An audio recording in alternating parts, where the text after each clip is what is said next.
Wait, oh no. I feel bad. Oh. I hope she's okay. Baby's in there with her, Yeah, right? AB's with her. Yeah. Baby's attending to her.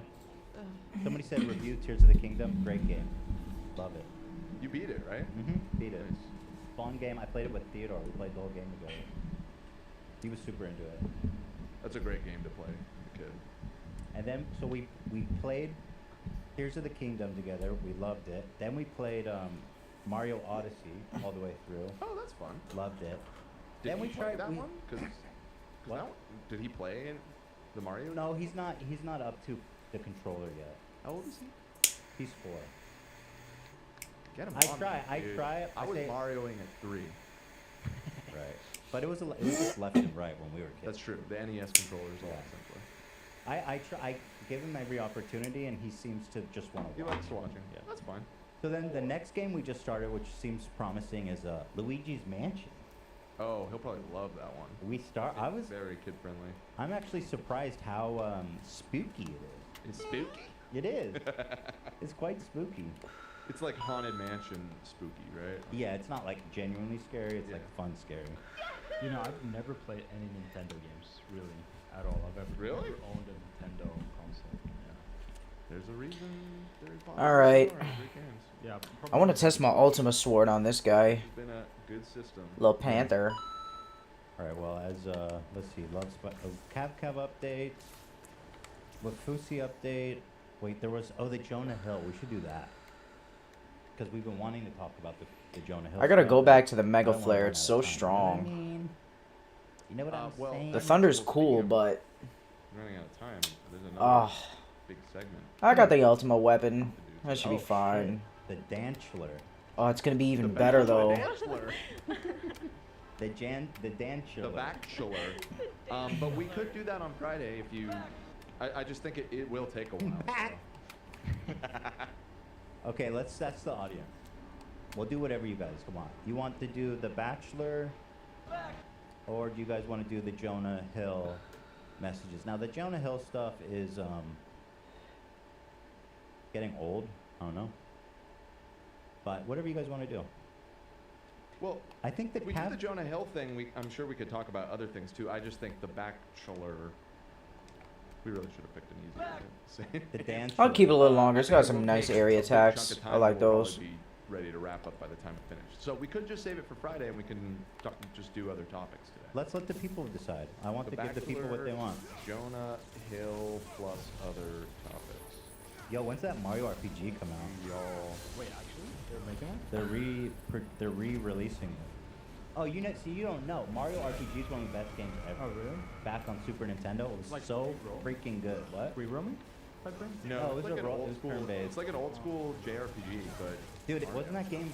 It was so fun. You know what? I never actually played it. I know that it has a great reputation, and I've played a lot of those types of games, but I never got around to them. Oh wow, the people want Bachelor. Bachelor. Well, it's actually pretty Oh, close. it's actually moving now. Yeah. So of course, the Danchler we'll do on Friday. If not today. It would give us a good title for Friday. Right, because we already have a great title today. Yeah, literally. Back. So it sounds like I'm thinking maybe Friday. Dan picks his dream chair. Dan nares his butt. I am eager to do it just because I will not do that on the channel. I am eager to do it just because I want to get rid of this chair, but for the good of the show, we can wait till Friday. It's actually moving significantly. It's 52% back, Danchler, Yeah, it's though. almost 50-50. It's fans of Jonah Hill gossip. Get your votes in. I'll be back. 49% Jonah Hill gossip. Back. Jonah Hill. Back. I'll be on your back in a chair. Finding all these backs, dude. That's beautiful, Zach. Thank you. I gotta tell you, it's more my legs. I see the It's leg. only my legs that hurt sitting in this chair more than my back. Yeah, The I leg see chiller. that. Yeah, the leg chiller. between your legs. Okay, Jonah Hill fans, it's evening up. It's 50-50. Let's do Jonah Hill. Let's do it. We can Tucking your and we can dick hit on between your other legs. topics too. We're if gonna we do get the it going, 'cause I don't think Bachelor. it's gonna take that long. On Friday. Worry not, my friends. I don't Yeah, know. Mario RPG, to me, it was like one of the first, I think, RPGs. I got I Bam, but played he's as a so kid, and strong. It was like so fun. It was so ridiculous. Yeah, I'm excited to play this remake just because I missed it when I was a kid. Like, it was such a perfect turn-based RPG. It had no reason to be, too. It's like a Mario game. It was so good. Yeah. All right, so let's talk about our boy Jonah Hill. Now, I don't know if you guys remember, but he is a close personal friend of mine and friend of the show. I saw him at Starbucks the Starbucks parking lot once. Did you say hi? Though me and Ela were pulling in, we were parking to go in. He was coming out, Oh no way. and we locked eyes. Did you really? Wow. I You locked made eyes. eye contact. We locked eyes, and Wow. he looked to me as if he. Well, this There all was this news perhaps must be a- devastating for you then. It's even harder than Justin Roiland. I shouldn't joke about that. There was a slight glimmer of recognition in his eyes, and I thought Really? Jonah Hill is a fan. Oh, Why because not? you think he recognized you, maybe. Oh yeah, he's a fan. Right. And ever since that day, I actually put a Lost Connections ad in Craigslist. Were you looking at him with the exact same expression with recognition? Could it Yeah, oh, yeah. possibly have been reciprocated, like, what? No, it wasn't No, that. no. I'm sure You of knew it. you were famous. It was like this. Look how cool he is now. It's all tatted Let's up. try that out. Look at the cup. The cups and he's All right, clawing let's his see chin that. and No, stuff. it's falling See how to this the works ground. out. Oh, what a dork. He dropped his coffee when he saw you. Such a fucking loser. Wait, hold on, dork. I thought you were Fucking cool. suck. What the fuck, dumbass? There's nothing more embarrassing than dropping your coffee, idiot. Do you think You're it's probably flashed still He doesn't even embarrassed. realize it's happening. Look at him. He's just like looking off. Thinks his day's going great. You don't give a fuck, dude. Now, as an actor, I'm a fan. I like his performances. You and know what I Kanye mean? both. What? You and Kanye both. Yeah, he solved anti-Semitism. But no, I do. I like him. I mean, Wait, what? Kanye said that he likes Jews after watching his latest video. He plays a Jewish character who's dating a black girl. Got it. Kanye- I kind of remember that now. Yeah. So We have I to mix mean, the good with the bad, I guess. right. Oh God, this is getting mean. So, I mean to my surfing girlfriend. I mean her. Okay. So here we go. Let's get into it. Now, this whole gossip. But you guys don't are fans of his acting? I mean, I thought everyone liked him. Like Moneyball, he was really good. The Yeah, Wolf of like Wall Street, his he was really movies, good. I enjoy his movies. He has the most insane watch list. Like, Oh. outrageous. Really? Yeah. Superbad, Wow. Jump Street. So, I mean, Superbad, he was so funny. Well, except, yeah. What? Now I it hate just kind of seems complimenting like him he right is now. that character, maybe. So it's a little. Jonah Hill, is he? I guess he actually is a writer too. I think he has a lot of writing credits on. He's worth $70 million. Why were we talking to him now? Well, no, listen. I'm just being honest, right? I'm setting the stage. Right. Yeah, and I'm just gonna lay it all out there. He's worth $70 million apparently. That's crazy. It's kind of. Be tall too. Let me tall. see it. I don't think so. I think he'd be more rich, honestly. That's kind of What? below 100 million. Jesus Christ. But I he's- think 70 million sounds about right for his degree of success. Wow. He's leading actor in a bunch of big movies. I mean, Okay. He's 5'7", so he's on the shorter side. Okay. Dumbass. Short. Idiot. idiot. Poor. Jeez. What? Dumbass. We've got a counter. Jeez. Punk. He's got sexual about it. I didn't say that. I thought you said poor.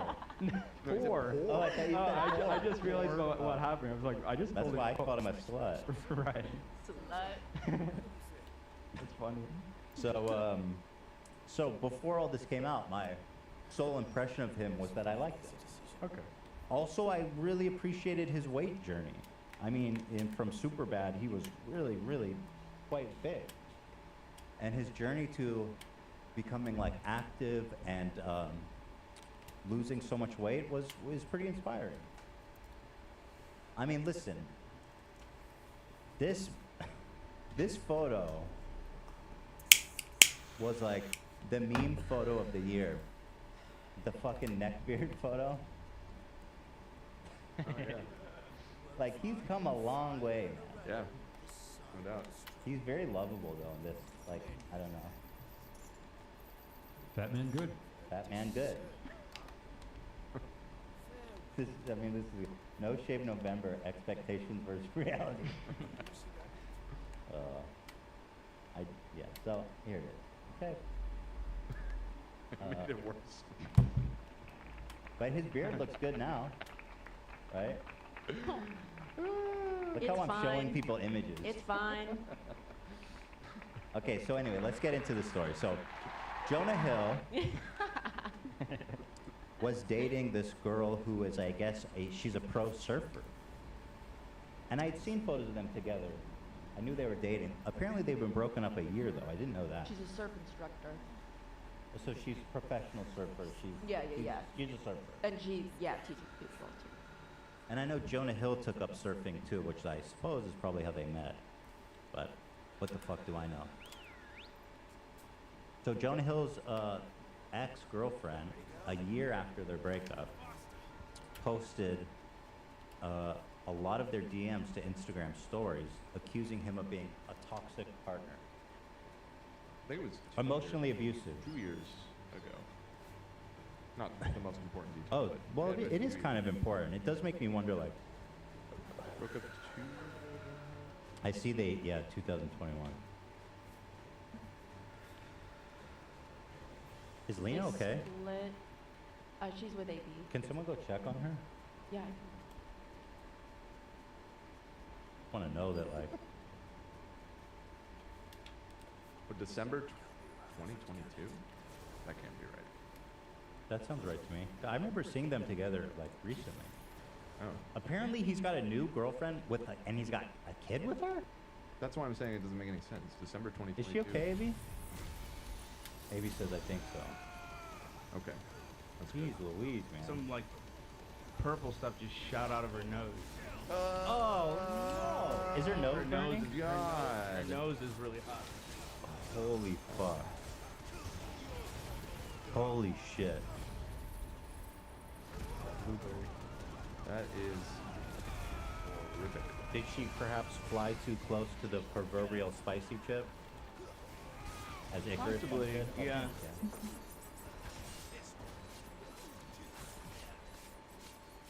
So in that year span, he has a kid with somebody else.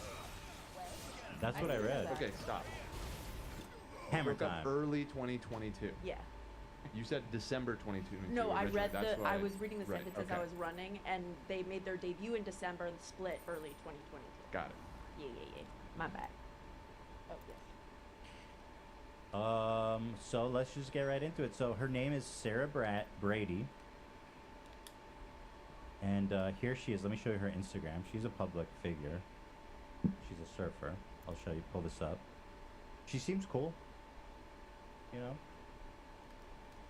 She's a surfer. Also, it's important to note how she dresses, because one of the problems he had with her was that he thought she was dressing too provocatively, which I found interesting upon reviewing her Insta page, because, I mean, It seems, if anything, she's stressed.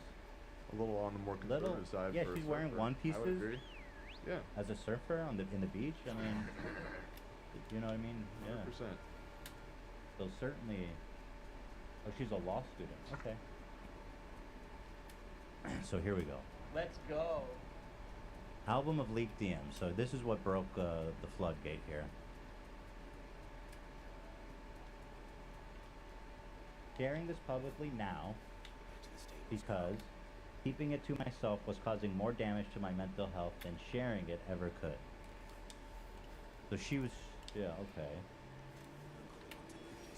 Fuck it. So here she goes. She's dropping the text. Here it is from him. Plain and simple. If you need surfing with men, boundaryless, inappropriate friendships with men, to model, to post pictures of yourself in a bathing suit, to post sexual pictures, friendship with women who are unstable. I love that. I love that she cannot be friends with men and also women who are unstable. Women who are in unstable places and from her wild and recent past. I am that woman.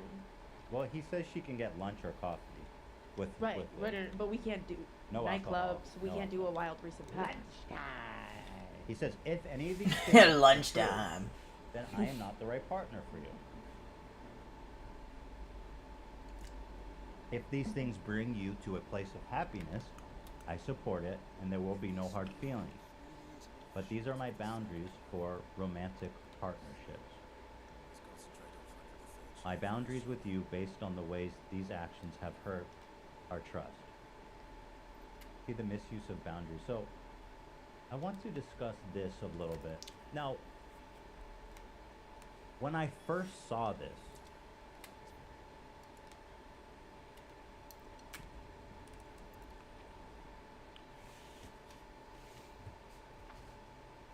obviously horrible, toxic, insecure boyfriend.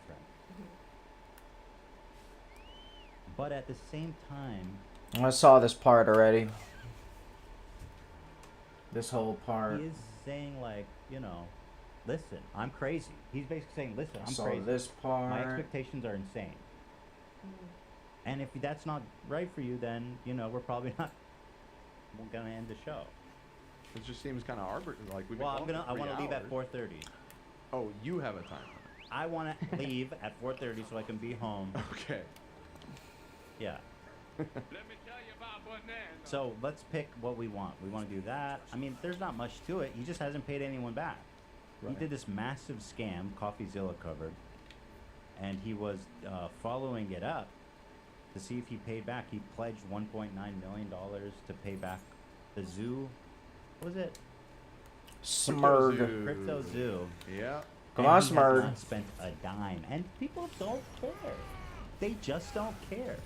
I don't know. I think he is taking some heat for it. I mean, the CoffeeZilla videos went real big, right? But it's not affecting him at all. Like, his podcast is doing great. He's in the WWE. He's selling Prime. Like, nobody cares. He's Nothing. engaged now. You hear about that? Yeah, I did. Yeah. So Mazel Tov. No comment. It is strange when he's talking about Prime making $45 million in 1 month and then still hasn't paid everybody back. Dude, and it's not even his first scam. Like, he did the Ding doink, man. My This favorite guy is one. like a criminal. He's like a serial scammer. Yeah. I mean, definitionally. Like, literally. Yeah. Look at my face, take a dump on my face, yeah. Ding dong is my favorite. Beautiful corn. camera angles. In my butt, I can take see a everything. shit on my eye, But yeah, banana. yeah. Banana. This is the bane of Mike's existence. That was so funny when we kept It's playing. my favorite coin. I wanna fart on my face and steal your money in the face, yeah. Kinda slap. Yeah, no, he's got the heat. So there's really not much to say about it, but Pay up, Logan. Coffee tweeted this You out. pay those people I mean, back. right, part of his persona is like bragging about how rich he is. like, okay. Logan Paul really is the type of dude to thank you when exposing his scam and then block you when you remind him to pay. That is pretty good. Thank you, CoffeeZilla. Oh God, Logan Paul blocked video. you. I think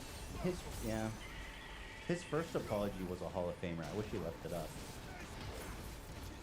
Only recently surpassed in the apology video. Colleen took it to a new level. Yeah. She's like, Oh shit, the Odin class Colleen's doesn't like, even have you know when square baseball players triangle started taking steroids and combo Mark combinations. McGwire- What the Yeah, fuck? break. He's It can Mark only McGwire. do. Like, Colleen is the You can Mark only McGwire just of apology. press square for Previous combos. record. You know Not what I even mean? Close. So Logan's like Barry Bonds. What in this. the Yeah. fuck? Yeah. I don't know why I never checked No, that. He's pre Colleen. I'm saying Yeah, right. it's. He is the GOAT prior. God damn, He what a was the joke. Until Pink hair. Colleen took Such steroids basic yeah. bitch and just combos. crushed his record. What a waste of my time. Yeah. Mark McGwire, that's so funny how he got the record. He's like a nobody. And then one year, he's just like, I broke the record magically. Fuck, man. Him and Barry Bonds both have asterisks next to their name. Oh, I didn't know Barry got busted. Yeah. Yeah. Yeah. And Sammy Sosa. Go. Graham. Why don't we just let everyone take steroids? I Genuinely. kind of agree. Like, Fuck it, dude. like if we want the game to be entertaining, and they're already People love that taking it shit. anyway. That was like the most exciting time. Yeah, dude, they're like superhuman freaks. They were hitting the ball like out into the parking lot and fucking breaking windows. Yeah. Did you Yeah, see it's like lime juice. the stature of McGuire too?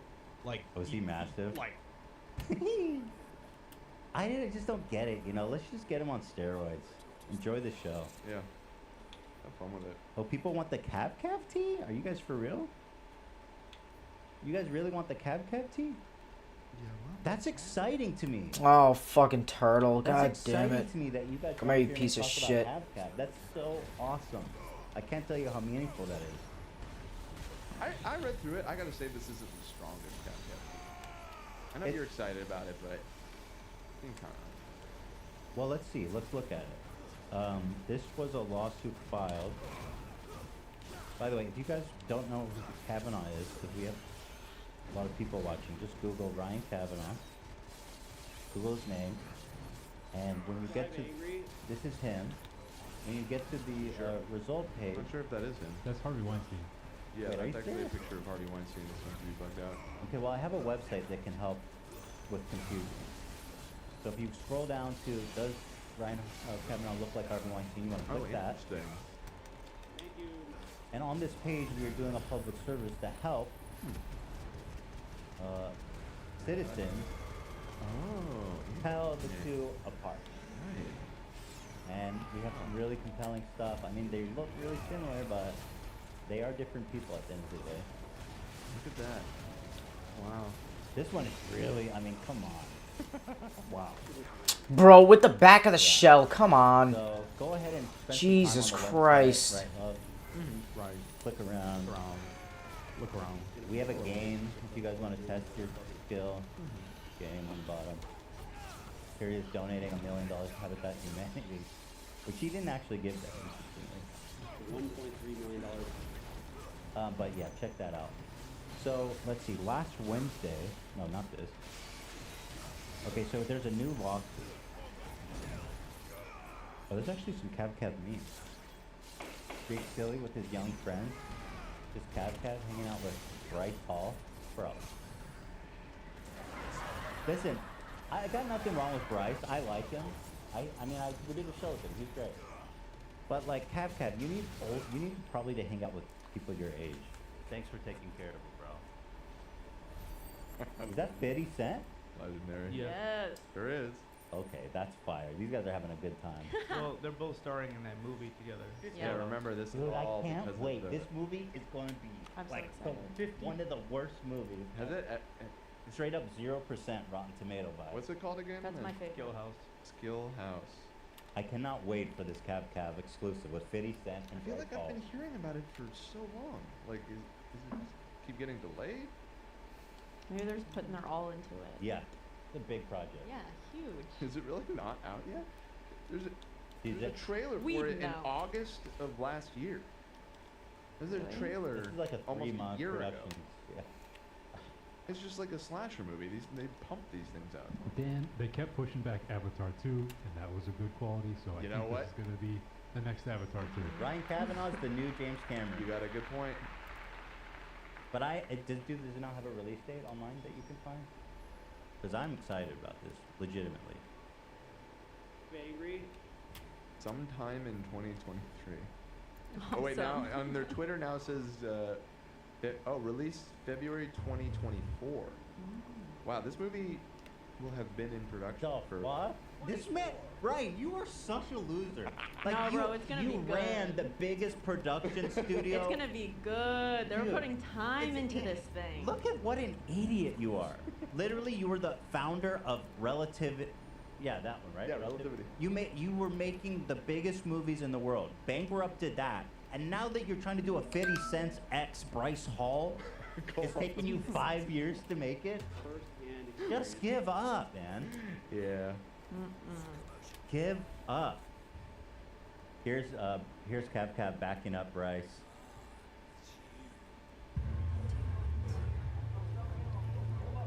Uh-oh. Hold me back.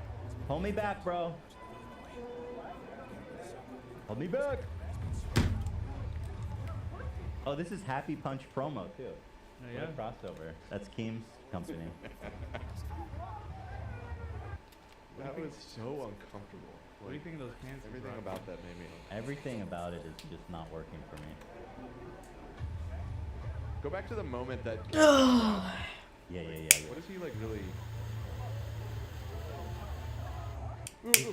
Hey, don't do it, bro. It looks like Bryce is grabbing him.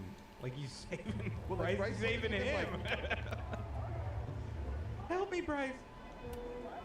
He's scared. Maybe Cap was scared of the violence breaking out. And he's hiding behind Bryce. Angry? Do you think Bryce has fucked his wife or no? Bryce said no. He said, Yeah, you asked. I asked him if he fucked his wife. I'm glad I asked that. Thanks That's for taking care of crazy. us, bro. Did we forget how epic that was? We That talked was to Brad fantastic. the Bull. He was really funny, and he was nice. I like. No, him. Brad, dude, yeah, Bryce is the man. I like Bryce.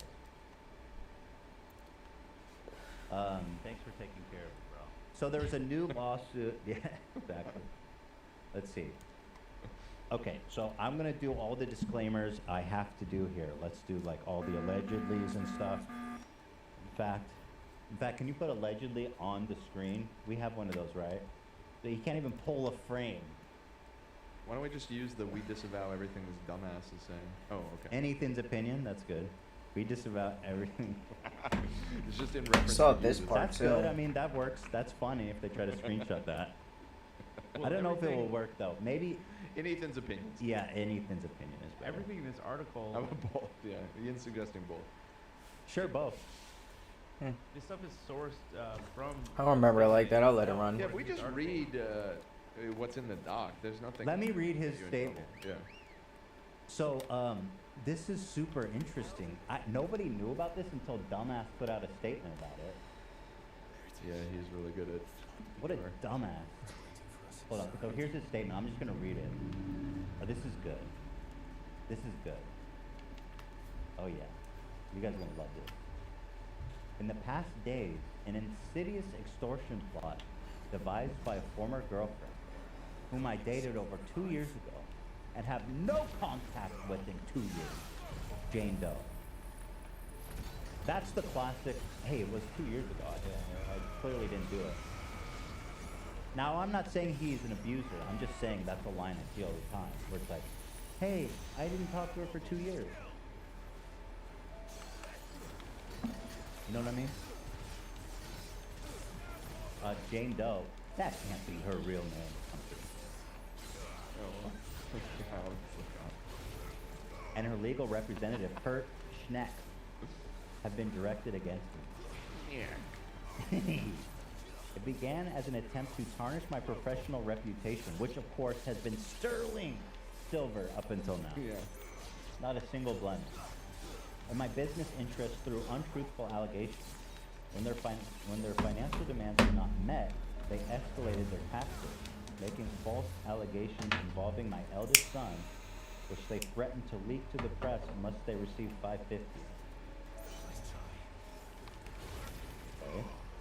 Miss Doe has already managed to extract $100,000 from Triller. Wait, well, how?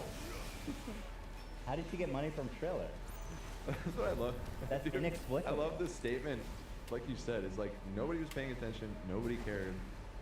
No. Like you're not interesting enough for anybody to be interested in your blackmail, extortion plot or whatever. But now you wrote this, and now I'm very curious I'm about super all of it. interested, Yeah. because, and then also what's super interesting is, as I understand it, when this lawsuit was filed, it was the same thing with the Variety article where it was filed and then it got pulled really fast before it reached the clerk's office. Super weird. So it wasn't even officially filed, but he's like, yeah, it's not so weird as that. The same thing that happened to Variety. But then he's like, no, I gotta talk about this, all this shit that nobody heard about. So let's see, she extracted $100,000 from Triller. I don't know what that means.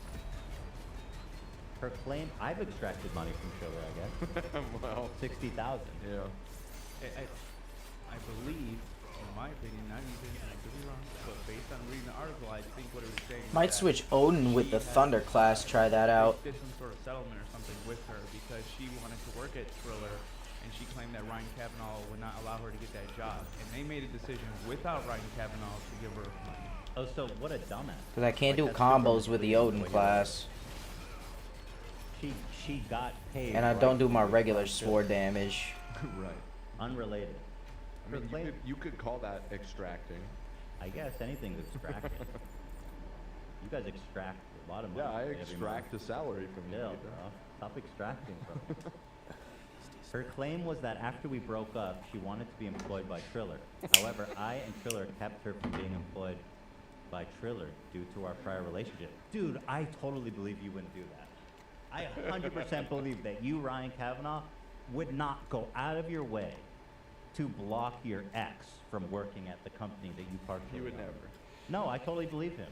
I'm glad he put this statement out. Yeah. I'm so glad he said that because I totally believe it. This allegation was false. I agree. And I strongly disagree with Triller's decision to pay for threats of dissemination of false information. However, Triller, considering the high potential legal costs and the inconvenience of a lengthy legal process, decided to opt for a convenience payment. I had no involvement in this transaction, nor did I support it. And I refused to sign any release or documents at the time. Now, after more than 2 years, it appears Mrs. Doe and her now third attorney, Mr. Schneck, have come back to the well. They intentionally timed their latest demand to coincide with a significant event for Triller, a keynote speech at a major Wall Street conference. Ramu. Nobody was watching that. And amid their filing to go public, nobody cares. How do you go public? You have nothing. They have no back. I'm gonna take our They have website. Kevin Hart. Oh wait. No, they had to remove that. Oh no, they don't. That's right. They had. We should make our website public. We're gonna make an IPO. The Ryan Kavanaugh. Does Ryan Kavanaugh look like Harvey Weinstein? Let's see. This timing was clearly designed to inflict maximum reputational damage on both Triller and myself. These allegations, albeit baseless, could still cause significant short-term damage until proven false in court, a process that could take years, as we have seen in other recent high-profile cases. It's so crazy. I mean, so many people are trying to ruin his reputation. He said the same thing about me. It's like weird. it's like a pattern. It's weird. I believe him 100%, but it is strange, the pattern. It gets worse, so trust me. Stick with me. Stick with All me. right, guys. sticking around. When their escalating demands for an immediate payment of $550,000 did not influence me, their tactics changed. Mr. Schnick's behavior grew increasingly erratic and alarming, shifting from text threats to email threats. Oh no! Mr. He upped his game. Instead of texting me, he started emailing me. Whoa. That's super From inappropriate. text to email. His message suggested that if the payment wasn't made within hours, they would release statements to the press that would ruin him. Tell me about those, Ryan.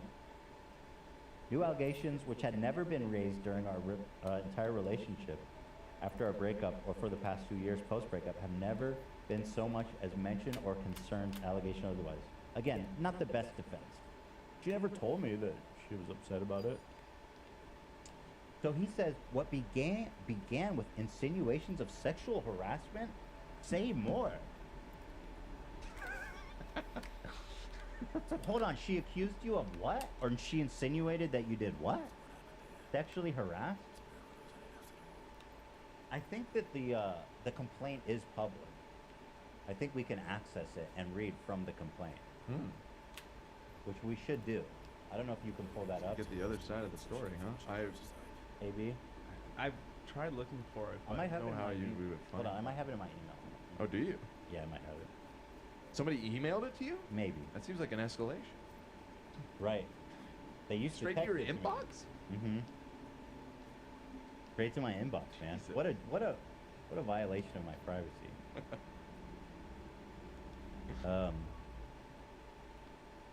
One sec here. All right, while you look for that, Another take a look at quest. some of these God damn it. supers from all of our super duper fans. Am I right? Oh God, they're all just about like Jonah Hill from 30 minutes ago. Are they telling me? Here's one that says W Dan with a cute little star doing a loop. Your star. W Wayne.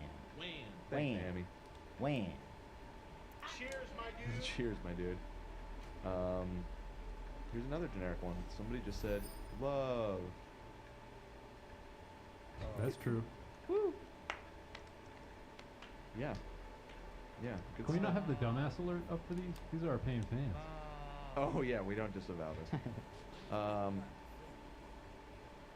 Do you think Jonah's surfer girl knows Cav's surfer guy alt? Allegedly. Such a good question. So glad y'all are back. Great job, Lena and Zach's soundbite game fucks. Thank you, DH2. Thank you, my dude. Thank you, my dude. Let's see. My beautiful wife, Holly, is pregnant again after losing our first baby last year. Oh, I'm sorry to hear that. She turns 30 tomorrow. It would mean so much if you all could wish her a happy birthday. Thank you. 30. Happy birthday. Happy birthday and Happy good luck on birthday. that. Yes, and Wish congratulations. you well. What else we got here? Ethan's little Pillsbury Doughboy laugh is what keeps me going in life and brings me joy. Thank you. We need an apology video bracket showdown. Yeah, not a bad idea. Have we not done that? I feel like we did. I feel like maybe we did, but it would probably be long enough ago that I would love certainly to. I love those. some recent entries have been strong. Yeah, let's put it together for sure. Yep. You can even put my apology to Cutie Cinderella, which Oh yeah, we could include which that. psychology in Seattle gave. Let's remind everybody a perfect 10. A perfect 10 out of 10. Wow. Perfect 10 out of 10 apology. Yeah. Derek Runts just threw in $10 and said, "Shout out to the goats, Lena and Love." See, there's no need for any I competition may- between you two. You're both the goat. Both the goat. Very impressive, love. Thank you, Derek. I do want to say though, Lena got some shit because they're saying that some people were saying that she was making up rules as she goes. That may be true. No, But, no. It's kind of hard to think in that moment whenever you're dying from that pain. If I may. It's not true. She was in new territory. Yeah. She defines what the rules are. Okay? Yeah, she was trailblazing. Anybody Exactly. complaining about the fact that Lena ate 2 chips is fucking insane in the first place. She puked out of her nose. Is that Yeah. not enough? Are you guys You're insane? not entertained. But yeah, I thought if those are the rules, I would have stuck to it. But like Ethan's saying, I thought it's a different game. I think it'll watch Different. it back, Kate. You did you did something very different. You did something very different. Oh, here's an interesting one. Elizabeth said, "Ethan, I'm still trying to figure out how to get TuneCore to drop the Violetta's copyright claim against you next Tuesday before we listen to the music." What? Remember that? It's still. How? Why is it? What the F? She's still working on it. Well, And she that's- donated $20 to let you know that. So I'm sorry. I don't know. I wish there was an easier way to do it. That's crazy. Talk to Colleen's lawyer, apparently. Although her claim is still up, so I don't know. Wait, I'm seeing she actually donated like 3 or 4 times with the same message. I guess because she was fearing we wouldn't see. I've used TuneCore. Well, thank you. TuneCore before. There is a thing on their back end where you can whitelist a channel, and it should release it. Well, maybe reach out to Zach and he can help you figure that out. Yeah. Did you find it? No, I'll move on. I'll get it for later. All right, you go ahead. So what began with insinuations of sexual harassment, then moved to false allegations of drug use. Oh my goodness. And finally stooped to the lowest point imaginable, suggesting they would make false claims involving child endangerment. Something they knew would hit me hardest as it involved my children, the most important part of my life. Let's recap. His ex-girlfriend is claiming, or insinuating, his words, that he sexually harassed her, I think. I assume so. She's claiming that he's using drugs, which is vibes, Ryan. I'm not going to hate on that. Unless you're probably coked out all the time, right? Maybe. Probably. I mean, we're I don't know. speculating here. That's We all. have no way of knowing. Just remember this. Any sort of drugs. Hey, dumbass, just remember this, Yeah, Ryan. there's no dumb factual idiot insinuation loser. here. It's just pure speculation. Hey, but as a Hollywood producer, this is a cocaine town. The real question is, was Ryan at Jason Long's party? We don't know. Show me again. Hey, hi, Ryan's lawyers. I'm glad you're getting paid like $800 an hour just to watch this. That's a good grift that you guys have going with Ryan, by the way. Not bad. Oh, yeah. Yeah. No, you are sucking him dry. Well, it's fucking insane because he's spending so much on attorneys, and then he's like, I need you to pay for my attorneys. Like, well, it's not my fault you went and got the $800 an hour idiots. Like, for our settlement or our mediation meeting, he brought out 2 lawyers from this insanely expensive firm. They flew out from New York. Can you imagine how much money he must have spent for that? So much. Oh, that's insane. It's like, bro. Idiot. Hey, dummy. Hey, dummy. You're fucking ugly, dude. I don't know. My opinion. Thank you. So according to your ex-girlfriend, you sexually harassed her, made somebody, yeah, used drugs, which, and then says actually you endangered your children? That is fucked up. I agree with you.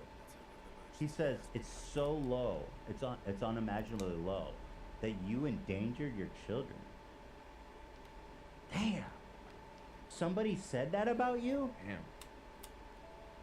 Now, I believe you, of course.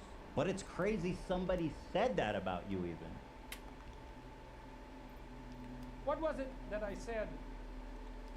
She said that? Somebody said in a filing that you endangered your children? That's fucked up that she said that.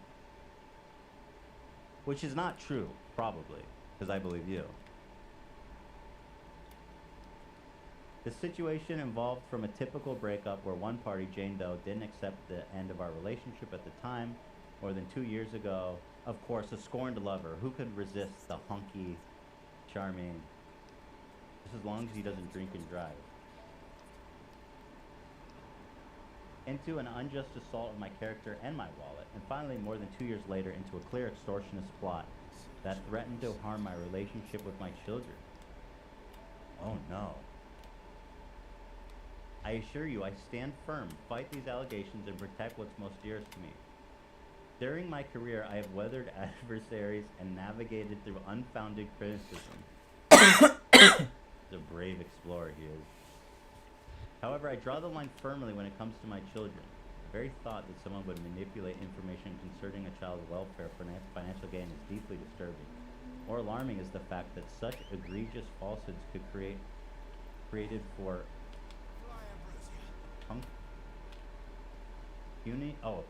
pecuniary motives? Dan's in the bathroom. I can't read it either. Pecuniary? Pecuniary? Let's look it up. Here, let's see what. Pecuniary. Pecuniary. Relating to or consisting of money, like punitive. Pecuniary. Pecuniary. Let's ask Dan if he knows what it is. 800 PPI. Dan, do you know what pecuniary means? Do you know what pecuniary means? What's the word? Hold on, close your eyes because I don't want you to see the. I'll play you the pronunciation of it. Pecuniary. Pecuniary? Pecuniary. Yeah. PPI. Pecuniary. Can you read it in the sentence? Pecuniary. Sure. It says, more alarming is the fact that such egregious falsehoods could be created for pecuniary motives. Pecuniary. I mean, Pecuniary. seems like the same root as peculiar, Pecuniary. perhaps, and so some sort of strange, Pecuniary. untoward motive. Pecuniary. Is that right? No, it has to. No, that's not right. Okay, Relating Then to I or got no clue. consisting of money. PPI. that's a new one for me. That's the Okay. word of the day, everybody. Thank God. Pecuniary. So, it's incredible he put this statement out. Oh yeah, so he says, during my career I've weathered adversaries and navigated through unfounded criticism.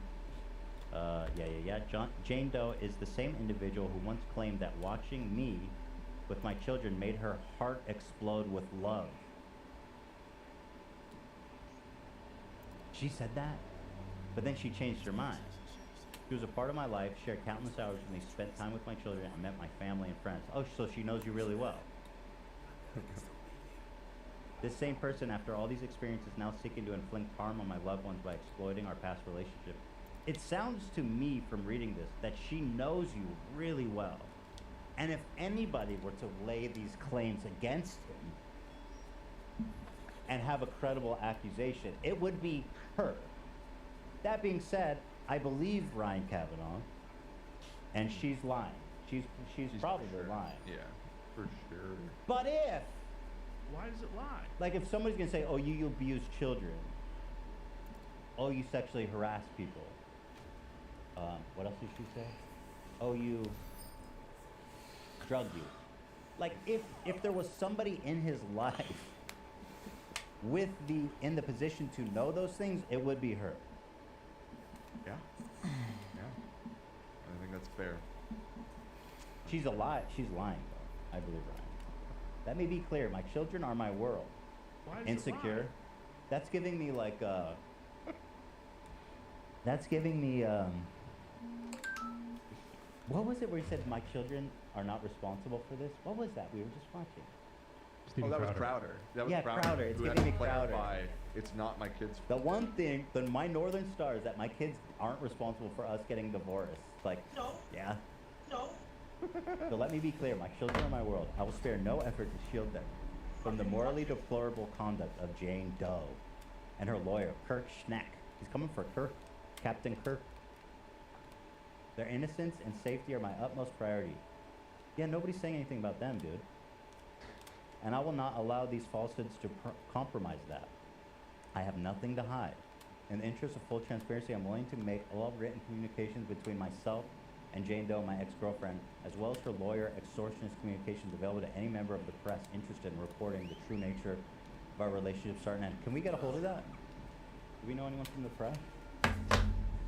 I'm the press, technically, in a way.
You're not gonna turn off. Let's go. Good dub press. I'm depressed. Yo. Both are true. It's 4:30, just so you know. Dude, but wait, can I? What if I wrote from my personal? It's like, hey, yo, it's Ethan Klein from the press. Can you provide me all that shit? Ethan Klein from the press. Born on the streets of the press. Yeah. We stand firm in our commitment to truth and justice. Who's we? And we trust that these principles will guide us through these challenging times. The I think, royal no, we. you're being accused of this shit. I don't know who's we. Your continued support and understanding are greatly appreciated as we navigate this situation. I love how he goes, your continued support. Who? I think I'm the only person who's read this. Probably. We stand firm in our commitment to truth and justice. Oh yeah, I read that. So just to summarize, his ex-girlfriend accused him of sexual harassment, drug use, and child endangerment. A girlfriend he was with for a substantial amount of time, it sounds like, by the way he described it. And so, of course, she would be in that position to know all those things about him, and that's what makes it so insidious of a lie. Is because she would know. If anyone in his life would know, it would be her. And that's why it's such a dangerous, insidious lie. Because, like, what reason do people have to not trust her? Right? That's why it's such a dangerous lie. True. You look at her, and you look at Ryan, and Ryan's reputation is just horrible. I mean, you go to our website and you look at all the shit he's done. He's not very credible. He's lied, just as a matter of doing business, right? And so, if you put him up against this woman, who's very credible, but I haven't seen any reason to not believe her. I haven't seen any reason not to believe her. Then of course, not in his statement, anyways. Right, not in this statement. So of course I would, my natural inclination would say, oh, she's telling the truth. My natural inclination would be to say, Ryan Kavanaugh endangers children. Right. And sexually harasses That's what's people. so fucked up. But that's why it's such an insidious lie. I know.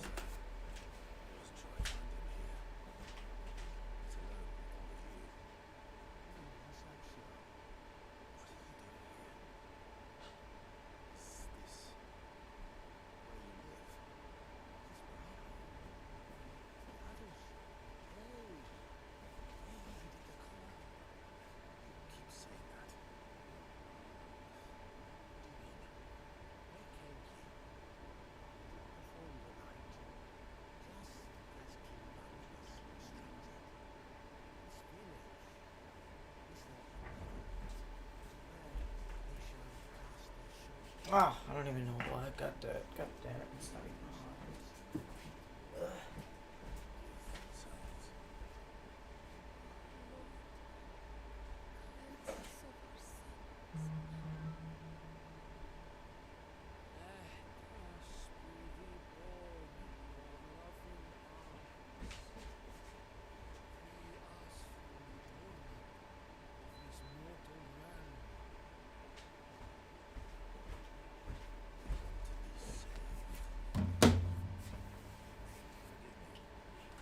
Oh.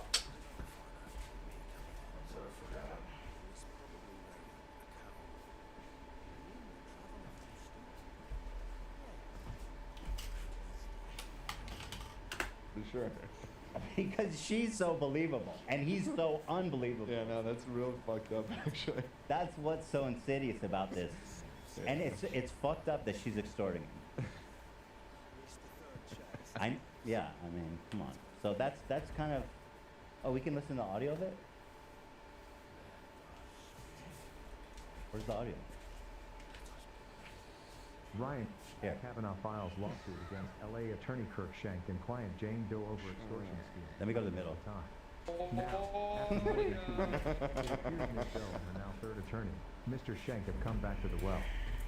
They intentionally timed their latest demand to coincide with a significant event for Triller, a keynote speech at a major Wall Street conference. And amid their filing to go I want to public know with if the the SEC, AI voice can this hit timing that was clearly designed to inflict pecuniary properly. Oh, it's coming up. maximum reputational damage on both Triller and myself.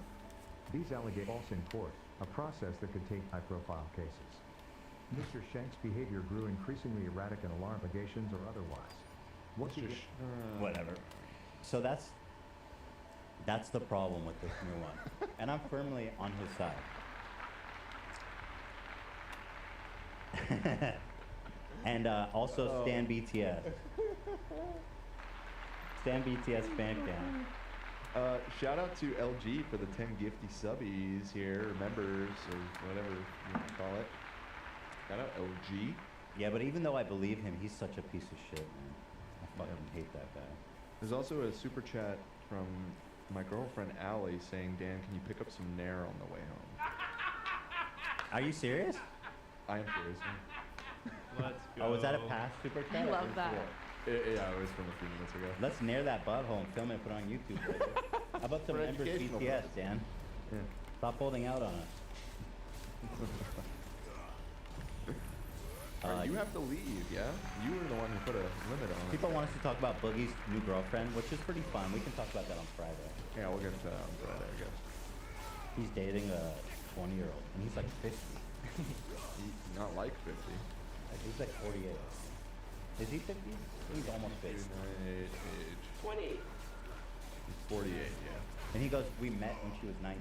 Like, he's trying to make it sound as dumb as he even can. He goes, we met when she was 19. She's a fan. And then we started getting, intimate when she was 20. This is what happens when you hang out with Keemstar. 10-year-old fan right away. True. Learned it from you, Dad. There's gonna be a lot of tweets about this between now and Friday. What about us talking about it? Every time we edge these guys a little bit. Oh, Boogie, yeah, he's funny now. He always he's like, well, we talked about how he like became anti-H3 all of a sudden for no reason. But I mean, listen, I understand the hustle you're in. Get those views, boy. Yeah, he is actually down bad. Like, he's doing Unbelievably bad. So I like go for it. And Yeah, make the whole I think the video. H3 videos probably do fairly well. Oh yeah, I think so. So yeah, I mean, he needs it. And I mean, listen, dating a 20-year-old girl, you got to keep her.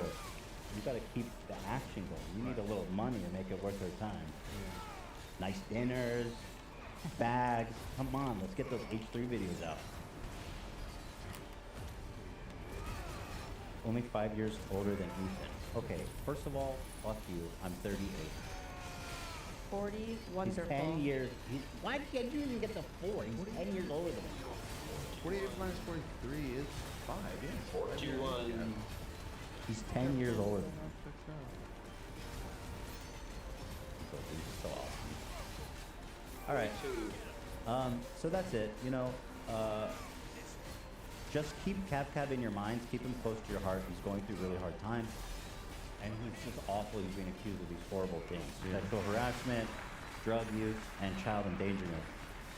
And even though she's super credible and I have no reason not to believe her, that's what's fucked up. And I think that this is so out of control that she filed this, and I'm firmly in Ryan's spot here. That's big of you. I believe. Set aside your differences. I believe him.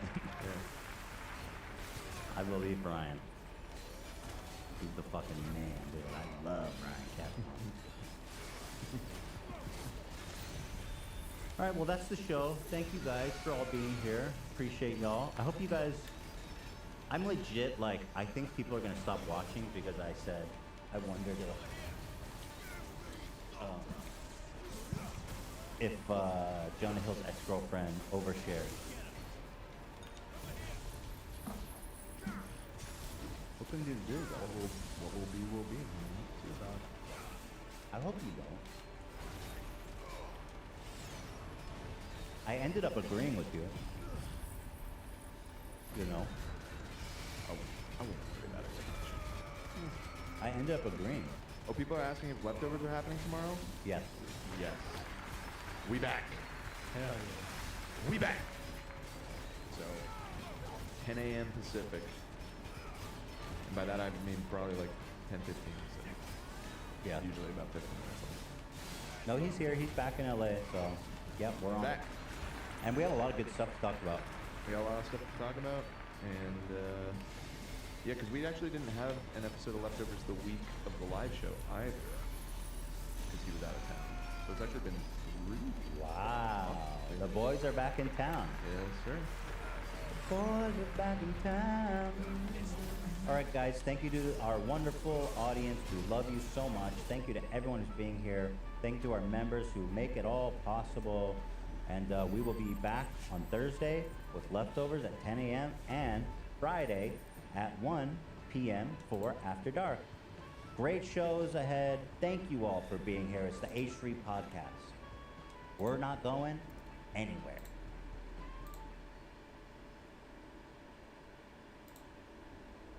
EDP, but it's a bit of a different scenario because I interviewed EDP a couple weeks ago. You said that your life had a timeline at one point and that you would die soon. Is that still a thing? And on top of that, Gideon announced an EDP interview like last week or something. I forget. He said, not joining this shit until I get paid. Lol. Because I don't really fucking care. And neither should you. But I gotta clear my name, bitch. How did this all start? Why is EDP talking about me?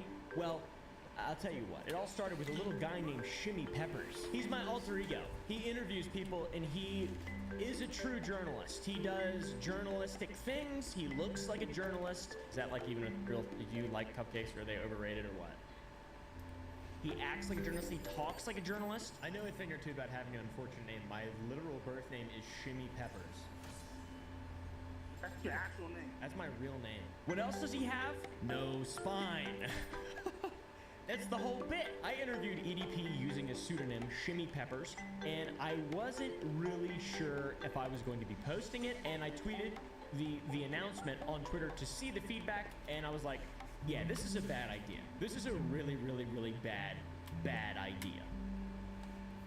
I thought there was maybe a way I could get around letting him talk by, you know, doing like this big charity drive, but it's probably better if we just support charities, and I'll support charities on my own without including EDP into this. But yet again, I have no fucking idea. Footage is good. It's good. It's pretty funny, but it's just sad overall because I expected to learn something or hear something that was just different or really entertaining, or, you know, some fact that this man is truly insane and he's doing very poorly. Something to be able to celebrate, something to be able to take out of all this as a positive, because he's still posting stuff online. He's still being a fucking, you know, he's still around. He's a cop. But unfortunately, it was just sad. Do you ever like, what's it like going to the grocery store? Like, what's your favorite aisle, stuff like that? When I go to the grocery store, my favorite food that I like to eat is tacos, but the whole thing ended up being very sad and all cut together. In the very end, not worth seeing the light of day. So I see that Gideon announces his EDP interview. Great little thumbnail thing. He looks hilarious. That's good. I'm sure it's going to be interesting. Similar comments on his video. I agree with some of these people. I don't think we should be giving him any sort of attention. But I do also see the benefit in that covering something that is negative reinforces the fact that it's negative to people that don't have brain worms. And there's not really any harm in that, because some people think that EDP is still funny, which is unbelievable, by the way. So my main questions involving the Gideon EDP interview were, is Gideon just going to troll him? Because EDP is very careful of trolls. He's tired of getting trolled. He didn't want me to troll him. He was really adamant against that. Was Gideon going to debate him? I don't know. Was he going to send his chat after him like he did to Pokimane? I don't know, man. Gideon has also just interviewed some pretty shitty people before, so maybe it's just going to be something like that. And he can carry his own. He makes entertaining content. The time comes, the stream begins, and it's the most anticipated interview of the century. 30 minutes in, Gideon says he talks about how he feels like when Trump met Kim Jong-un. It feels like when Trump first met Kim Jong-un, and everybody was just like, what the fuck? 45 minutes, still no EDP. And at that time, he's supposed to join, but he doesn't. He sent a message to Gideon saying he's not coming unless he gets paid. As far as I understand, Gideon did not plan on paying EDP to do this, and he wanted to get squeezed for cash, like negotiating with terrorists, kind of, and Gideon wouldn't allow that. And I like that, right? Like, if there's no payment agreed upon beforehand, don't pay the man. Come on, fuck you, who cares? A few minutes goes by, Gideon decides to pay the man. Yeah, I should have expected something like that. You know what? Since everybody came in here, I'm gonna go on and do it, man. So he does negotiate with terrorists. A little more time goes by, there's a hypothesis. Gideon thinks that because EDP maybe saw the numbers that the stream was getting, he no longer wanted to do it for free. There's a guy named Skeeter. He joins. He's from a channel similar to Catch a Predator. Oh, look what we have here. Oh, hello, Tiny. Come on out here. What is it? Come have a seat. That is not for you. What's how did you end up here? Now, the longer you looked at it, the worse it got, honestly. His area down there was not very impressive. More minutes go by, we find out that the price that EDP wanted was $200. That's the cost of an Island Boys cameo. By the way, they reached out in DMs to me. How awesome is that? They said, yo, I think they want to do an OnlyFans collab. At this point, 60,000 people watching, the pressure is on. There's a moral dilemma. Does he give the $200 to EDP? 30 minutes later, Gideon decides he will not be paying EDP $200 because a pedophile can do a lot for $200, which I agree, by the way. Then Sneeko joins out of nowhere. Look, Sneeko, bro, no one cares about your video you're editing, bro. Pay the guy $200. You already said he was gonna pay him $200, bro, so just pay him, bro. How broke are you on $200? Bro, I'm banned on Cash App. Just pay him $200, bro. Holy shit. And then he says he's gonna pay him, but somebody else has to because his Cash App isn't working. Well, how do I send you the $200 you're beyond because my Cash App's not working? Just do something! Then Sneeko kind of starts defending the file. It's crazy. It's really weird. Give the guy a chance, man. What if he's a nice guy and he deserves $200? Bro, Sneeko, do you think he's a good guy? Like, honestly.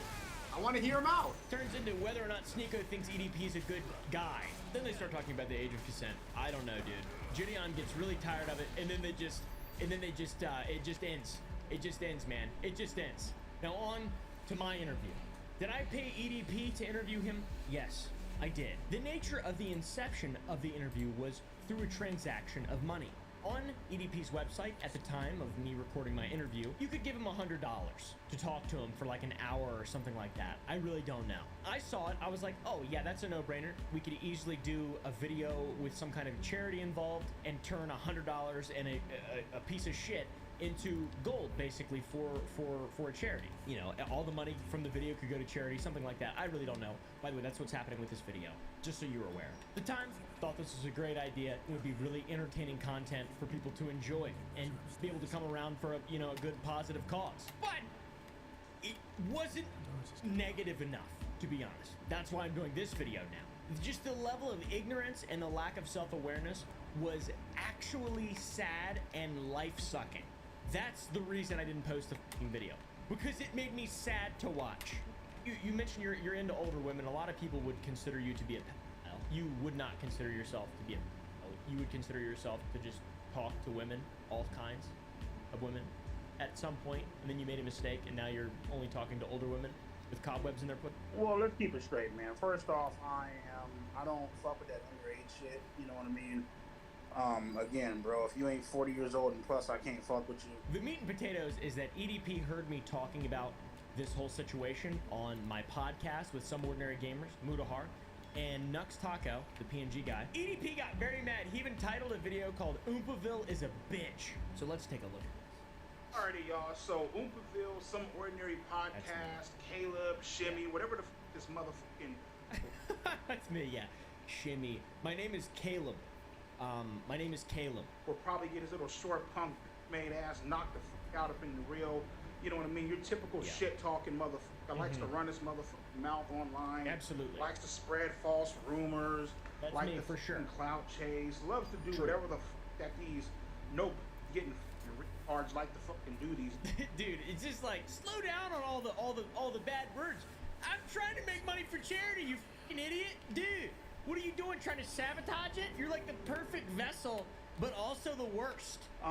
Love to get views up on my fucking name and Yes, shit sir. because their fucking gay ass channels ain't really generating the goddamn thing. I do have to say my channel is doing extraordinarily well, and I would like to take this moment to thank all of you for supporting my channel. Guys, it means... He decided to make a video and said that he scammed me. First off, I didn't make a video. All right, I didn't make the video. I was in a podcast, and also I didn't decide to do that. The producer of the podcast decided to do that. Not me, baby girl. But anyways, we'll move on. out of $100. Yes, Because which is true. He basically says that he you can give him $100 to interview him, but it doesn't work. He doesn't show up ever. He lies. If you say anything, he just hangs up on you. It's a complete and total scam, as it is, and also a waste of money, and a scam in that you're giving money to this man. Anyways, just for clarity, I'll let him talk again. that's a load of bullshit right there. But my nigga made a video saying he never fucking paid me, That's and true. that he scammed me and all That's this true, shit. yes. Really, motherfucker, because right here in the screenshots it says that he has paid. So this is me texting him. Okay, I paid for an hour of your time today. Excited to set this up. So I paid him $100 for his interview spot.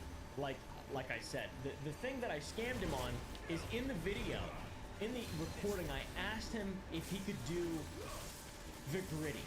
All right, and I said I would give him $100. I did not intend on giving him $100 for him to do a video of the gritty. I wanted him to think that he was going to get $100, and I thought it'd be funny if part of my thing was showing a man that has fallen so far, he will do the gritty. He will deny everything, but do the gritty for $100. And you told me to do some stupid ass fucking dance called the gritty. That's it. I mean, only your motherfucking no life ass and True. the rest of these fucking out here It was would for even charity, know though. what that is. It You was know what I supposed to be mean? for Personally, I don't never heard of that fucking shit. But it goes like this, you stupid ass. You never paid me the motherfucking money, so I never did the goddamn dance. Exactly. Feel me? That's the way the fucking shit works. Yeah. When you go to a fucking gas station, But the thing is, though, here, let me go to my texts with EDP445. Nice spin. He sent me his PayPal and messaged me multiple times, waiting after the interview for his money, that I was never going to send him to do the gritty. In the video, I told him I was going to give him $100 to do the gritty, and I didn't. if you ain't got the money to pay for your motherfucking gas, you ain't getting no goddamn gas. You know what I mean? So, again, show me a goddamn video of me online doing some goddamn gritty dance. Show me where the fucking video is, bro. Since you supposedly scammed my motherfucker. Before this fucking video, before this interview, never even heard of this fucking guy. Since you supposedly scammed my motherfucking ass. So technically the scam has now been completed because you made an entire video dedicated to me in which I didn't actually have to post the interview, and it's just a completely negative experience overall for you, and that is a positive thing for charity. So this is technically the scam. In all honesty, this is the scam being complete. The gritty thing, that was more of a bit, more of a joke.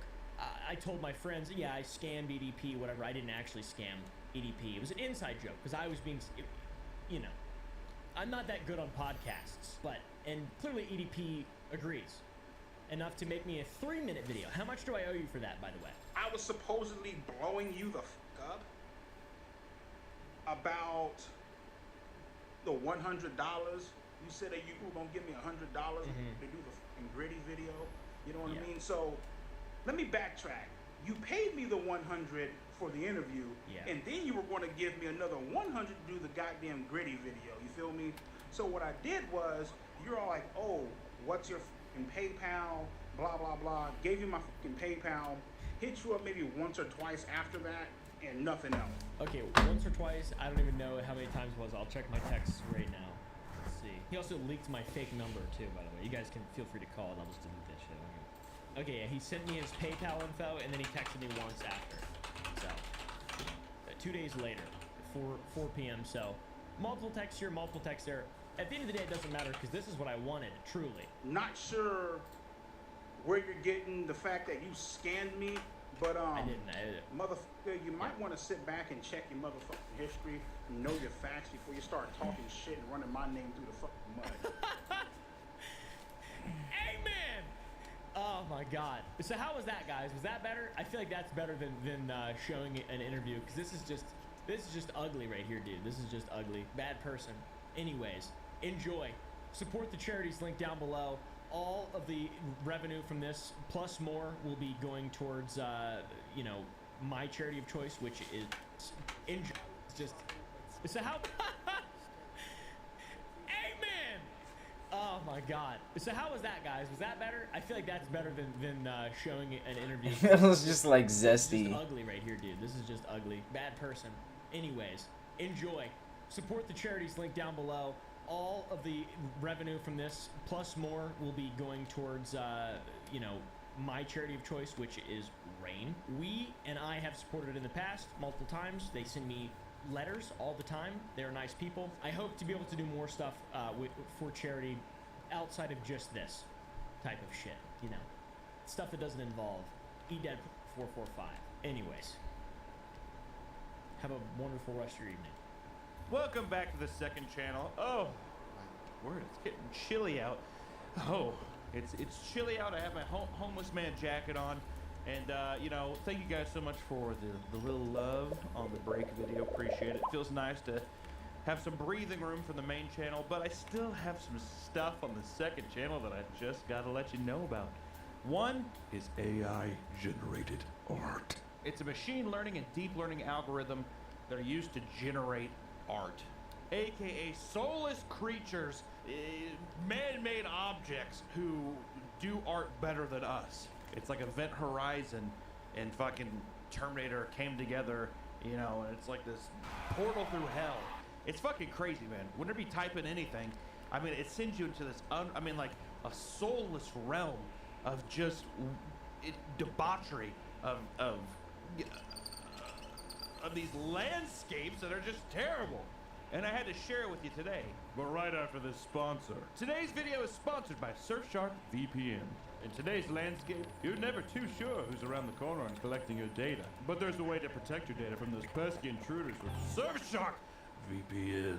Surfshark is a modern VPN service that's easy to use and is jam-packed with security features to keep your information safe. When activated, Surfshark encrypts all the data sent via the internet, protecting your passwords, private messages, photos, videos, and other sensitive data from prying eyes. What you looking at over there? With over 3,200 servers in 65 countries, you'll be able to connect to a server wherever you are. And you can install Surfshark on an unlimited number of devices off one subscription. Surfshark was also voted Editor's Choice for PCMag.com's VPN service of 2022. For limited time, get 83% off, a 2-year plan plus 3 extra months for free at surfshark.deals/meatcanyon. This special offer makes your subscription just $2.21 per month. You're welcome. Best of all, there's a 30-day money-back guarantee. So if you're not satisfied, you can cancel anytime. Hey, swim on out of there if you want to, but you won't. So go to surfshark.deals/meatcanyon and use code meatcanyon to protect your online privacy today. Back to the video.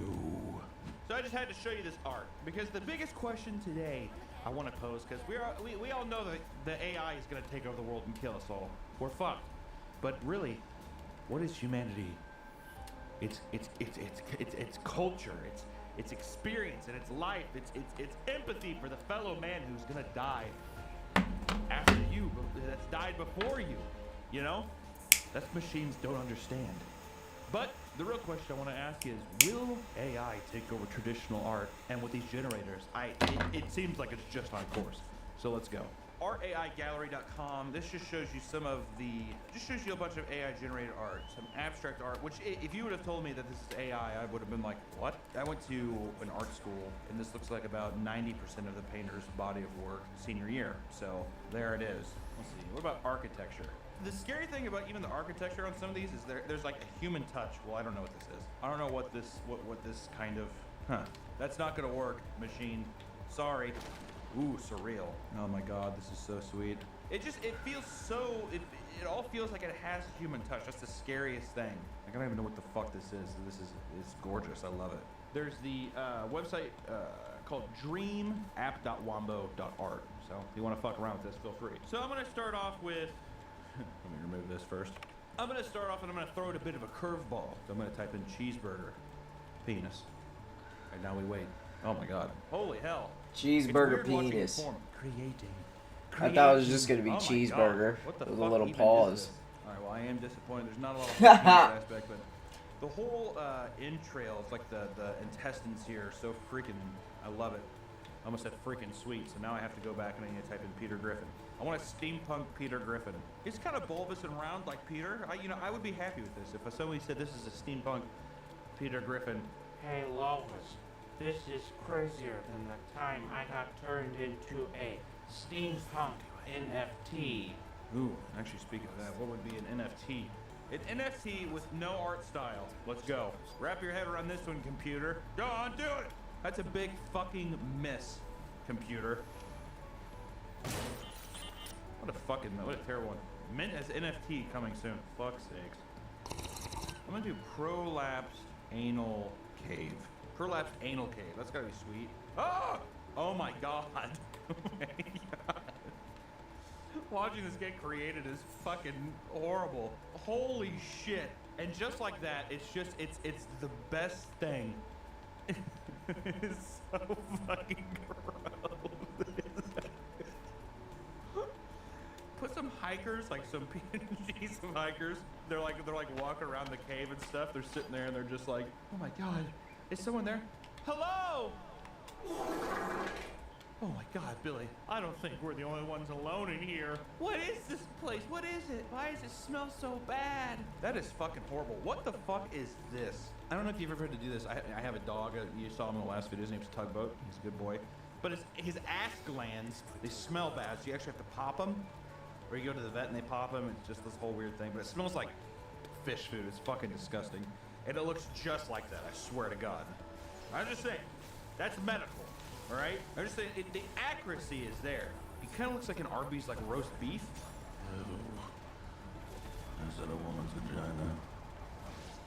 Next one. What do I want to do next? I'm going to throw in some fun, flavorful words, like if a child was doing this. Smelly, Amogus, Markiplier. Foolish mortal, you think that I cannot make smelly Amogus Markiplier. How crazy. Oh, shit! What is it? I see the flowers, Torgal. Thank you. Oh, Thank you, God, bro. It's so good. This fucked eye. That is amazing. Man, the thing too is I don't know what is around him. At first I thought it was potato chips, but I'm pretty sure it's hair. It's hair, or it's like super zoomed in on like a bee, like a honeycomb or something is also what it looks like. And you just have little bits of his hair top right. But that smile with whatever the fuck that pink is so good. I'm gonna type in I like Papa John's pizza. Papa John's doesn't say the N-word. This is the reality I wish I lived in. Oh my god, is that a tiny Papa John up there? Oh, I was distorted for a second. What are these things? There's a beauty to this surrealism that this is actually making me depressed. I wish that I could make this kind of art. I love the tiny Papa John here, the disgrace. Ooh, actually, you know what the Wombo art might be saying is that this is what the world looks like if he never said it. Ooh. I feel like I have to face off against this beast. Can humans still take over? Can I get a more visceral reaction out of you, the viewer, against this computer? Is that something that I can do? Can I accomplish this task? I'll think of a prompt. I got to think of something to where I have to type it in, and it has to be exactly what I'm thinking that I'm going to draw, so it's equal. Okay, we can't do Toe Jam Sprinkles and have me fucking make something like this, because I can't. Who do I want to do? Who should I compete against the algorithm with? Trying to think. Who? You know what I'm gonna do? We'll do Corey. We'll do Corey Execution. So I'm gonna do no style. I'm gonna do create, and then I'm gonna hide this window. Now I'm gonna see what it does, and I'm gonna draw mine first, and then we'll compare. Hunter Hancock has to face against a robot. Corey, I'm sorry, but I'm gonna have to lay into you a bit. I don't want to have to do it, but I'm gonna have to beat this AI. Okay, I gotta do this quick. Come on now, baby, come on. Already, this doesn't feel like him. Fuck. Okay, come on. Don't tell the computer. He's still processing. Evil smile here. Yay! Smash that like, samurais. That's what he's saying here. Even if I lose, I'm enjoying the hell out of this. This is great. I love it. I'm gonna make his neck's gonna come down like this. He's gonna be fucking strangled by that puka shell necklace. There's a little fro here, and he has his headset.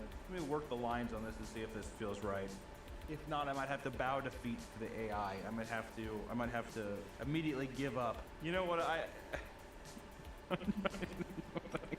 what the fuck is this drawing?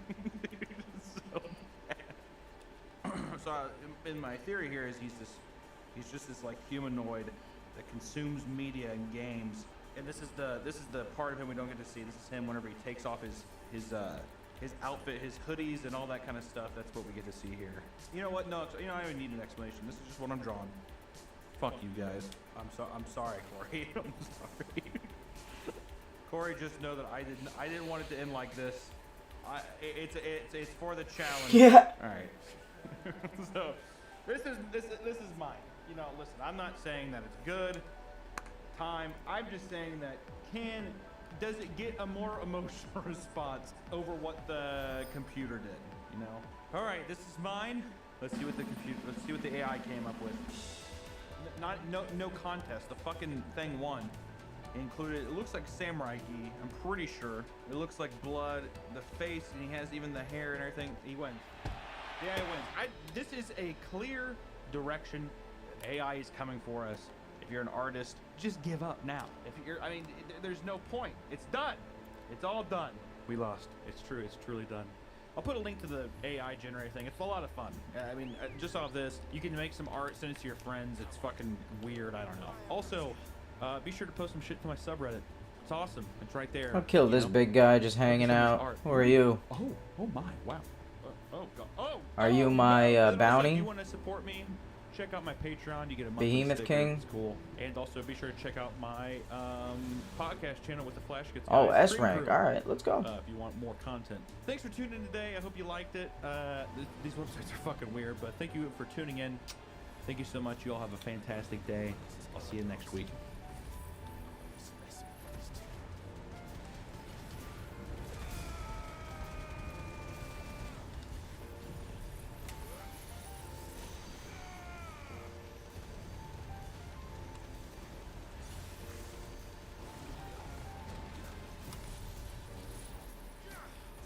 Can I ask you a question? Are all transgender people and those who advocate for their existence, survival, and success trans rights activists? I'm inclined to say no, that advocating for my existence shouldn't be seen as radical. But it's clear to me that some on the so-called left are only comfortable with transgender people as long Jesus as they are Christ, in that fucking perpetual tornado, subjugation man. to those who are not transgender. This is not a winning issue for us. It is what it is. You do what you want with that information. Well, the advocates and activists for the transgender community would respond with, we don't care about the politics, right? We don't care Okay, about... but then don't come... No, I gotta say. Let me just finish my thought, Jake, for Okay, one go second. ahead, go ahead. Okay, they'll say that, but okay, you don't care about the politics? Let's just, for once in your life, think strategically about what that means. You know, I'm gonna be very honest with you. I haven't been a fan of TYT for a very long time.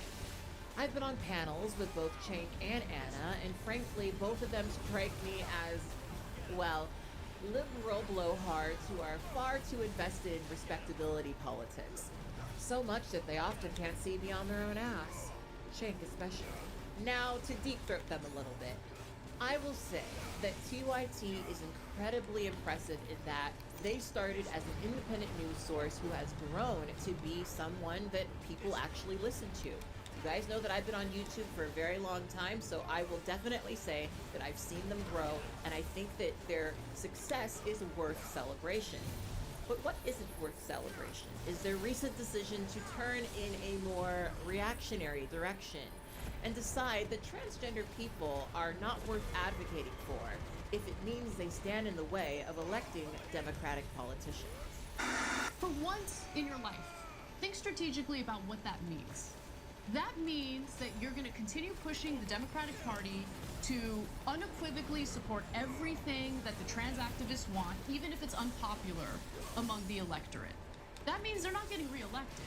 That means they're going to lose to Republicans. Republican lawmakers who are passing draconian, disgusting legislation in various states right now as we speak against the transgender community.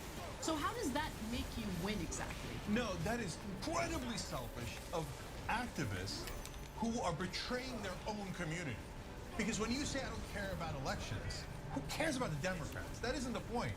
The Republicans introduced over 600 bills against the LGBTQ community. That's because of elections. And over 70 of them have already passed. When you say I don't care about winning and I don't care about elections, what you're saying is I'm super selfish leftist activist, and I'd like to build my cloud. But meanwhile, I'm willing to throw trans people and the entire LGBTQ community under the bus, knowing that these bills are gonna pass because we're laser focused on a losing issue. And by the way, you schmucks, you're falling exactly into the right-wing trap. They lose on everything else. But idiot activists, yes, I just called you an idiot. Activists go in there and go, no, I'm gonna fall right into that trap, and I'm gonna fight on the only losing ground we have, so we can elect more Republicans, so they can pass more anti-LGBT laws. Great, well played. I'm sure your clout and your brand is doing great. You know, there's actually very few things you can call me that would actually offend me, but a Democrat is pretty high on that list. And situations like this remind me of exactly why I feel that way. Chink and Anna seem to think that advocacy for transgender people may lead to a loss for Democratic politicians, which effectively communicates that our bodies are just simply, you know, the cost of business for their success. And you know, Democrats make arguments like this pretty frequently, and then they wonder why they don't get votes in certain districts. Did you know that according to Data for Progress, that 75% of LGBT voters believe that the Democratic Party isn't doing enough for the LGBT community? God But of course, damn, their look at votes all that don't XP. matter, do they? Like many liberals, instead they focus on finding Nice. common ground with bigots in hopes that one day, just one day, they'll vote blue. But do you know what's funny about that? We're seeing more and more that Republicans don't actually care about these anti-LGBT legislations as much as you may think they do. Republicans doubled down on anti-LGBTQ plus rhetoric in the midterms. It wasn't a winning platform. This year saw an underwhelming showing for anti-LGBTQ candidates and historic wins for LGBTQ nominees. So a little more specifics here. And yes, it also addresses the trans sports part as well. So according to exit polling from LGBTQ plus Let's advocacy see organization, some of these Human Rights others. Campaign and data analytics firm Catalyst, voters ranked LGBTQ plus issues as low on their list of priorities for 2022. More than half, 52%, chose inflation, and 29% picked abortion. Transgender healthcare and participation in sports came in last on the list of issues, with just 5%. The one data set that we have, where it is very clear the focus from the right was on hatred of transgender people, they lost historically. Ron DeSantis recently put out a very homoerotic ad basically saying that he's more against the LGBT community than Donald Trump, and we're seeing that it's not actually translating into him getting more votes. For most Republicans, this anti-LGBT shit is just not one of their primary concerns, and the polls show this. I'm wondering if you think that DeSantis's very public war on woke distracts from the message that you like about her. A little bit, I do. He did sign a law that restricts transgender care for adults as well as kids. I have greater concerns about the 6-week abortion ban. Tell me about that. I think if he made it clear that he's a states' rights person and that he's not looking to pass a national law in this regard, I would be less concerned. So that shines a very peculiar light on Anna and Cenk and their particular vitriol against transgender people advocating for themselves. And this is probably my main issue with all of this. Both Cenk and Anna consider themselves to be, in their own ways, supporters of the transgender community. They have, from time to time, stood against transphobic bigotry, and I guess that is progressive in a society that would describe me as a trans rights activist for wanting to use the women's restroom. But see, the problem that I have with this is they're pretending that it's all about electoral politics. But the reality is that's just a shield against the reality that they do indeed engage in transphobia, and that beyond these conversations, they often sound indistinguishable from the right-wing bigots that they are arguing they are not. One of the issues that you're totally downplaying right now, not even mentioning, is that some school districts want to, let's say a student comes out and identifies as transgender, school districts want to support that student and help him or her through that transition without ever having to notify the parents. I think there are issues there. Okay, And now I do not begrudge parents for being concerned about that. Anna, I agree with you. In this clip, Anna said that she takes issue with a school not communicating to the family of a transgender child that the trans kid is socially transitioning at school. And as somebody who did this in school, I have obviously a lot to say about that. Part of the problem with these conversations is that most of you are not in any meaningful way in community with transgender people. So you're speaking from a place of ignorance, you're speaking without really any knowledge. You just believe that you know better about these things. But I'll give you some perspective if you have an open heart. So when I was younger and I was coming out as trans at school, I was indeed hiding it from my family. But do you know why that is? Because 40% of homeless youth are LGBT. And for me at the time, my biggest fear was that I would come out to my family and they would kick me out. I didn't want to be homeless. I didn't know how to survive on the streets. So you know what I did? I hid from my family that I was transgender until I was in a position where I could support myself. That decision was survival for me. I was raised in a very Christian, very conservative home. And I knew that if I told my father who I was, I would be removed from the home. And I'm very happy that I did things that way. And I'm so thankful that I had teachers who were supportive, especially my English teachers, because they were really cool. Side note, I'm in the process of burying my mother right now, and she kept every last one of my writing assignments, and I discovered that my first chosen name was Raven. I had completely forgotten about this, but oh my gosh, what an embarrassing stereotype.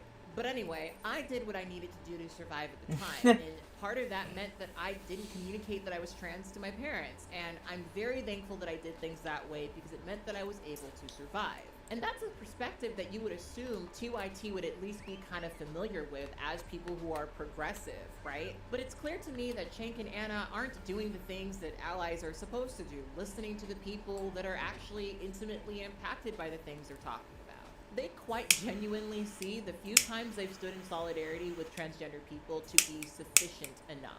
In fact, we should be thankful that they're even doing it. And sure, like I said, maybe for them, it is very radical for them to stand in support of transgender people in any way. But when so-called allies refuse to hear that the scraps they throw us aren't actually sustaining anything other than their feel-good egos, it becomes incredibly clear that their allyship has no teeth at all.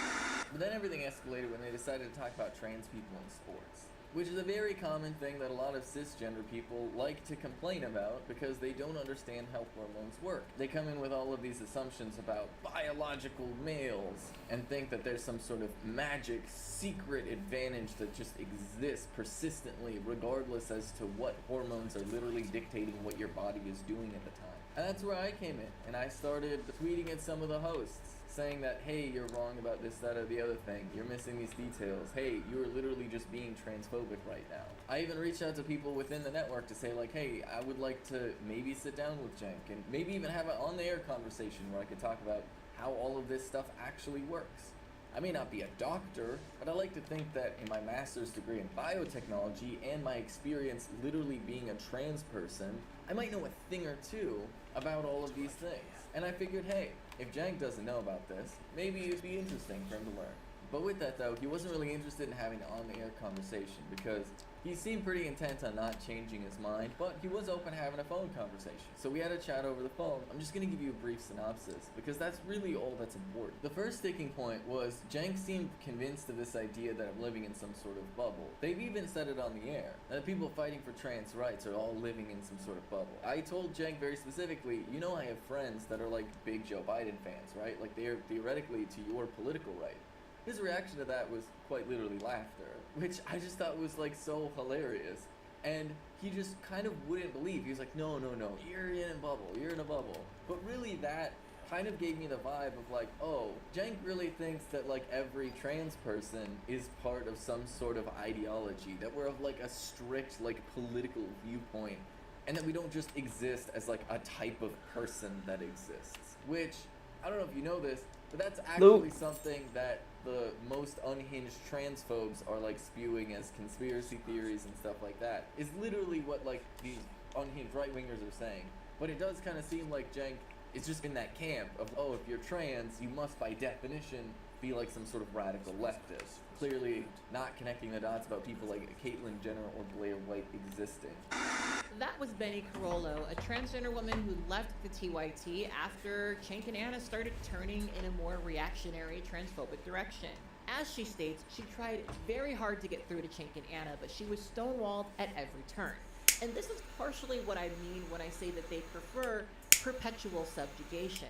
Because it couldn't be that a transgender woman who lives this life and has been on hormones and understands how they function could possibly have anything of value to say as they debate whether or not transgender people are impacted by hormones. They know what's true because they're not transgender. And that perspective is one of supremacy. It's a very clear expression that a transgender person could never confidently and clearly state their own experiences. Those experiences must instead be defined and clarified by a person who's not transgender. And this opinion is weighed so much more. And that is, once again, supremacy. Without much knowledge at all, they have all the answers, know everything to be said about the topic, and we should be thankful to them for advocating for us in any way, shape, or form. Thankful enough to step aside, put our issues down, and help them elect a Democratic politician. They ask for perpetual servitude to the cause while offering very little in the way of support. And you know, the cherry on top of all of this is Anna let her mask slip just a little bit when she would go on TYT and address Benny in the video. So, unfortunately, Benny has decided to leave TYT. I'm definitely heartbroken over her decision to do that. So, let's just be clear.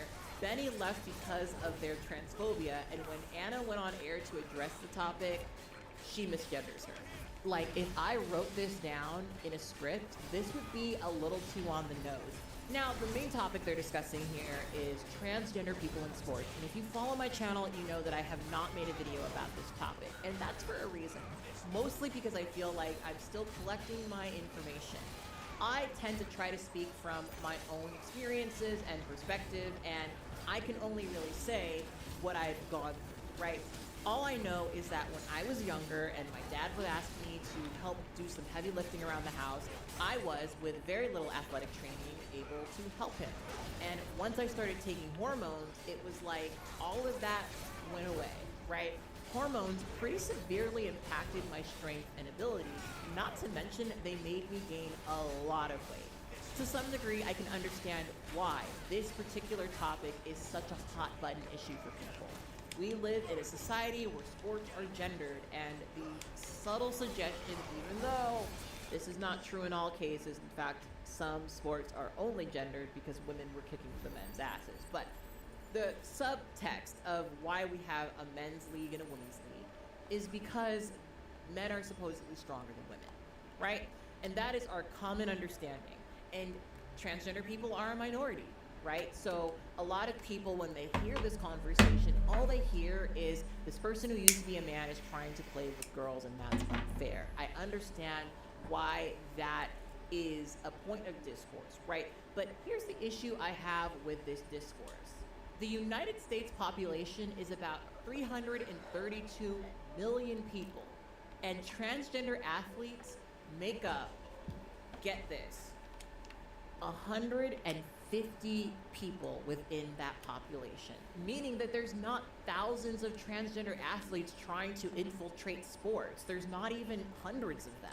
It is quite literally a minority within a minority, which means that this hot button topic being presented as a primary concern is completely disproportionate to reality.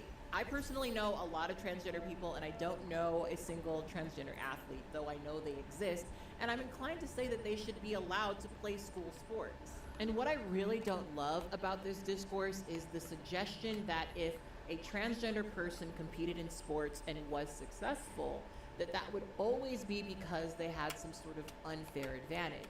It could never be that, like their cis counterparts, they trained hard and they were successful. It's always going to be because they have some sort of unfair advantage. It places transgender people in a position where they can't be successful, where once again, people are only comfortable with them as long as they are perpetually living in subjugation to people who are not transgender. As long as they exist as a sort of permanent lower class. And look, I'm not stupid. We don't tend to measure somebody's access to civil rights based on their participation in athletics. But that's exactly how this conversation often functions. If trans women and girls have an unfair advantage, it's because they're really men, which means they shouldn't be able to participate in women's sports, which of course means they shouldn't be able to gain access to women's spaces, which of course means that they can't use the women's restroom, which of course means that they can't be in public for more than 3 hours, which of course means that they probably shouldn't medically transition so that they would even have to be in that position. In some states, adults are increasingly having their access to gender-affirming care challenged, and in some places, their right to gain access to gender-affirming care has indeed been removed. To answer my own question, no, I don't think that trans people and those who support them are trans rights activists. Frankly, I don't describe myself. Let's go. But we are indeed at a point in the timeline where asking for access to life-saving gender-affirming care is pushy and radical. So in effect, we have to be activists in order to fight for our own survival. And the ideology that Chink seems to hate so much is the very idea that we deserve the right to exist, thrive, and survive. It is a condemnation of our country that the things that everyone wants is activism for a very specific group of people. At the end of the day, I think Chink and Anna are trying to hide their actual transphobia behind electoral politics. We see already that this is not the biggest concern for Republicans. So it says quite a bit, actually, that they're choosing to die on this particular hill. I think it's more of an indictment of their actual feelings, their actual transphobia, than it is anything else. The polls do not reflect that throwing transgender people to the wayside is actually going to substantially help them. So what is this really about? Chink and Anna seem convinced that this is about demanding purity, but in truth, it's about their audacity to rub shoulders with bigots while describing the fight for trans survival as selfish and clout hungry. It's distasteful and quite pathetic. But like I said, I stopped watching TYT a very long time ago. And you probably should too. Anyway, I think that's all I had to say about Missing this topic. 1, 2, I'm very curious to know what you guys have to say. 3. Be sure to leave me a comment in the comment box below. I am looking forward to reading them. And on that note, I will talk to you guys later. I want you to always remember and to never forget that you are beautiful and you are loved. Unless you're Chink and Anna. Bye. Here is How the U.S. Stole Puerto Rico by Johnny Harris. Remember, he did an anti-China video, so now he's got to do another anti-America one. That's how it goes, 1 and 1. It's easy to forget that the U.S. still has colonies. Might go. But we don't actually use the word colony. We prefer words like unincorporated territory or commonwealth. These are places where people are subject to U.S. rule, but don't enjoy the full rights that other Americans do. I want to tell you about one of them. Got a long ride. When you're in Puerto Come Rico, on, Chocobo. you're not just in a vacation paradise. You are in a part of the United States. It feels like the United States, but it also feels distinctly different. This feeling, this limbo state, didn't happen by accident. In fact, it's perhaps the best example of the lengths the United States has gone to hold on to land. So let me show you how the US kept their colony in the Caribbean, using brute force, spying, and the abuse of land and people. This is how the US stole Puerto Rico. Pause the video really quick. I need to Oh, just... damn. He's changed up his fit, dude. Oh, shit. He changed up his fit. He's got that, like, I'm in the jungle. He's got that I'm in the jungle colonizing fit on, dude. Oh, Yo! shit. Tell you something, which is that about 3 years 1600s ago, I drip. started seeing a therapist because I was kind of not in a happy... Oh my God, BetterHelp. Once you're connected to phone and with a lot of these, Spanish Empire looks like this video, and now let's dive back into Puerto Rico. Okay, so it's 1898, and the Spanish Empire looks like this. But it's faltering. A lot of its colonies are fighting for independence. The United States gets involved and allies with a lot of these independence fighters. They say they want to liberate these colonies, and so they get into the war and they win. But instead of liberating Spain's colonies, they just take them for themselves. And one of those colonies was Puerto Rico. And so on an ordinary Tuesday in the late 1800s, there was a quiet ceremony that takes place on the governor's balcony in San Juan. After 400 years of Spanish rule, Puerto Rico, this island in the Caribbean, is simply passed from one ruler to the next. And this begins an unprecedented experiment in the Caribbean for the United States. An operation to extract resources, money, labor, and military protection from this small, beautiful island. They start by passing a law that gives the U.S. total political control over the island. They start appointing American leaders to govern the island. Men who don't speak Spanish, don't know anything about Puerto Rico or its people. Most of these leaders treat the assignment like a business venture. Like this one guy who, when he was the leader of Puerto Rico, starts to give public Puerto Rican funds to American-owned businesses on the island. Then he stacks the government with American loyalists. And then eventually he resigns, but then he returns to the island to build a sugar kingdom. Now with the help of all of the political officials that he had appointed, this company balloons into the largest global sugar business on Earth. And when it's domino, you're sure it's pure. At the same time, US banks descend on the island, giving out very predatory loans and then foreclosing on land, gobbling it up and turning it into, you guessed it, sugar farms. Puerto Rico is slowly turning into a sugar island and becoming more and more dependent on shipments from the mainland. The US enacts a new policy that says that anything going into Puerto Rico has to be transported by American ships with American crews. So of course this skyrockets the prices for locals, which is made worse by the fact that the US government had devalued and then outlawed the local currency. So now every Puerto Rican lost almost half of their wealth overnight. And as a part of this push to lock Puerto Rico in as their colony, they forbid Spanish in schools and public institutions.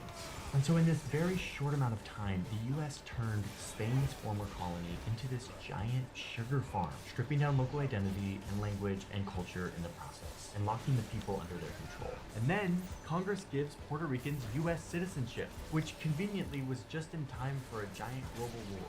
So Puerto Rican men got sent to the front lines to fight for the country that was in the process of pillaging their island.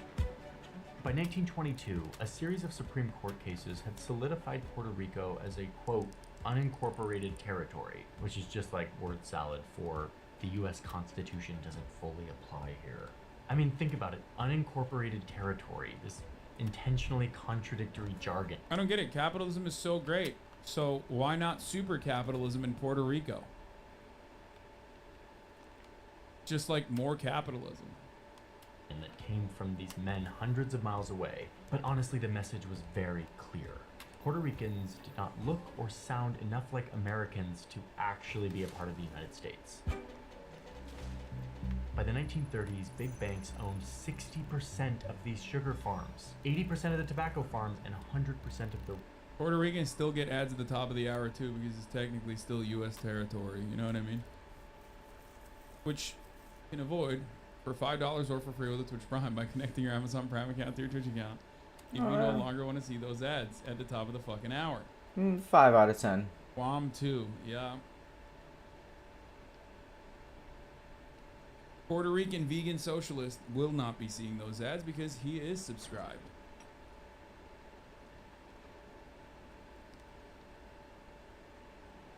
Disgusting exploitative segue.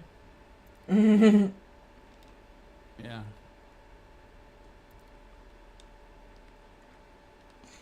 Anyway,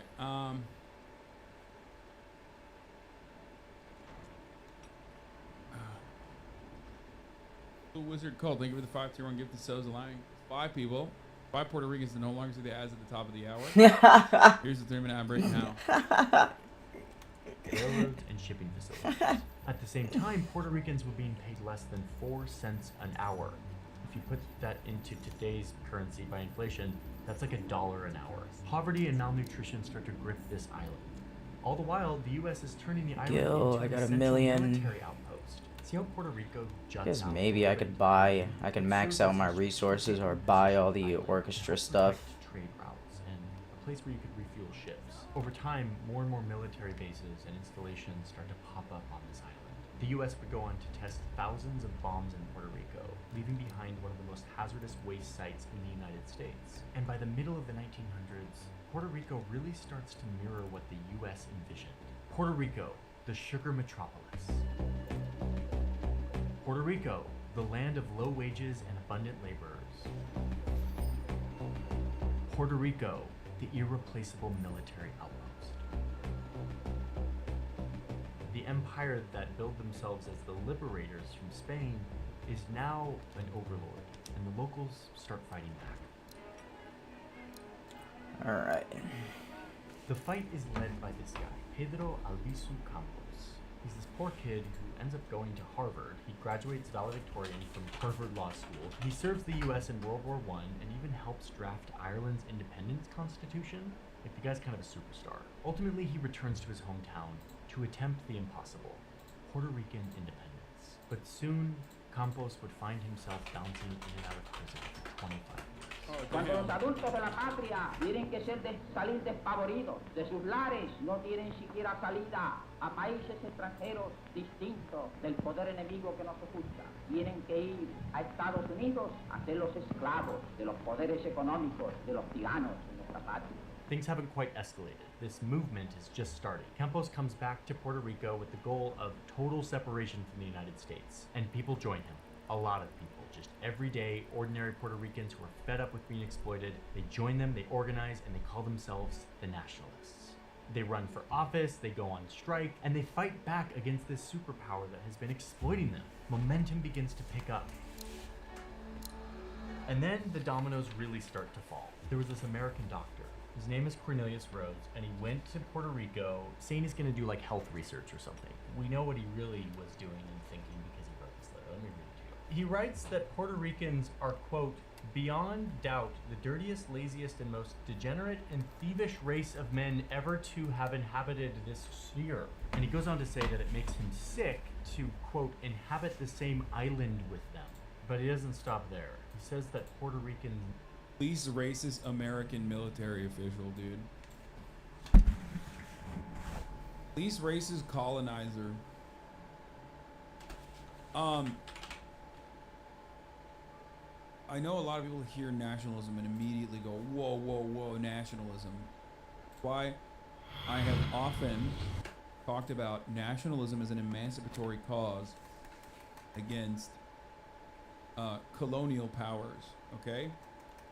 Puerto Rico's mistake, I guess, is that they went against the United States of America, and they did it like 100 years after these nationalist movements created in the post-colony world actual fucking nation states, okay?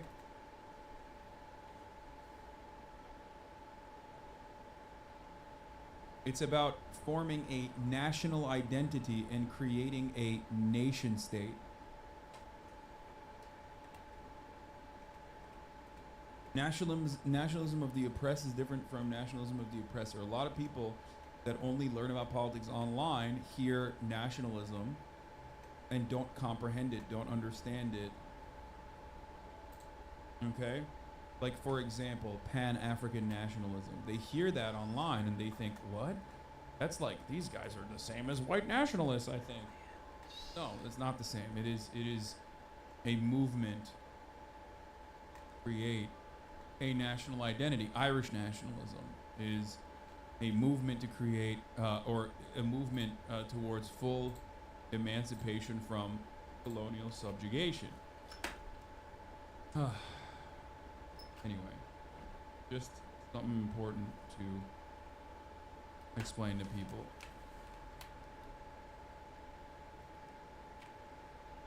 Indian nationalism as an emancipatory movement against England and British colonial violence is different than Indian nationalism now, because India is a nation state now. Okay?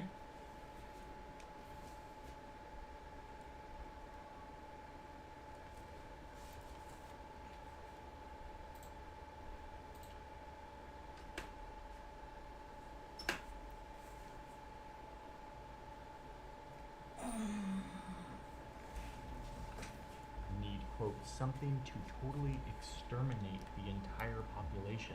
And then he admits to a crime. He says, I have done my best to further the process of their extermination by killing off 8 and transplanting cancer into several more. I mean, this is bad. It's really bad, but for a lot of Puerto Ricans, this wasn't surprising. So the staff at the hospital find this letter and they send it around to everyone. And it goes out and it goes Bad. viral. And nothing happens to this guy who has admitted to murdering a bunch of Puerto Ricans. Actually, something does happen. He gets on the front cover of Time magazine. Brilliant. Dude, Time magazine has an incredible track record with this, by the way.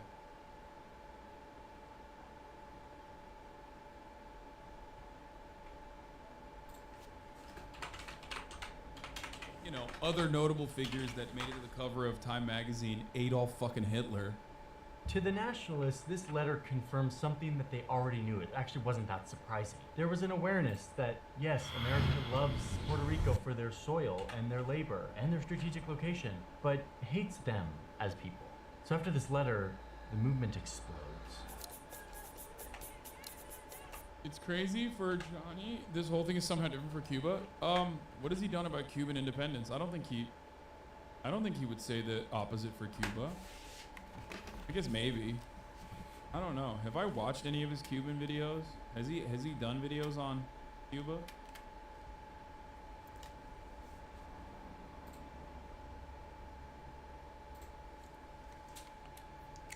Oof. Bad look, Adolf Hitler. Oof. Bad move. Yeah, big oof. He's critical of Batista and Castro? What?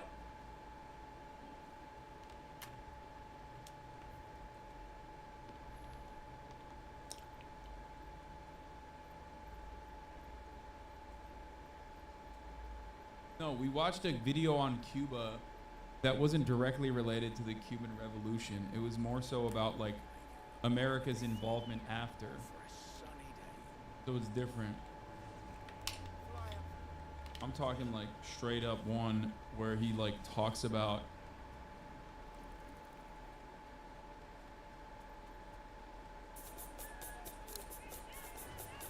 It gets to the point where the U.S. and their puppet government on the island can no longer ignore this movement. Soon, a bunch of new officers are hired and trained and armed with machine guns and tear gas. But the nationalists keep fighting. Then, in 1935, police kill 4 nationalists at a university event. The nationalists retaliate by killing the police chief. Then, without trial, the police execute his killer and arrest Campos, the leader of the movement, for plotting to overthrow the What the fuck are you Campos guys was given doing this all the way great over trial here? With a jury Jesus made up Christ. mostly of mainland Americans, and he gets sentenced to prison for 10 years.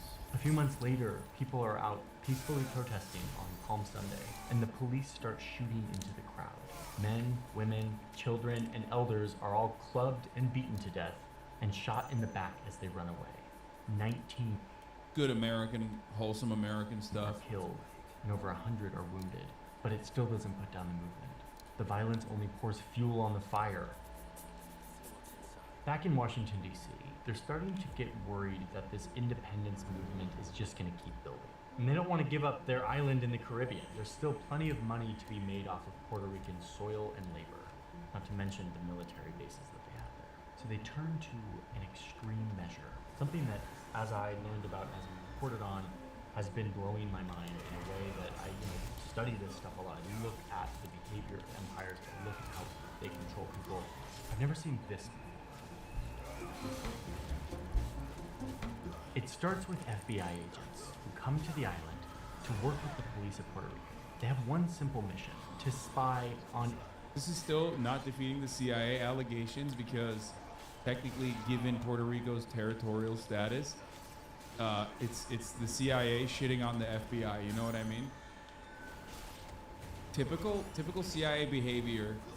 Just criticizing the FBI and being like, those guys are bad. Not us, though.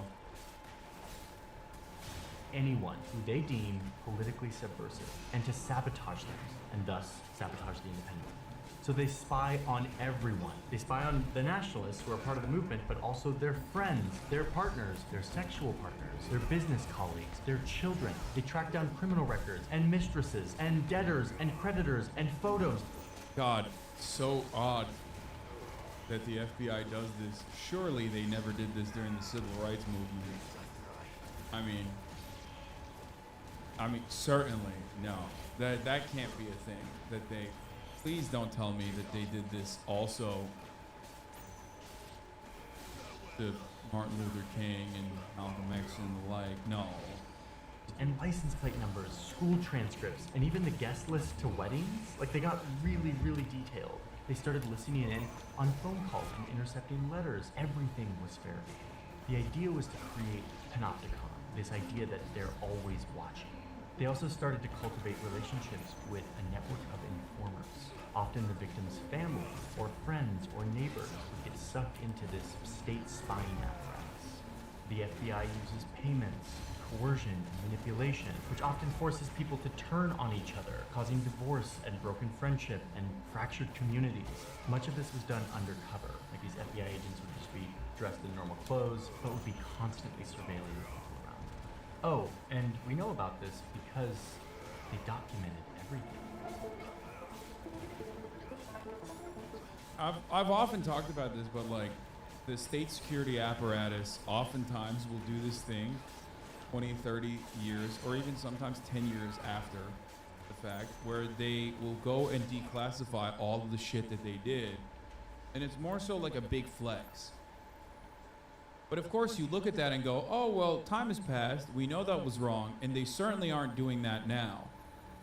Only to be shocked 10, 20, 30 years down the line again, when you find out that, no, they have consistently continued doing the same shit. And that everyone who said, oh, no, that's not happening anywhere right now, all the people that were saying, no, Hassan, you're a fucking conspiracy theorist for this. Well, you're in the wrong, only to find out that they are always in the wrong.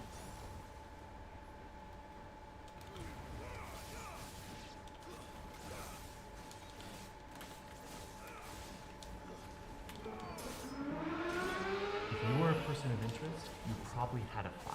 All of these files, they're called the carpetas.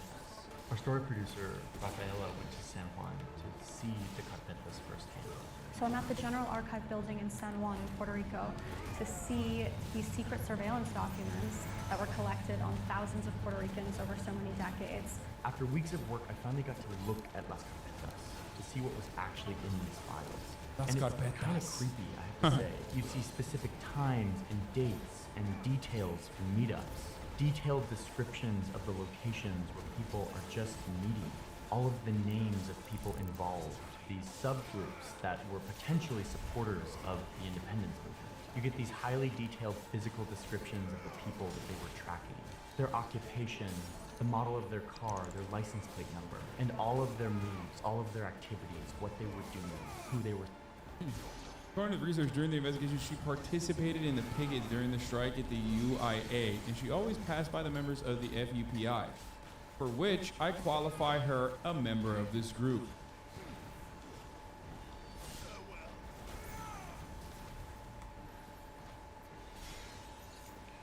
Cool. Were supported. And even for those who moved away from Puerto Rico, they continued to track them, knowing exactly what apartment they lived in the Bronx. They speculated about their nationalistic tendencies. And then you see these interviews that agents were having with people close to them. NATO Andes watch this video and go, yeah, this is why nationalism is bad. The FBI was based.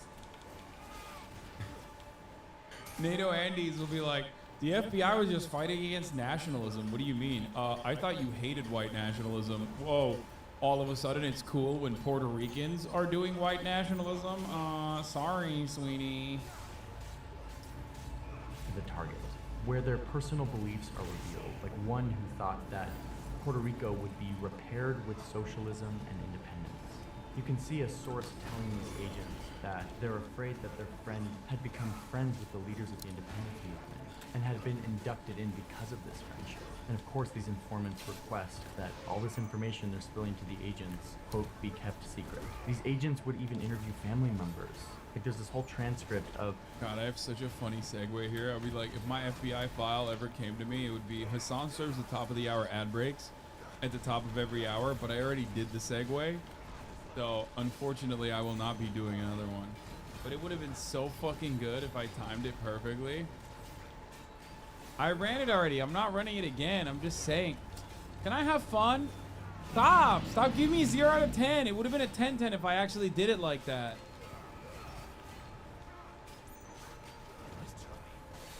Fucking no fun allowed, dude. Holy shit. Of the agents talking to the mother of someone who was suspected to be a part of the independence movement. Oh yeah, and in all of these documents, you see an obsession with who had guns.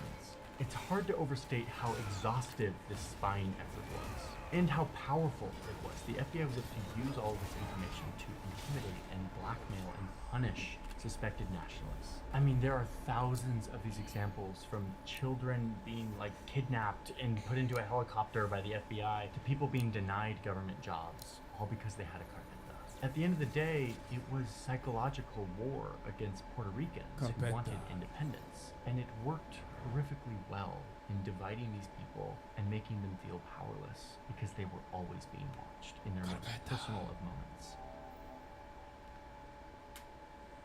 Oh, and it wasn't just a couple of years, this lasted for decades. Eventually it gets to the point where Campos and the nationalists see no other way other than armed revolution. In the fall of 1950, the nationalists declare Puerto Rico as an independent nation. They attempt to seize towns, to set government buildings on fire, to cut phone lines. They try to assassinate the governor. And let's be honest, it's 1950. Like, the United States is easily the most powerful country to have ever existed. These people had no chance of winning against the newly crowned global superpower. Their goal was to bring attention to the world, to pressure the US to give up its colony. But instead, the United States responded by dropping bombs. The only time in the history of the United States where they bombed their own citizens. Nope. No, that's not true. Definitely done it a lot. Just saying, that isn't correct. That is incorrect. Philadelphia Move bombing, Tulsa, which is like literally still called the race riots. That was the bombing of Black Wall Street in Tulsa. Coal miners in Blair Mountain. There's a bunch of times when they've done that. So 9/11. Stop. Okay, I didn't say that. That's crazy. Why would you guys say 9/11 is another time when the United States bombed its own citizens? That wasn't a bomb, that was a plane. There's a difference. There's a distinction. One survivor of the revolution. Unless you mean Semtex.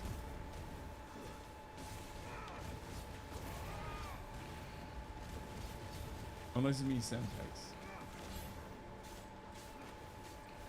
You know what I'm saying? Was interviewed 5 years ago and said that it was a David against Goliath situation. And damn, that the leaders spamming told that them fire. That Come they on, might die, man. that they might succeed, but that at least it would have let the world know about Puerto Rico.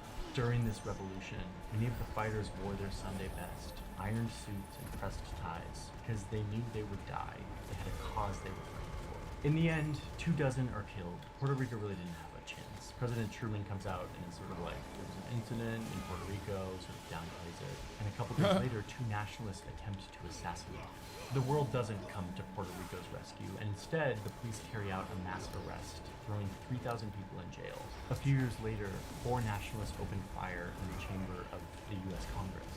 Campos is arrested again, and this time he's sentenced to 80 years in prison. There's evidence that during this time in prison, Campos was exposed to extreme levels of radiation. The consequences allegedly gave him a stroke and left him paralyzed and unable to speak. Just, you know, just a little bit of gross torture, just straight up. It's actually wild that he's talking about this. You know.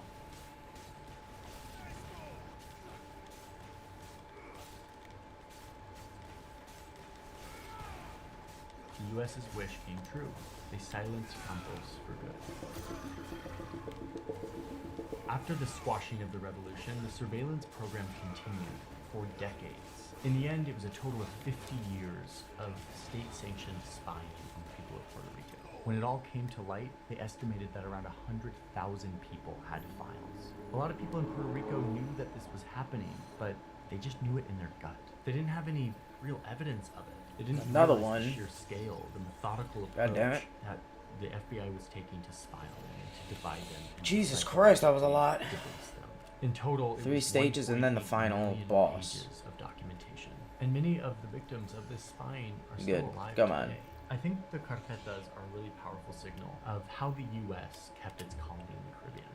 They were Yup. the cementing Let's of go. what the U.S. had done from the beginning, which is create a system of reliance and oppression where people lived and died under the thumb of this massive superpower that was exerting very, very aggressive control over these people who were American citizens. It's hard to fully understand and impossible to relate to the psychological impact that this program would have on the people that it affected, but also the generations who came from the people who it affected. Imagine such a pervasive force that was sowing division, mistrust, betrayal, and fear, not just of the government, but of each other. Puerto Rico never got independence, and to this day they remain an unincorporated territory, which means that they don't have the same rights as other American citizens. And the status of the island is a heated debate. Many Puerto Ricans value modern-day benefits of being connected to the U.S., but at what cost? This Yeah, is I mean, baffling. they have no power. It's like the worst position possible, where they have citizenship, but no actual legislative power, and no pathway towards statehood. And then there's also other people. There's also a viable and a relatively sizable a group of individuals that want statehood, right? But of course, instead of all of that, you get the worst of both worlds. 20 statehood seconds? What and the no fuck is legislative this? Power, no representation. What no do you voice, mean? And simply just the worst aspects of predatory capitalism, where Puerto What Rico the is seen fuck as is like a this? tax haven and a tourist destination for the United States of America, where Harris forgets to mention that because of this, the What U.S. the went through a fuck? mass sterilization campaign in PR and Don't decimated tell me the I have to birth rate of start the everything island. all over. Please, God.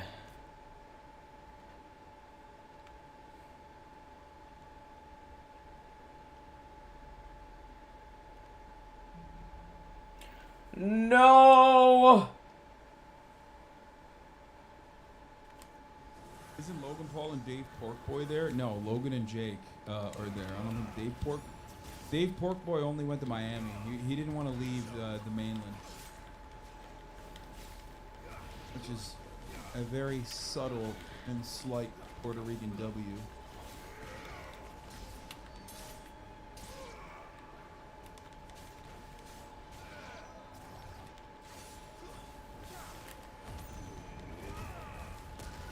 How you doing back there? Oh, ma'am. Ma'am? Ma'am, what is happening?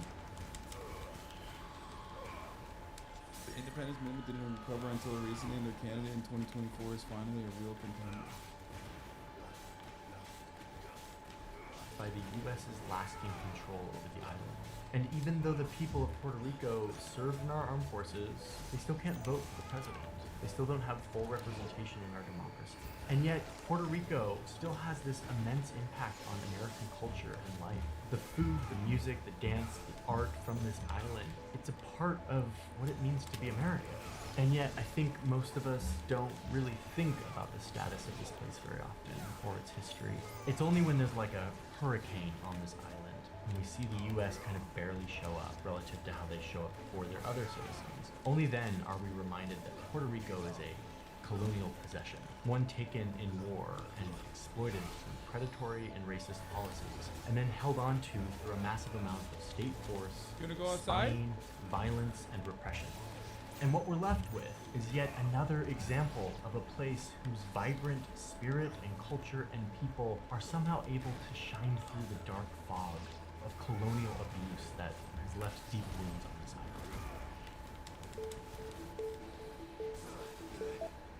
island. Great stuff.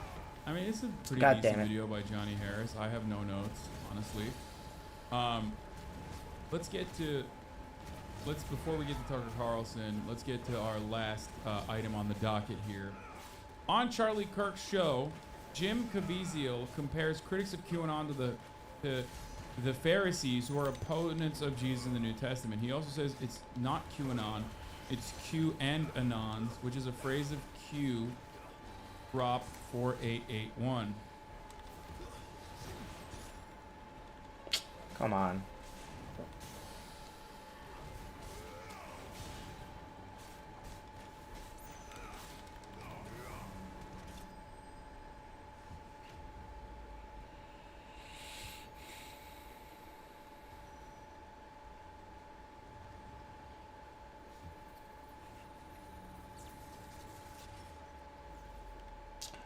Might as well let my shit recharge.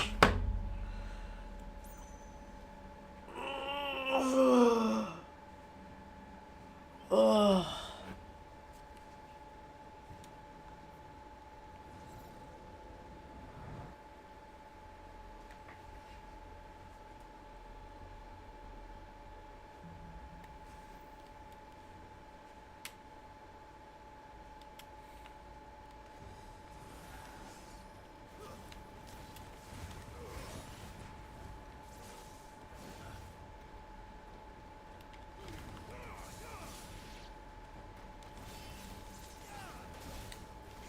God damn it.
God damn it.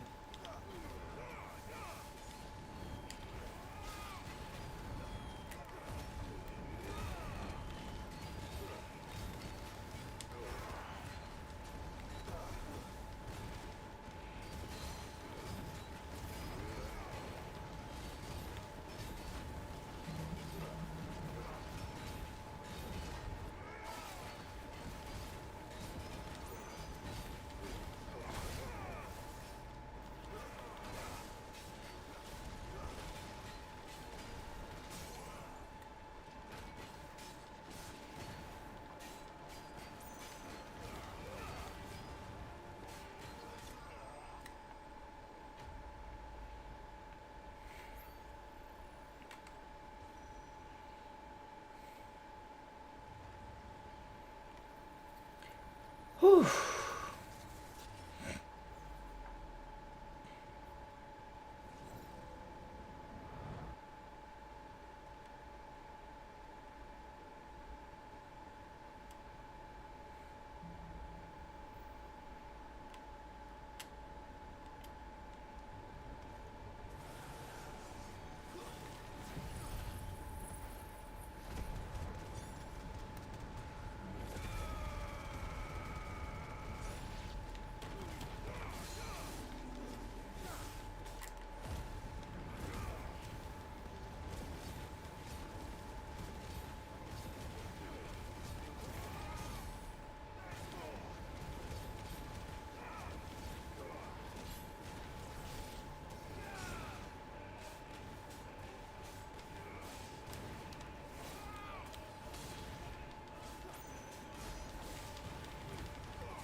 Alright, this final boss. God damn, I gotta beat him fast. Oh boy.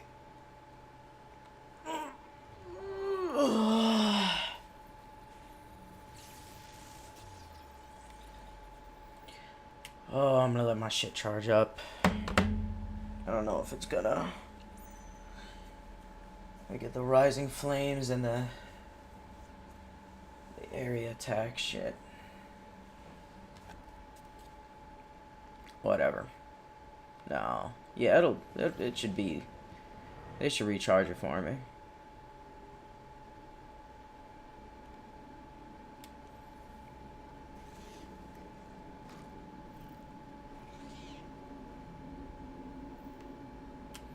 Yep.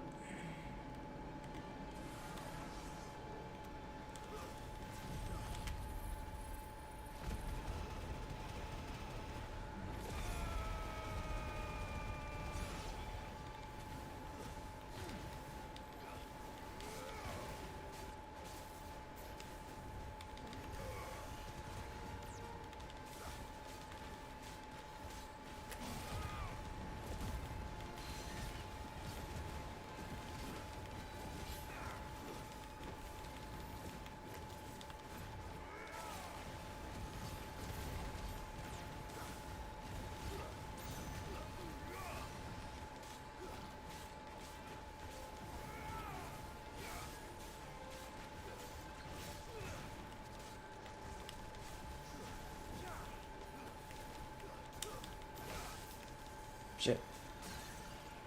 Let's go. Come on.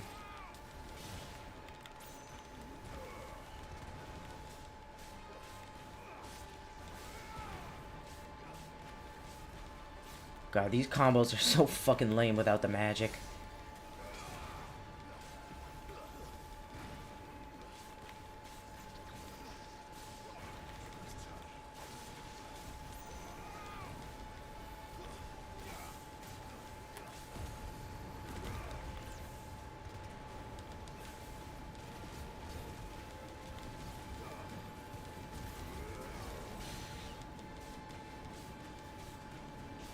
Come on. We're gonna do a Clive. Come on. Yes, parry. Perfect. Yes. On stagger. We need that. Yes. God, this is fucking cutthroat timing, kinda. Jeez.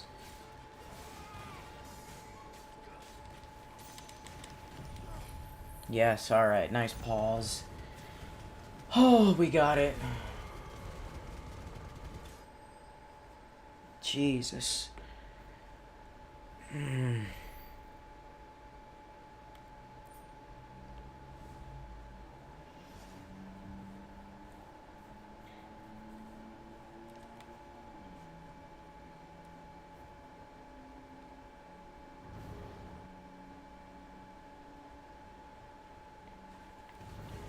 Alright. Let's get something else on.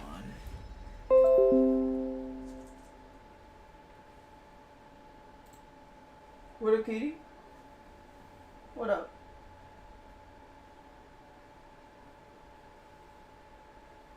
What's up?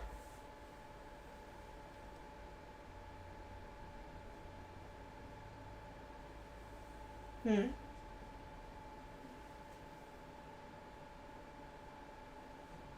Don't worry about a wheel. Alright.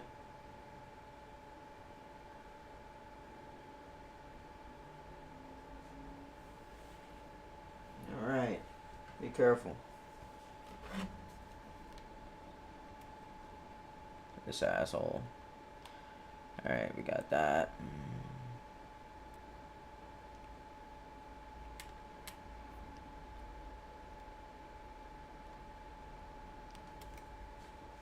Alright.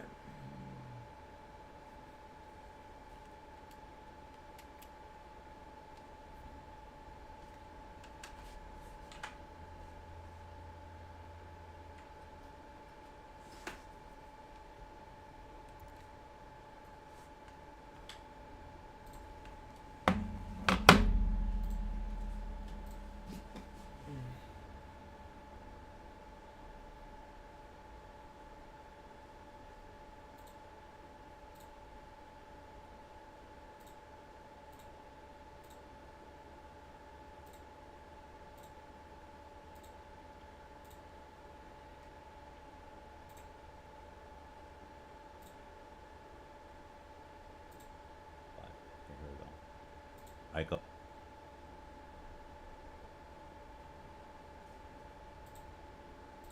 I don't know. I shouldn't do that.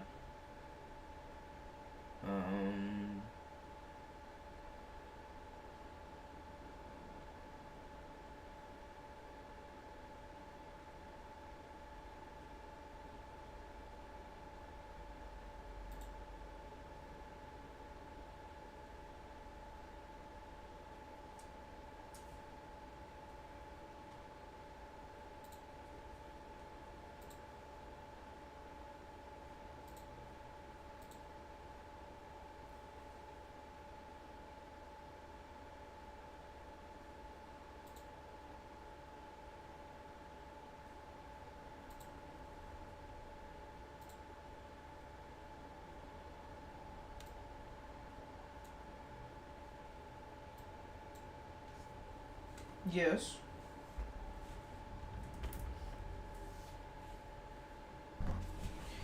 What?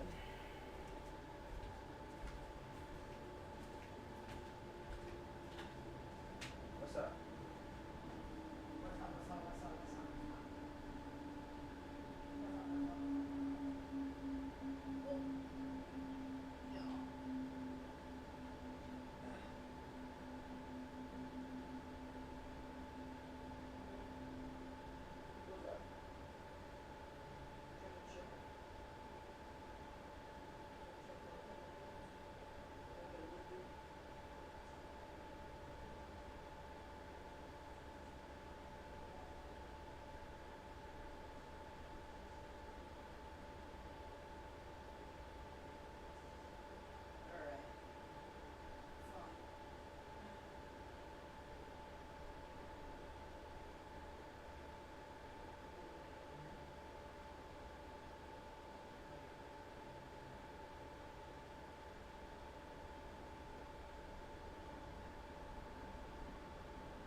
Skibbity bip bip bip bip.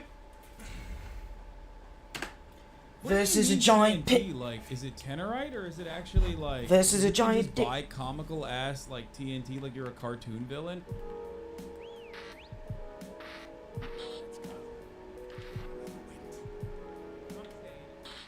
What is this? I just bought this train and it is currently barreling full speed towards that giant pit over there.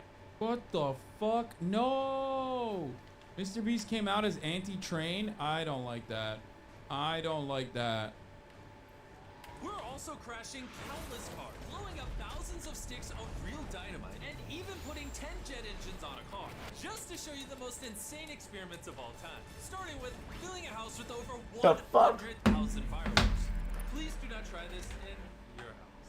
For this experiment, each of the boys will hide a dummy in my new house to see if it's even possible to survive. Water and fire. What the fuck? My mannequin is going to survive. Mine's in the fridge. Go in, come on. Let's blow Alright, this so it's house up. down there. If you accidentally press one, the house Alright. explodes. Oh my goodness. Where's Why your did he thing? put the teleport thing over here though? The fuck? Front porch. Oh yeah, it's sitting right there. This is gonna be the coolest thing you have ever seen in your life. Yes. 5, 4, Yeah, it's not there. 2, 1. Fuck out of my way, bro.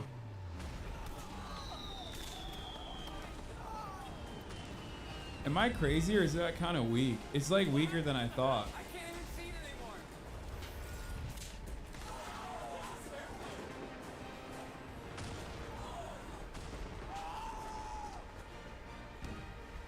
Oh my. You know what's crazy about this? Like, I'm so used to, like, as an American, my expectations were just like nuclear cloud. You know what I mean? Like mushroom cloud. House is completely eviscerated. We see a fucking mushroom cloud. You know, it's Christopher Nolan's Oppenheimer, right? Oh fuck. Oh. Thank God for the fucking Japanese painkillers. Holy shit. Or, oh, it's the worst. Y'all seen the 4th of July Kai stream? Very similar. Yeah. I don't think our mannequins are gonna make it. The house burned down all night until there was literally nothing left, including all the mannequins. Next experiment. We're about to play tug of war between this real military tank and these 2 school buses.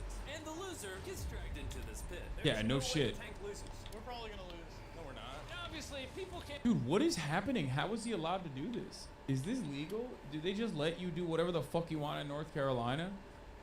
What are you doing? I just did, but okay. Why does he just have a fucking pit? Like, that's, I don't really understand that. He just casually has a pit. In these vehicles could still die when they fall in the pit. So this remote actually controls the tank. This feels illegal. 3, 2, 1, go! Go, go! I'm full throttle right now. You're done for! There's no way. See, that's why I need gamer pillar. This guy didn't show me course the where tank is the gonna fucking pull the chronolith school was.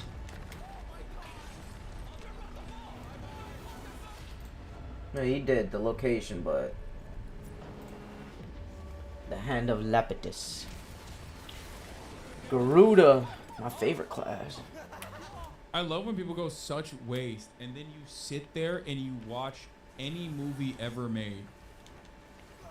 I can't tell if this is fake or not, but I do find it particularly funny when people are like, man, there's so much waste happening. Even if he like literally didn't do this with CGI, which I think he might have, but even if he actually did this with practical effects, maybe CGI to like boost it a little bit, just like infinitely more. You hear the buses beeping? It's horns going off. We're gonna go investigate the bottom of the pit to see the buses. Oh god. Oh no. I need to stop looking down this stair. Stop moving. I'm not moving. Woo. We're in the pit. Oh my god. Yeah, that's what people are saying. I don't think it did. Later in this video, a train's gonna come off those tracks and land right about there. But before we do that, this is $50,000 and it is surrounded by thousands of pounds of TNT. And this is Will. What's up, guys? See that crate in the field? Yeah. Oh man. That is around 1% of the explosives surrounding this money. Are we safe standing here? Yeah, you'll be fine. Here's my credit card. Spend as much much money as you want to protect this 50 grand. I don't care if you use wood, bricks, or even steel to protect this money. Whatever's left of this 50 grand when that TNT blows up, you keep. Good luck building walls. All right, let's make $50,000. He doesn't stand a chance. The first thing Will did was buy 12 industrial water containers and fill them with 20,000 pounds of water. I'm really worried that Jimmy's TNT is going to fix this. And he should be, because It's this smart. isn't even close to enough to stop the TNT. Meanwhile, we're going to test another experiment. In a previous video, we put a jet engine on a car and it jumped over 8 buses. So this time we put 10 jet engines on the car and we're going to see if it flies 10 times further. When this car flies off this ramp, I think it's going to go past all the buses into the trees. I think it's gonna hit the first bus. Our guesses couldn't be further apart. He's currently matrixed into the car, so he sees what the car sees. Grass! Hey! Oh, should we move? Yeah, we're saving our rock. Oh shit. Oh, okay. 3, 2, 1, send the jet car! The car is coming straight at us. I lost signal. Maybe we should jump? Yeah, I'm straining it. He lost signal? That can happen? A terrifying prospect. I don't think it's CGI. Or maybe it is. It looks like CGI. Oh, what the fuck?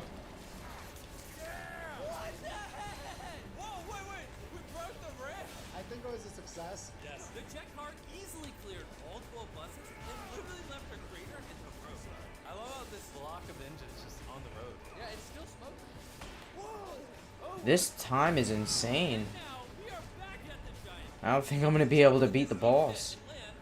It's not, it's real. They just added effects to make it look cooler. Yeah, I shot YouTube videos with this Rocket guy like 12 years ago. It's probably the weirdest, most sketchy shit I've ever been a part of. Cinemarxism. I found out about, by way of Michael Reeves and Alex last night, I found out about a new guy that I really like. He makes planes. Shit. He's a former aerospace engineer. He makes I'm gonna need planes a out of couple more cardboard minutes. and then God fucking damn. flies them. His name is like Peter Stromboli or something. Dude, I know you would love that shit. Peter, oh, it's not Peter Stromboli, it's Peter Striphall. You want to check that guy out, Marat? I don't know how his opinion is on people reacting to his content, so I don't know, but I can briefly show you some of his most poppin' videos. Flamethrower RC fire truck, world's largest barbecue lighter, not clickbait, homemade boat car, flying leaf blower. He makes like flying RC shit. Biggest foam RC plane crashes. So he does a lot of RC stuff, but then he also does a lot of like real stuff as well. Like life size. Homemade electric airplane MK4. This is the 4th version, I guess. He did flying with 50 drone motors, homemade flying machine. I was watching that yesterday.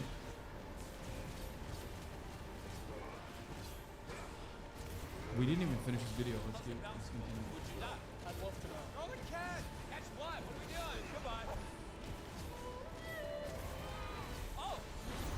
Ooh. You completely missed! Luckily, we have more mannequins. Will it survive? Ah! Oh! Fuck it! Jimmy, what if we drop the car on it? I think you know what's about to happen. Fucking asshole. Get out of here.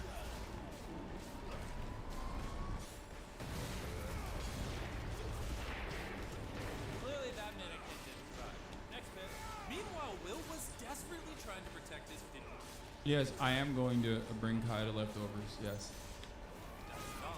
He's honestly taking this way more seriously than I thought he would. In the past 4 days, I've hired some professionals and we've already built the cinder block wall, filled it with mattresses, and we're already on our second cinder block wall. This dynamite is not getting through. You blew my expectation out the water. How about this? If you let me double the TNT, I'll double the money. So 100 grand, double the TNT. Yeah, but if it blows it up, you get nothing. Take the deal. Take the deal. Okay. And while he kept working, the boys and I went bowling. And the bowling balls are these cars. I'm ready to see some destruction. Let's see if I get a strike. I like it. Perfect. I hit him with that. Oh, what the fuck?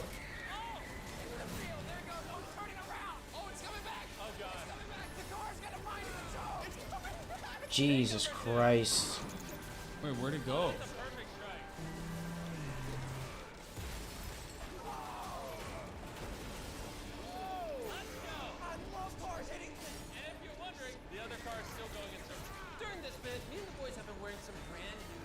Which you can now buy on our new store, MrBeast.store. 3, 2, 1. We switched from shopMrBeast.com, which was very long, move over, to MrBeast.store. Oh my god! No way! Whoa! We just about died! I'm gonna show you how to just hit at full strength. Alright, here comes. Twist. The bus was full of children who came to see Mr. Beast. Ramir. 666, baby. It's a strike, baby! A .store domain is the perfect choice for anyone looking to sell anything online. That was the worst throw yet! Not bad. That was the best throw yet! That was awesome! If you're looking to set up a store, it should be a .store domain, so your customers clearly know that your website is a store. This is Carl's car. Unlike .com, MrBeast.store tells the world that your website is my store. Oh, don't forget to head to MrBeast.store and buy our brand new merch right now. Since I doubled Will's money and TNT, he's completed a 7-layer fortress of 20,000 pounds of water, mattresses, a cinder block wall, 4 mattresses, a second cinder block wall, an additional 32,000 pounds of water, all packed in with a final wall of dirt. But I actually have another layer that Jimmy knows nothing about. Jimmy will never see this one coming. What? Hey, Jimmy! How am I supposed to blow up Feastables? That's the point! And with the TNT doubled, it's time to put Will's bunker to the test. I also brought number 40. What do they mean TNT? Like, is it Tenorite or is it actually like... I know, but it's like, you can just buy comical ass like TNT like you're a cartoon villain? I don't... Are you serious? What the fuck? Murat says, yeah, you go to Acme. What? Acme. Where do you buy TNT?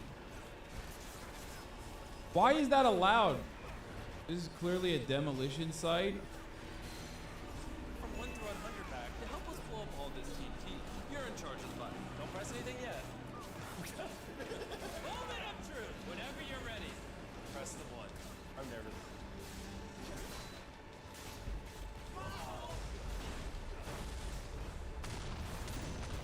That's insane.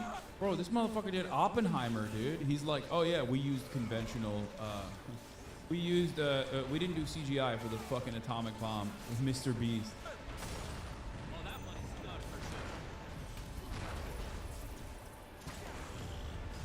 Oh my god! Look at that smoke cloud. I can't even see anything. Is it okay? Wait, I think I see money falling from the sky. 7 days of work just went up in flames. I don't know if I've got this. I gotta see if my money's okay.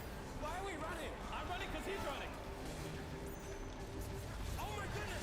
Oh, there's so many stacks. We counted up the money and over $95,000 survived the explosion. I just won $95,000. Congrats on the 95 grand. Let's go see what happens if you drive a train into a pit. Yeah! And now is the moment you've all been waiting for. A train is gonna go full speed down those tracks. Whoa, it's a Ukrainian train. Whoa, Mr. Beast came out. He's pushing Z, boys. Wait a minute. He's throwing a Ukrainian train in the pit, dude. What? Into this giant pit. If you were on this train, where would you sit? I put my mannequin in the cabin. Statistically, the safest place to be on a train. All right. We got this. We're gonna sit right on the front. You're not going anywhere. I am not gonna beat this final boss. Stop eating Hershey's. Eat Feastables. We have waited our entire lives for this moment. This is going to be epic. Nolan! How do you get a pit like that? Because that's sick. Like, I want a pit like that. I want to purchase a pit like that. Murat, can you camera a little bit so it doesn't show, it shows more Kaya and less me? Thank you. A little bit more, a little bit more, a little bit. No. Jesus Christ, I'm already almost at the limit. Fuck. Buy a boring machine on AliExpress? No, you're just going to throw chatters in it if you get one. That'll be activated. Man, that's some bullshit.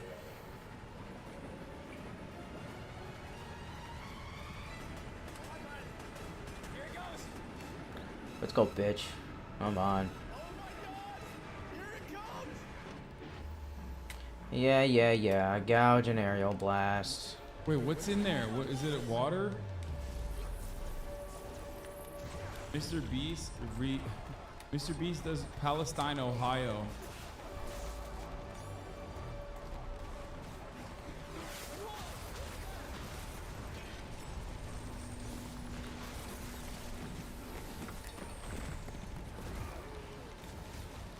That might have been the coolest thing I've ever seen in my life. Yeah, my mannequins look Train versus pit. I'm not gonna get this. What the fuck, man?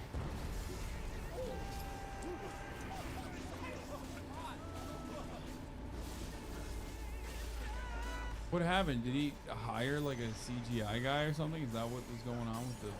How come Mr. Beast is better train tracks than 80% of America? I actually cannot believe how many people think this is real amount. All CGI for real? Wait, really? Man. Alright, let's see. I gotta get more group kills. So yeah, for people like my brother who gets Too many 5+ goddamn ads that you enemies, send man. to him, just say you hate mobile viewers. Well, your brother's about to see the last 3-minute ad break because I'm ending the stream to shoot an episode of Fear and. That's right. What? They're supposed to be on their way here. As someone who studies train derailments, the physics were off. It was more Hollywoods and less real world how trains crash. I mean, it seems like it. Conclusion, Mr. Beast's video is real, not CGI. The level of realism, the complexity of the challenges, and the consistency of his content all point to the authenticity of his videos. Instead of doubting, let's appreciate the amazing content Mr. Beast creates for our enjoyment and inspiration. Yeah, I'm inspired to dump a fucking train into a pit as well.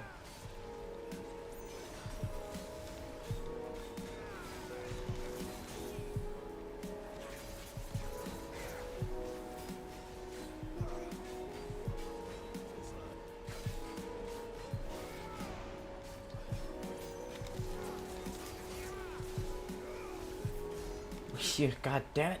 Oh, what is that? Dude, what? What? Is that appealing? Is that appealing? What's he trying to say there? Gonna finger your doo-doo ass butt? That's what I'm talking about. Go ahead, defend this.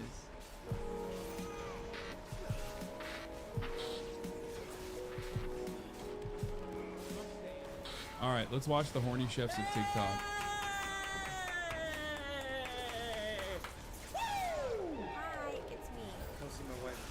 Check out this really good bread chef. Dude, these guys are fucking out of... I've seen this. These guys are so out of control. But listen, if ladies like it, like, I genuinely don't understand it. I don't get it.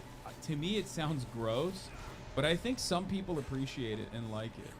But I think it's, like, too horny. You know what I mean? Where is the mystery? You know what I mean? Where is the intrigue? Like, you're just fucking...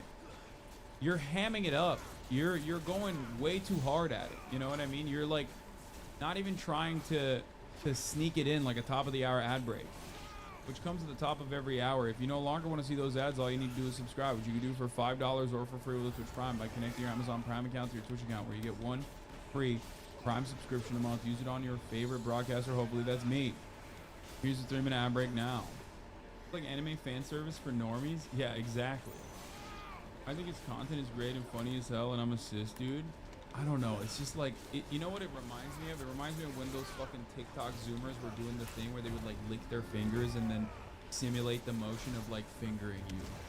That's what it reminds me of. It's like, what the fuck are you doing? Like, you're hot as it is. Why are you doing so much right now? You're doing the most.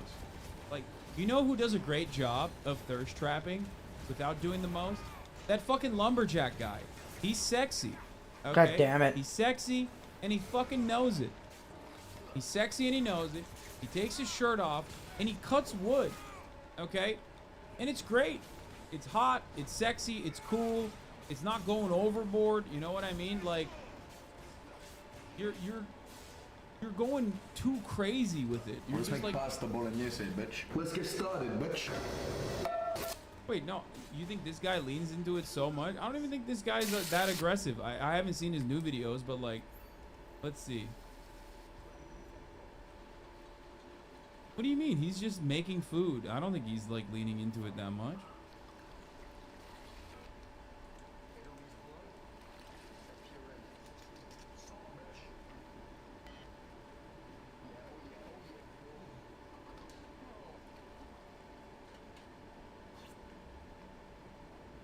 Yeah, he's not doing anything. He's just shirtless. No, this is actually a perfect demonstration of someone who's not going crazy.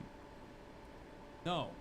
No, this is like, this is actually one I would, this is one I would say is not going overboard with it. It's perfectly fine. Like, he's hot and he is making food. That's it. He's not fucking the food. You know what I mean? This guy, on the other hand, and I'm glad that you showed this to me, because now I can show you the difference between what you just watched and this. Shut up.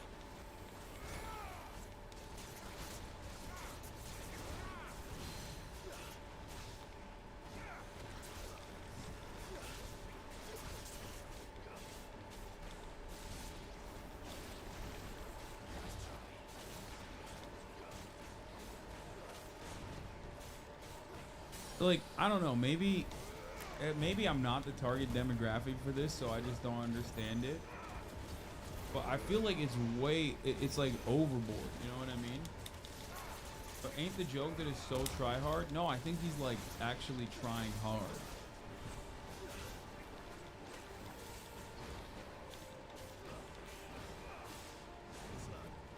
That's too horny, women are desperate.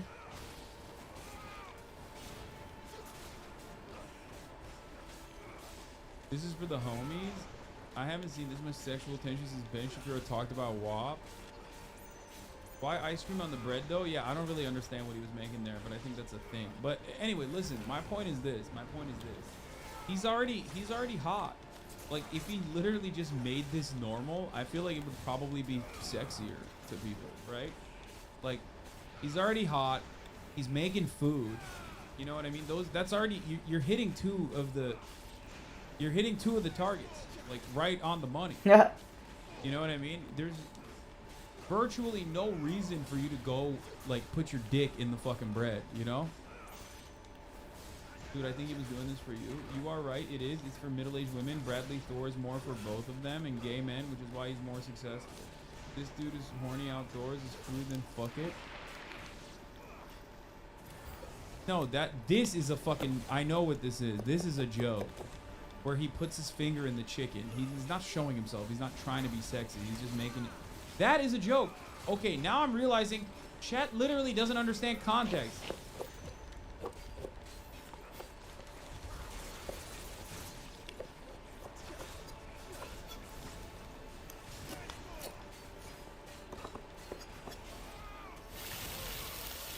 Like, this is not supposed to be horny at all. This is one of those videos where he puts his fingers in the chicken, doesn't he? Yeah, he does.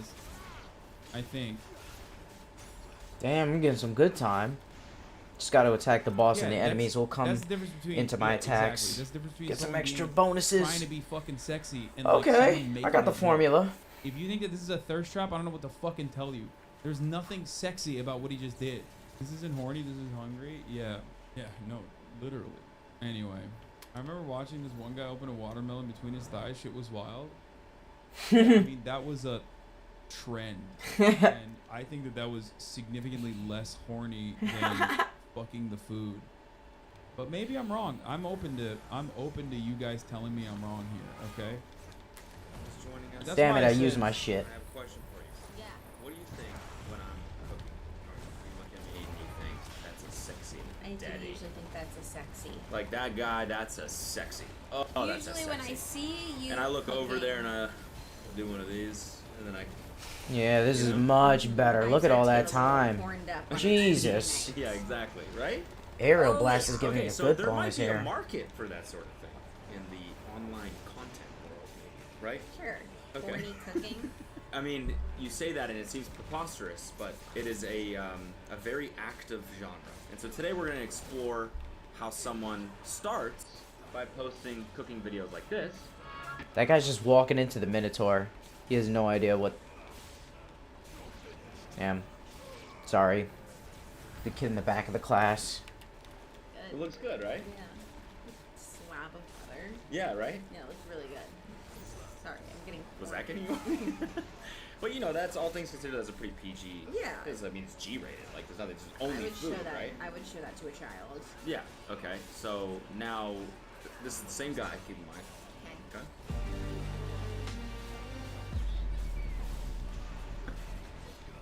You get what I'm saying? Do you understand? Like, Yeah. Got the formula down. Come on. Isn't that too much, or is that hot? Do people receive that as like sexy? I don't know, because this is one of the few instances in my life where I feel like I can't understand.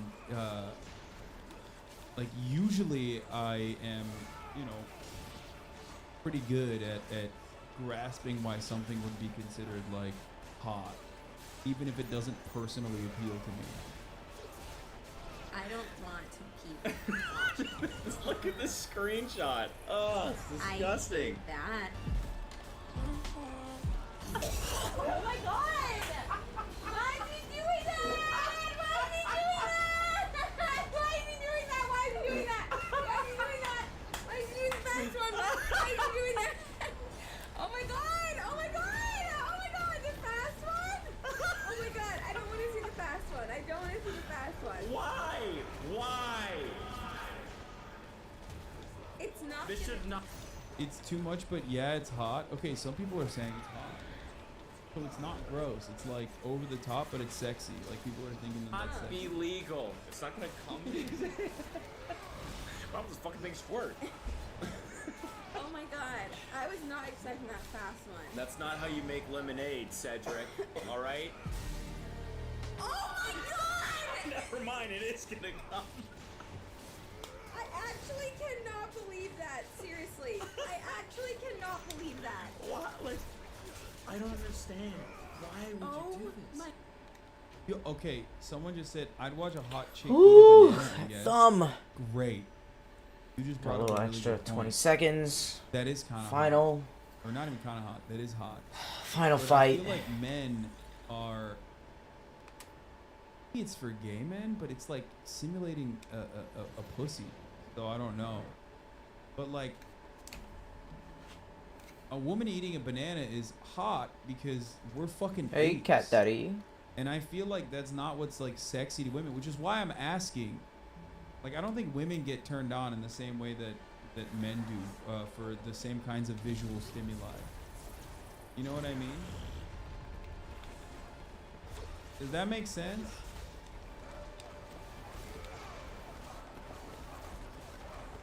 Yeah, But get also, in here. Having said that, women can also be horny apes. No, I know. I agree. My point is, not over the same shit. Does that make sense? Oh my god. Yeah. Ew! Oh, that last shot. Ooh. I have to think at some point his family. Yeah, I'm good. Oh, you've been making TikTok? You've been making TikTok videos? What's your account? Can I see one? Like, what do you? Because you know they're gonna find it at some point. What are they gonna say? I don't know. I'm actually so shocked by that. Like, I think I've seen this guy before, and I see the first shot of him, like, putting his finger in his mouth, and I'm like, yeah, this isn't for me. So I just, like, scroll right by. But, like, I actually cannot. Women go crazy over boy bands, though? Yeah, well, boy bands don't fucking... Yeah, that's a great example, okay? Girls, women go crazy over boy bands. Boy bands will... Like, they will simulate like a loving, empathetic boyfriend experience rather than like, I'm gonna finger blast this fucking mango. You know what I mean? That's a great example. It's like if they were doing that, I feel like they don't go as direct. Like direct visual stimuli that simulates sex is appealing to. I feel like it's appealing to men more. Women do it. Believe he films that. Like, he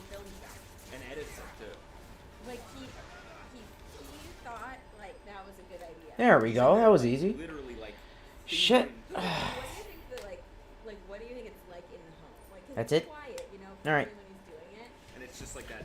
It's Next one. The Oh hand of completely Lapidus. silent. He's just not even looking either. This fucking thing squirted. Come on, get a little more out there. And then he stops. Hold on, I really gotta. There we go. And it starts erupting. Yeah, there And we he go. stops and just like goes, turns off the camera and like sets up another one. And Yeah. It's just, like that's Cuts so open another weird. one. Plays it down. All right. I'm not kidding. I feel like it's quite literally, it would be hotter if you were just like normally making food. Am I wrong about this? I don't, like I said, this is outside of my depth. I'm outside of my element for sure. So that's why I'm saying, like, that's why I gave you an example of what I think women consider hot. What I believe is what women consider hot. Because, like, I myself will never know exactly what women consider to be hot. But as a man who's attracted to women, I try to present myself in a certain way, right? So, like, I have to kind of understand what women find to be sexually attractive.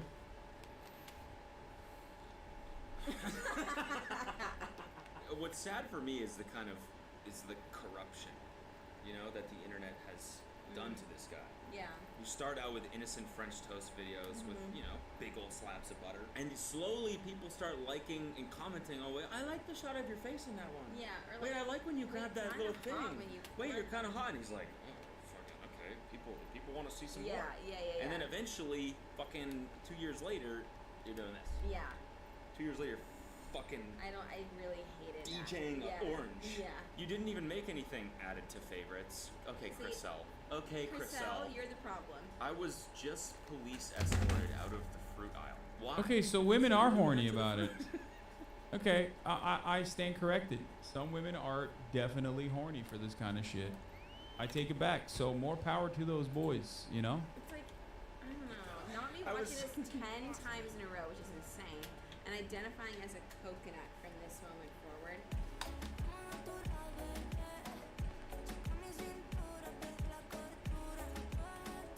Like, this isn't that bad. He's just shirtless. That one, I think, again, this was 2 years ago. So, like, Okay. that's the start of it. Yeah. Where they see that first shot, and he's just trying to set the scene. It is gross to put gold flakes on a fucking strawberry tart, but Just happens to be shirtless. He Yeah. probably was like, "Oops, my bad, but I don't want to Oops, I started filming. I don't want to reshoot it, so here we go." And people are like, "Oh my god, Whoa. I'm not sure if I'm interested in the pie you made or you." Yeah, so he saw that and was like, Yes. Oh, you're talking about the food. Ups. no, UPS. Oh, sorry, UPS. You're talking about the food. UPS.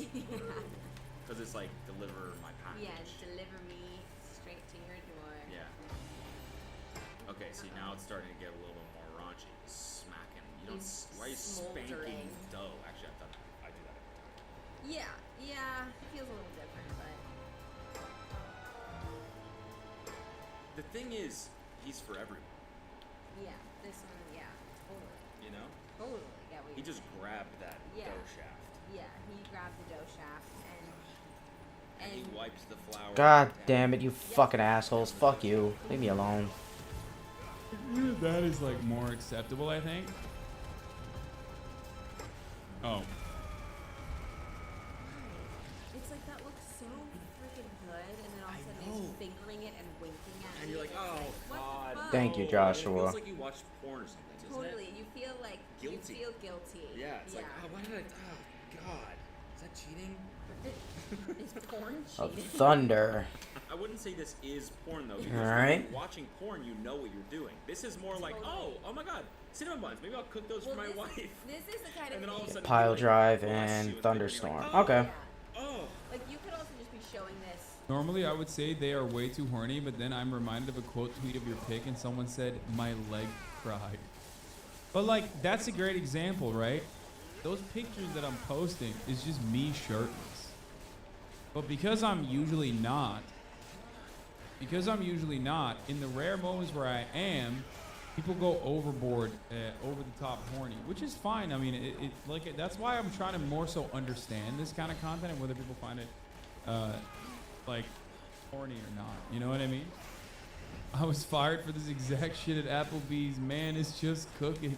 Like to your mom, or like watching this, like, and your little cousin is like looking at the screen, and you're like, ooh, cinnamon bun. I mean, yum. even showing it to your mom. Like, no, but like, Mom, check out this cinnamon bun Wait, recipe. like- I just watched the first 75% of and it. my It looks mom's really like, what are you watching? I'm like, oh my god, these cinnamon buns, don't they look so good? Yeah. I'm like, Why am I watching an evangelical straight couple give their opinions on content that's not for them? Did you just say Cody Ko and Kelsey are an evangelical straight couple? That's so funny. They are, you're right. I'm just gonna go along with that, actually. That's a great piece of slander right there. Yeah, no, they are. They're Bible Check it Belt. out, and it's, Yeah. She's like, oh, honey. Yeah. And then she's like, he's kind of cute. Replay that one. What's his name? Cedric.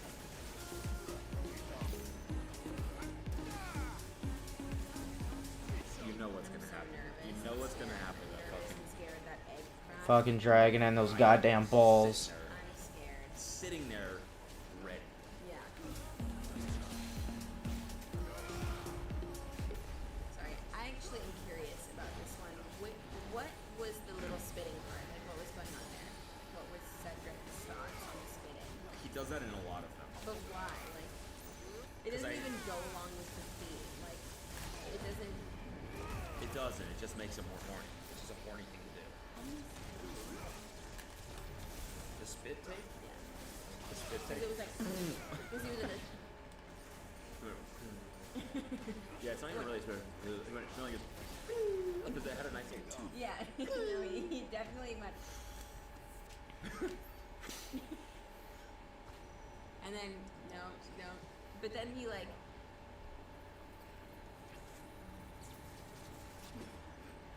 Put it out off. Yeah. Yeah. What's the next one? Number 4, Hand of Titan. Oh my god, this is the fucking fish shot? No! What is this shot supposed to be? Jizz on the ground? What the fuck is that? Oh yeah! Okay, nice lightning rod. Oh, So disgusting. that's fucking gross. That's vile. Oh, this is.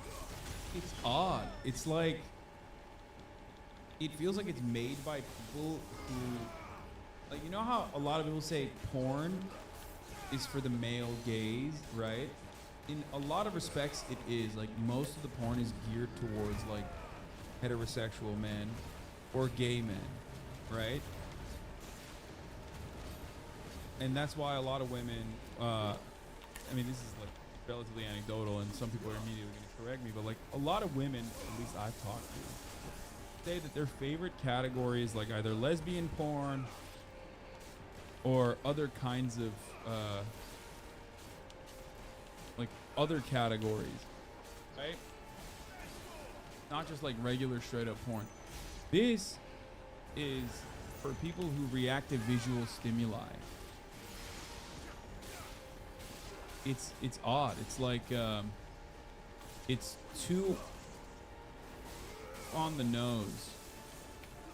Like it's so, it comes across as like gross almost. But maybe there's a niche for it because these guys are all pretty successful, right? It's like And girls can't wear like bikinis on TikTok without it being fucking taken down. This guy's This is jizzing. It's a pan. He's This is jizzing on a fine. pan. It's a pan tribute. Oh god. All right, here, Brian.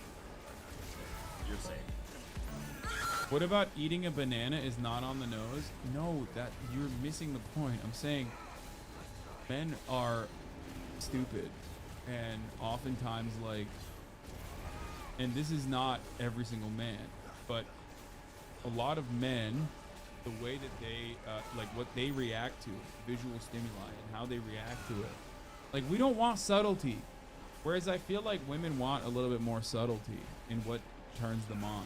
Like they want to feel comfortable and secure and emotionally invested, and it's a more like over-encompassing experience to arrive at that Woo! same pleasure center. Whereas for See men, how the it's just time like was. it's literally God rubbing damn. up against something physical. It will do the job. You know what I mean? Pile drive is nasty. But this is subtle. No, dude, this is not subtle at all. There's nothing subtle about this. That's my point. That's why I am like genuinely confused as to why this would be appealing. Sorry. Guy went viral last year for thirst trapping, but it was more subtle. Yeah, no, this is the guy I was talking about. This guy is literally the GOAT at like appealing to the broadest audience possible. I literally was talking about this guy early on. This guy's hot. It's hot as fuck.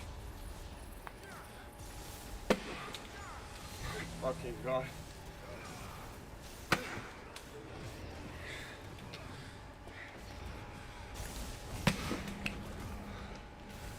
Like, look at that. He's hot. He's doing something. Like, I bet if he was like cooking in a normal way, women would probably find that super fucking hot too. You don't see him finger fucking the log. Why is he not finger blasting the log?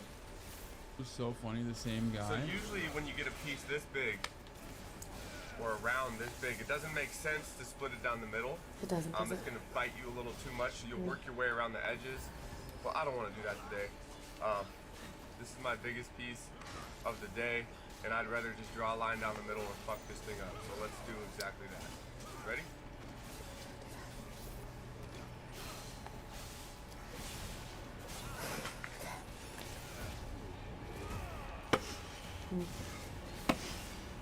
He's actually also I very thought maybe you skilled. were aligned like with pen, but you're doing it with an axe. Still a good tool. Ugh.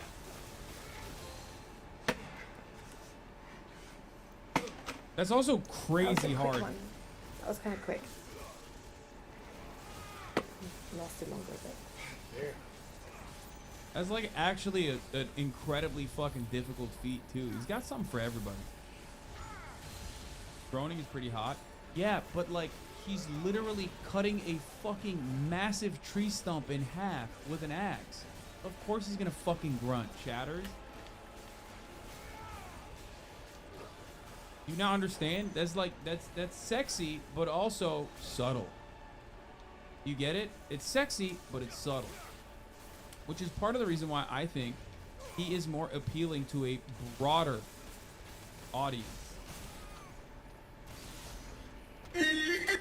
Guy's subtle as well. Thanks, man. Take a week off. Thank you for the poop sock. Fun fact, super hot lumberjack guy Thorne Bradley is more or less a progressive pro-union king. I did not know for that. those who don't know, this page, my page right here on TikTok, is a bit of a union. I charge for none of the content or the videos I obviously make here on TikTok, and then in return, I listen to the collective of followers who enjoy consuming my content. That's not how that works. He bit my flow. Ironic because he didn't even fucking, what the fuck? He didn't even do it as like sluttily as I did. Like my fucking watermelon explosion was way sluttier. Like let's keep it a $1.50. I was way bigger of a slut when I blew up my fucking watermelon.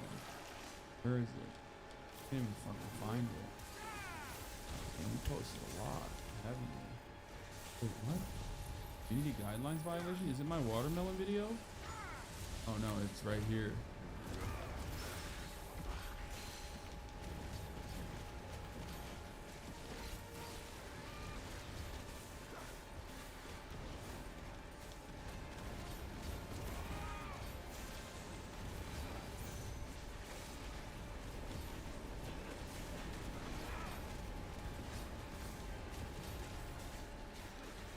His melon was bigger. Yeah, that makes it easier to blow up, for the record. Anyway, like I said, he is more reserved and more subtle, I think, in his like sexy shit, which probably is more appealing. Did you start it over? Oh my god! No, no!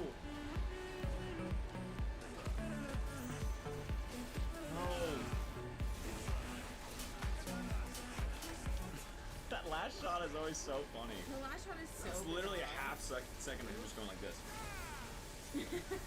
Something like That wasn't even like You really. could have just like kept the food in for one more second. You don't even need the end. I guess he does kind of clench his jaw. Yeah, but like He goes, doing that. Doing that. Even your desserts come.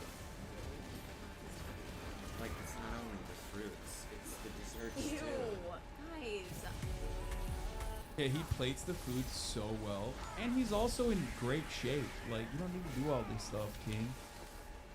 Just like, you know, be hot and make the good food, and I feel like it would be more appealing.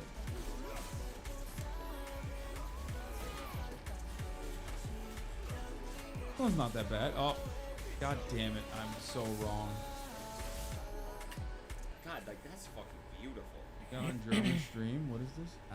We have things girls like in here, like Barbie Dream House, Love, Hassan, this doll, and Taylor Swift. Okay. We have.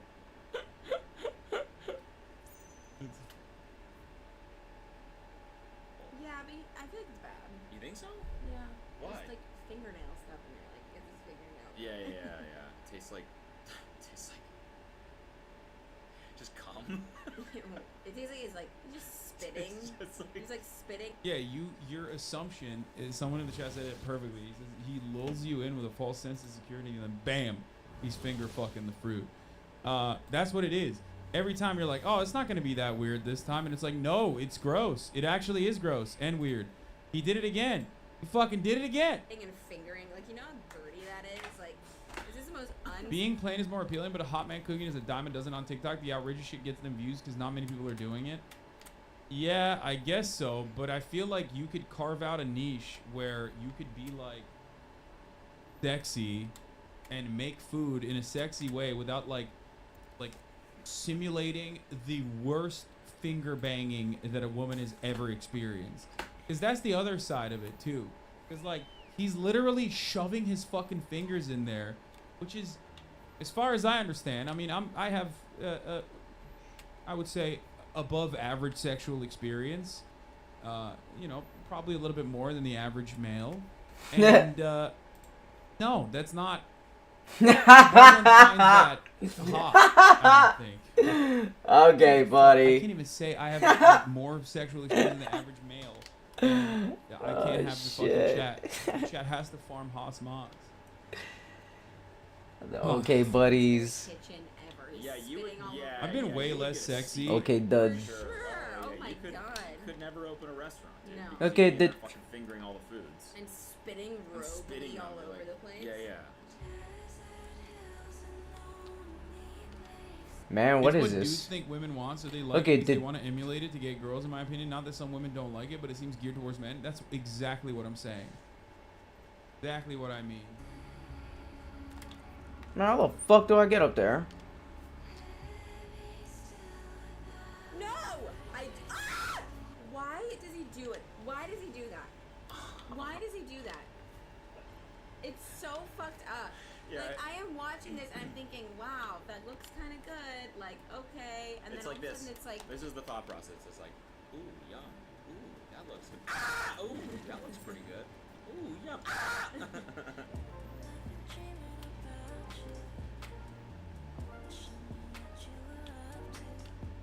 So good. Get the fuck out of here. Oh my god, that's incredible. Fucking amazing. Oh What my the god. fuck? This is the only one where I'd say it was worth it. the egg was a little rough. I'm just happy that he didn't try to put his dick in there, you know what I mean? To like stir it up or something. Cause it's like, god damn, that shit was good. Holy fuck. In the beginning part. Yeah. So this guy's kind of spawned a movement, and now there's a lot of copycats. Oh, there's more. This That's one, awesome. I was donut. Yeah, Chronolith is detected nearby. Thank you. Oh, that guy. Oh god. I can see. I've called this guy a butterface before, which I feel kind of bad for, but goddamn, he's about to assault your senses.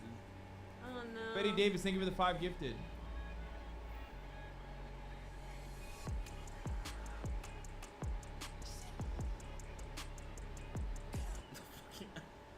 I mean, he's so vascular. I feel like if he just kept it at that, it would be, again, more appealing. If this one's just like, okay. This is too much. This is. It's You just went like way you have too. arms. No, we totally get it. You have arms. You went way too far with this.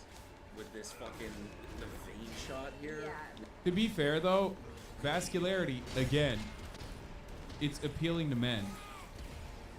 You know what I mean? It's 100% like I see that and I go, damn, that guy's vascular as fuck. I wonder what his body fat percentage is. It's appealing to men who mire other men. Okay. Like I don't know if women look at that and go, wow, I love how dehydrated he is. In the same way that I'm thinking about it. You know what I mean? I have many female friends that would disagree law. I guess women probably like that too, but the parts that are, you know, the parts that are supposed to be geared towards women outside of like the veiny ass arms, which I guess is universal, is when he like puts his fucking tongue through the donut and shit. They're all vein shots. That. Come on.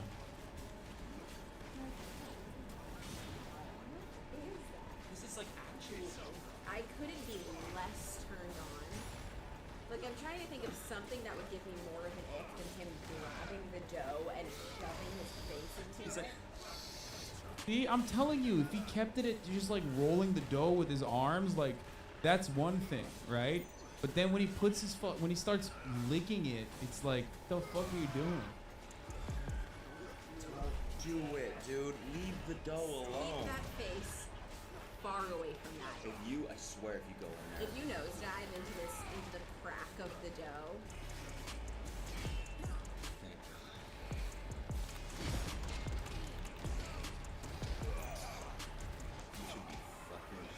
Daddy's nuts. You should be ashamed. Couldn't even. Sorry, he couldn't even. He like kind of like couldn't hide it. Like he couldn't get a new pen. It looks like he had to go over the D's like 800 times. Why is there an apostrophe? Nuts. Daddy's nuts is what? Daddy's nut is. No, it'd be Daddy's. Like your name Daddy's. So was this supposed to be Daddy's nut? Like it's supposed to be your nut, or is it supposed to be like your like nuts? It's literally so hot when men know how to cook, like they don't need to do this. Like your like ground up testicles. Lol, shaming sex workers. First of all, the only people who are gross and look cringe are Kelsey and Cody. Hassan, this content is not for you. Lol, shaming sex workers. I don't know if you understand this, but I arrived at this subject matter with an open mind. Not only that, but I have also quite literally shown you multiple different examples of what I assume women found attractive. Okay? And lastly, I'm willing to bet that those guys would probably not take kindly to you calling them sex workers, even though you're not wrong. Okay? I'm not even shaming them. If women found it attractive, if there was a universal consensus on that kind of TikTok, and women were all collectively saying like, no, you don't understand, this is super hot, then I would be like, I'd be the first one to fucking do it. Okay, well probably not, because I feel like it's still kind of cringe. I'm just simply trying to understand what's going on. Okay? It's actually a great question. Or are you Are just women into admitting? that? Are you just admitting that this is the most insane, like nuts thing a person could ever post on the internet? Yeah, Daddy's nuts. Daddy's nuts, baby. Somebody. Yo, for real though, Daddy's nuts. If the other guy is in your face, yes, like Yeah. 100%. But this is so too much. That looks good. Okay, maybe not so much. And your fucking sucks. Dude, every time I say something, there's another fucking...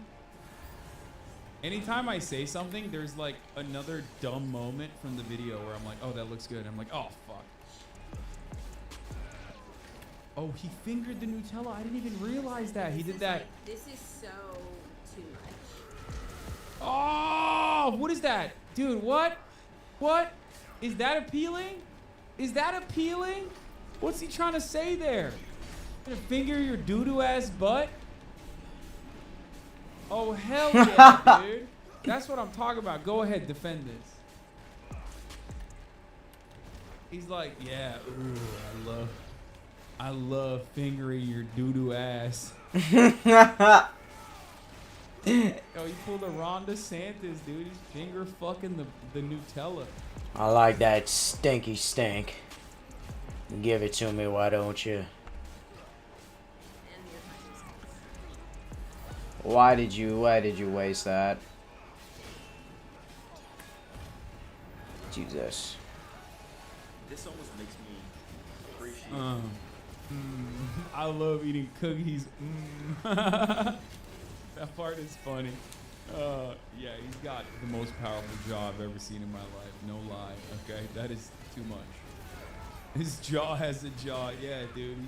This jawbreakers fear this man. Okay. There's never been he puts a jawbreaker in his mouth and it fucking evaporates instantly.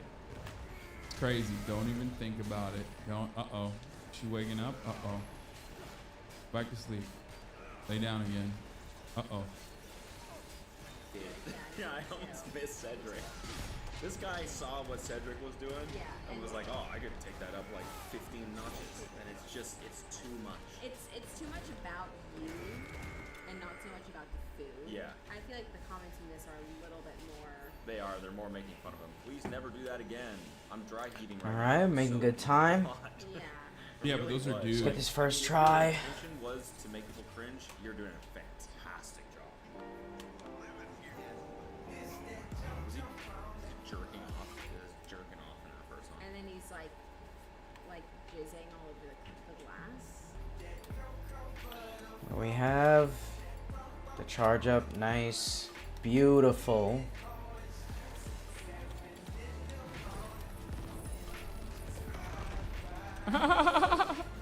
That little yolk that he just squeezes out. It's just funny. I don't know.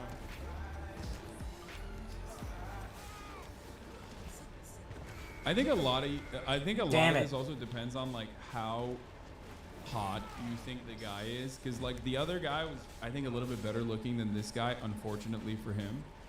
So like that's why there were more women in the comments being like, oh, this is so hot, whereas this guy, the way he's doing, he puts his face in it too much, and then everyone's like, whoa, hold up, that's a jump scare, what the fuck's going on? And he's also hamming it up even more, you know what I mean? He's like, I'm gonna lick the dough. He's just like going way too fucking hard. Oh, there's a poll. Do you find this hot? Please, actually, if you do, you know, it's anonymous, so I won't know. It's not embarrassing. I just genuinely want to understand. Like it's just like it's like too much. The egg yolk. It's just like he's like staring. It's making me so uncomfortable, man. I can't like. I am getting. I'm hungry, sure, but I'm like really uncomfortable. Nobody wants this food. Can you imagine like going to this guy's house? Okay. Why did it use that right before he started attacking? God damn it.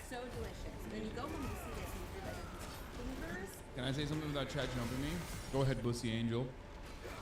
Bussy Angel. And he's been kissing it, and like it is like the most disgusting thing ever. And you're like, what the fuck?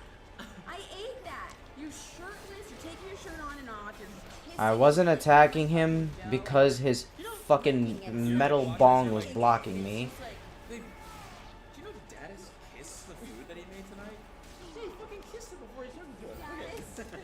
You know what's great is that his food doesn't look good. Yeah, it is pretty funny. Like it works. It kind of works.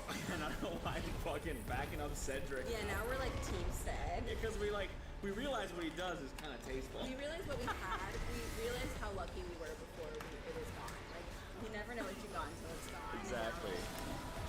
And now we're dealing with this. Now we have this like, fucking bullshit. Look at his lips. You have fucking. Thanks, bro. Fucking flaming me from the back. Damn, I'm getting some achievements. Land the third Titanic, yeah. Okay. These rings are helping out quite a bit with the achievements.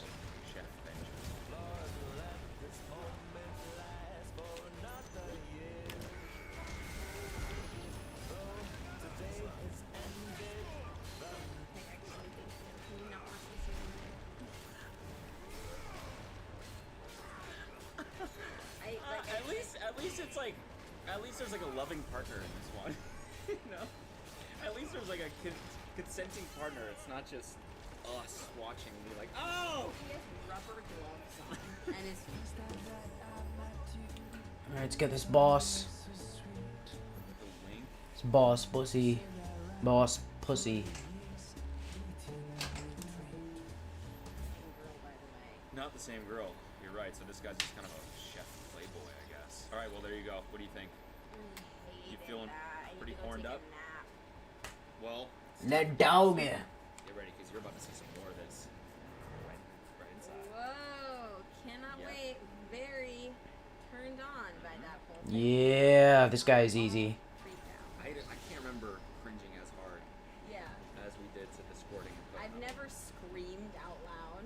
Yeah. That was like a visceral reaction. Like I couldn't fake that if I tried. So Yeah. thank you so much, Sed. Yeah, no problem. And it almost made me. Thanking Cedric. Yeah, thanks, Seti. And thank you. And thank you, Dadis. Dadis Yeah. and Chef Ben and like all of you guys. Thank you so much for all of your hard work. All right, bye. Bye.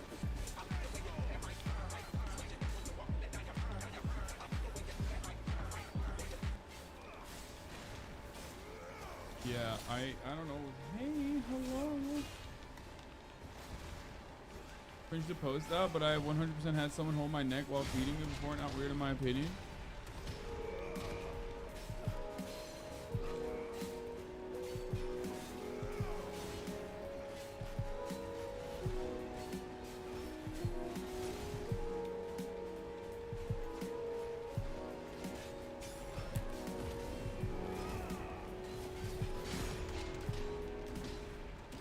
I think the original intention of Valve, remember, was supposed to be a cooperative corporation. It's not supposed to be purely profit driven. We know what Valve is now, but I think that stays from the former cooperative corporation structure.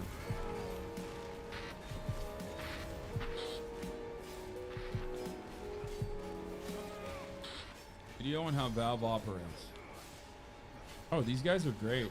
So we've been working on this since August. There's been, I think, 16 interviews in total. Let's see how this goes. So you know Valve, right? The company responsible for Half-Life, Portal, Left 4 Dead, Team Fortress, Counter-Strike, and more recently, all sorts of ambitious hardware projects as well. But arguably, its most significant role is that it's the custodian and the landlord of the largest PC games marketplace in the world. And because of that fact, God damn it. how it makes decisions and who gets to make them is worth talking about. So with that in mind, let me ask you something. How does Valve make that? Shouldn't have said that, bro. Your haters are gonna use it against you since you open crates on Steam before. Yeah, okay. If they want to get mad at me for that, they can suck my cock. And who does get to make them? Those aren't necessarily the easiest questions to answer. What you may have heard is that Valve has no managers, no job titles even. In fact, if you work there, you alone get to decide what you'd like to work on. To put it another way, there are no bosses because everybody's the boss. That's the pitch at least. Quick side note here, there is still a board of directors at Valve, and 2 of them are rumoured to own actual super yachts crewed by about 20 people each. So, let's not confuse this with a worker cooperative just yet. Okay. Look at this motherfucker on his Steam Deck. God, it's such a good dude. It's hard to hate on Gaben because Valve does make really good product.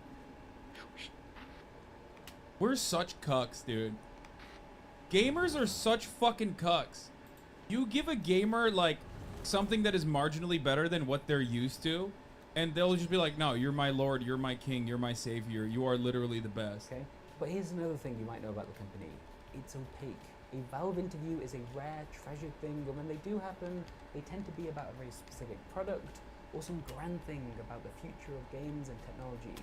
And as a result, it's not a company that's typically being challenged on how it treats its staff or whether that 30% cut it's taking from most games being sold through Steam is actually a fair deal. If you've watched our most recent investigation into the third-party gambling sites that are plugged firmly into Counter-Strike Global Offensive, you'll know we were extremely keen to understand why these operations have been Also, there's a good chance with this merger that AA game dev space is dead because there's a limited reasoning to invest in titles that cost less than a AAA blockbuster but are much larger than your average indie game. This truly sucks.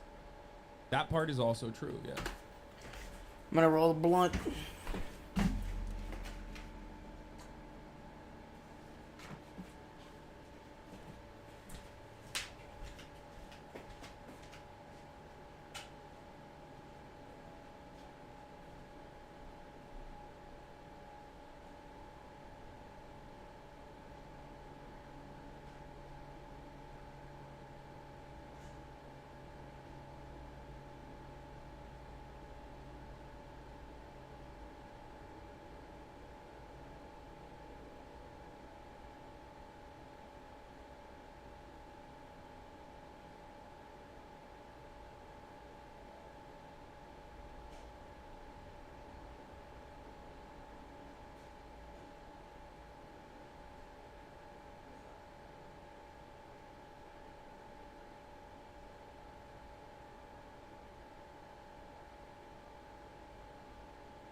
Hurry. Let me roll up.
It's over.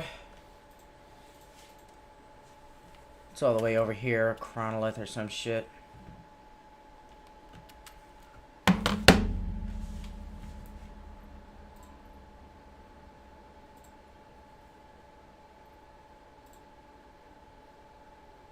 The game, right? If you brought Diablo 4's version of scaled difficulty to other RPGs, you'd see how fucking atrocious it is. Like I said, I did the first capstone dungeon at level 48, so I was 2 levels below the recommended, and after 30 hours, like, this was the challenge I'm looking for. The boss is well designed. Dying to him made me pissed. I felt some tension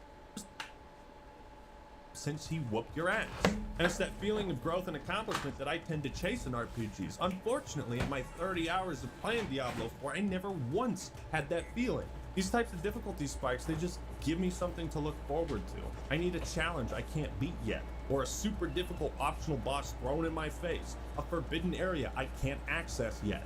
That's what inspires me to grind and get better gear, to see more of the game, right? If you brought Diablo 4's version of scaled difficulty to other RPGs, you'd see how fucking atrocious it is. Like I said, I did the first capstone dungeon at level 48, so I was 2 levels below the recommended, and after 30 hours, like, this was the challenge I'm looking for. The boss is well designed. Dying to him made me pissed. I felt some tension every time I got close to killing him and he was running low on healing potions. My point is, why did I have to beat the game to start being challenged by it? Remember how simple Diablo 1 was? There were 16 levels and each one got progressively more difficult and was filled with different and tougher enemies. The soundtrack and visuals would change as you got closer to Diablo's lair.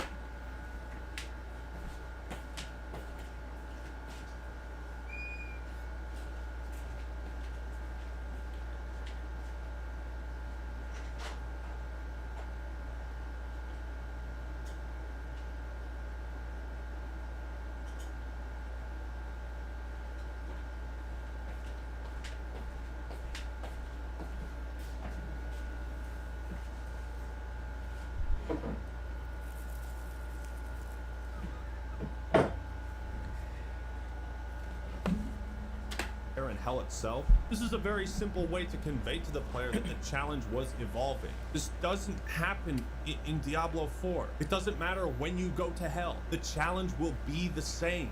It's like, this is a game about fighting the forces of fucking hell, slaying demons. I'm not the Doomslayer. I can't be the scariest thing in the game. I want it to be challenging. I want to run into some big fuck off demon that whoops my ass. Blizzard likes to remind everyone that Diablo 4 was going back to its roots. They say darkness has returned. Well, the initial direction was Diablo 2. The art direction for Diablo 4 is really rooted in this idea of delivering on the fantasy of a dark, gothic, medieval world. And that was kind of the initial art direction of the game in general, was darker and grittier, and Diablo 2 was kind of the inspiration. We wanted to bring Diablo 4 artistically more back towards like Diablo 2, the much darker style. Major redesign to make them feel more grim, a little scarier, a little darker. And when writing this next chapter, we really wanted to return to our darker roots. Everything's a little darker, everything's more difficult. The story of Lilith and Inarius is the darkest story we've ever told. What? Without me, you would have no victory. And its cost will be more than you can pay. It's the darkest story we've ever told. You have done well, Marius. Now I think you shall have your reward. What have I done to deserve?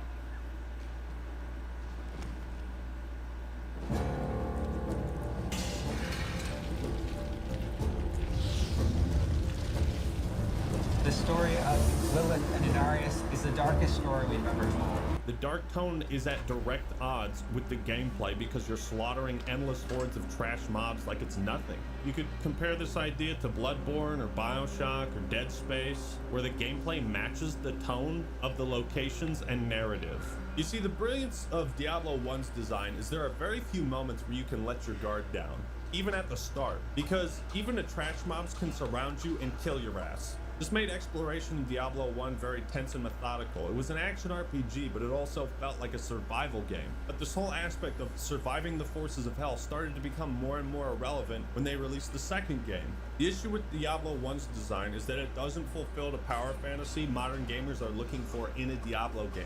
Like I said, the tastes have changed, and I accept that. Diablo fans nowadays want to kill hordes of demons that fill up the entire screen, and they want to feel like a badass. The problem I have with this is it makes most fights with basic enemies feel totally trivial and pointless, because they serve no actual threat. Now, this doesn't bother me in normal RPGs where you out-level enemies, but because of the scaling, that's not a thing. At some point I realized that fighting random enemies on the way to a quest was a waste of time, because the quest itself will give me demons to fight, so I might as well skip all combat in the open world entirely. You see, it's not enough to make a somewhat linear ARPG that progresses in challenge through 5 different acts. They need to make a Diablo game into some sort of endlessly replayable grind fest in order to maximize player retention and justify a live service business model. Diablo 2 was more open, but it was segmented, you know? You couldn't just run to the Act 5 area at the start of the game.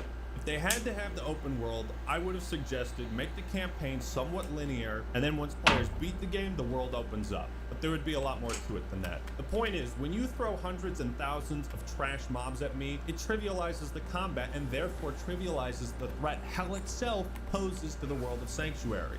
When I did finally get to hell, there was a brief moment of excitement. I was like, oh, fuck yeah, I'm gonna start seeing some crazy ass enemies. And then it was the same demons I was fighting at the start of the game. Even the unique bosses aren't all that challenging. Take the Astaroth battle, it's built up quite a bit. I mean, you're fighting a Hell Knight riding a giant 5-headed demon dog. Talk about fucking epic. This should be a major checkpoint in the player's skills, and this guy should be a total badass. Instead, he's a cakewalk because of scaling difficulty. I made a video a long time ago about the most important thing every video game needs, and it's challenge. If I'm not challenged, you know, then I don't see a point. I don't see a point to playing the game, and that's how I feel about Diablo 4. I might have been willing to grind to World Tier 3 and deal with the game's lack of difficulty up to that point if it weren't for the second crippling flaw, the skills. Now, at first I was having a blast with this game, and every time I leveled up, I was super pumped to spend the next 5 minutes looking at the skill tree and carefully considering what I would put my point in. I felt like my playstyle was constantly expanding until I unlocked my ultimate. Once you do that, the game becomes extremely repetitive as your playstyle is set in stone from then on, and you're only investing points in passive bonuses and stat increases. Sure, you can respec and swap out skills, but you're only allowed 5 abilities and a basic attack. Once you max these abilities out, you can only move laterally, not vertically. You can't expand your playstyle or your arsenal of tools. You can only swap things out. Does that make sense? Yes, this limitation does create trade-offs and forces players to think carefully about what to invest in and what type of playstyle they want. But I remember Diablo 2 doing this exact same thing and letting you have 8 abilities and a basic attack. And shit, 2 weapons you could swap between. Shit, man, even the original Diablo let you have, what, like 30 different abilities and magic spells? I guess this 5-skill limitation in Diablo 4 wouldn't bother me so much if it weren't so tedious to change builds, right? If you get to a super high level in Diablo 4 and decide to change your playstyle, you better have enough gold to change it back in case you hate it. Because there is no loadout system, which I think would work if you could purchase like loadout slots and you could swap those out at the stash. I'd probably keep playing the game if that was the thing. But right now, it just feels like Diablo 4 is insistent on restricting the most fun aspects of its gameplay. Is it for balance? Balance for what? PvP? Who the fuck cares? WoW lets you use like 500 different abilities. Balance for PvE? That's a laugh. We just established the game is too easy up until you hit level 50. Maybe it's to force players to make trade-offs, and that seems more likely, but come on, man. It's boring. The main cornerstone of D4 is play your way. Between all of our different systems, you can really create a custom character in ways that was not available in previous Diablo titles. You're a liar!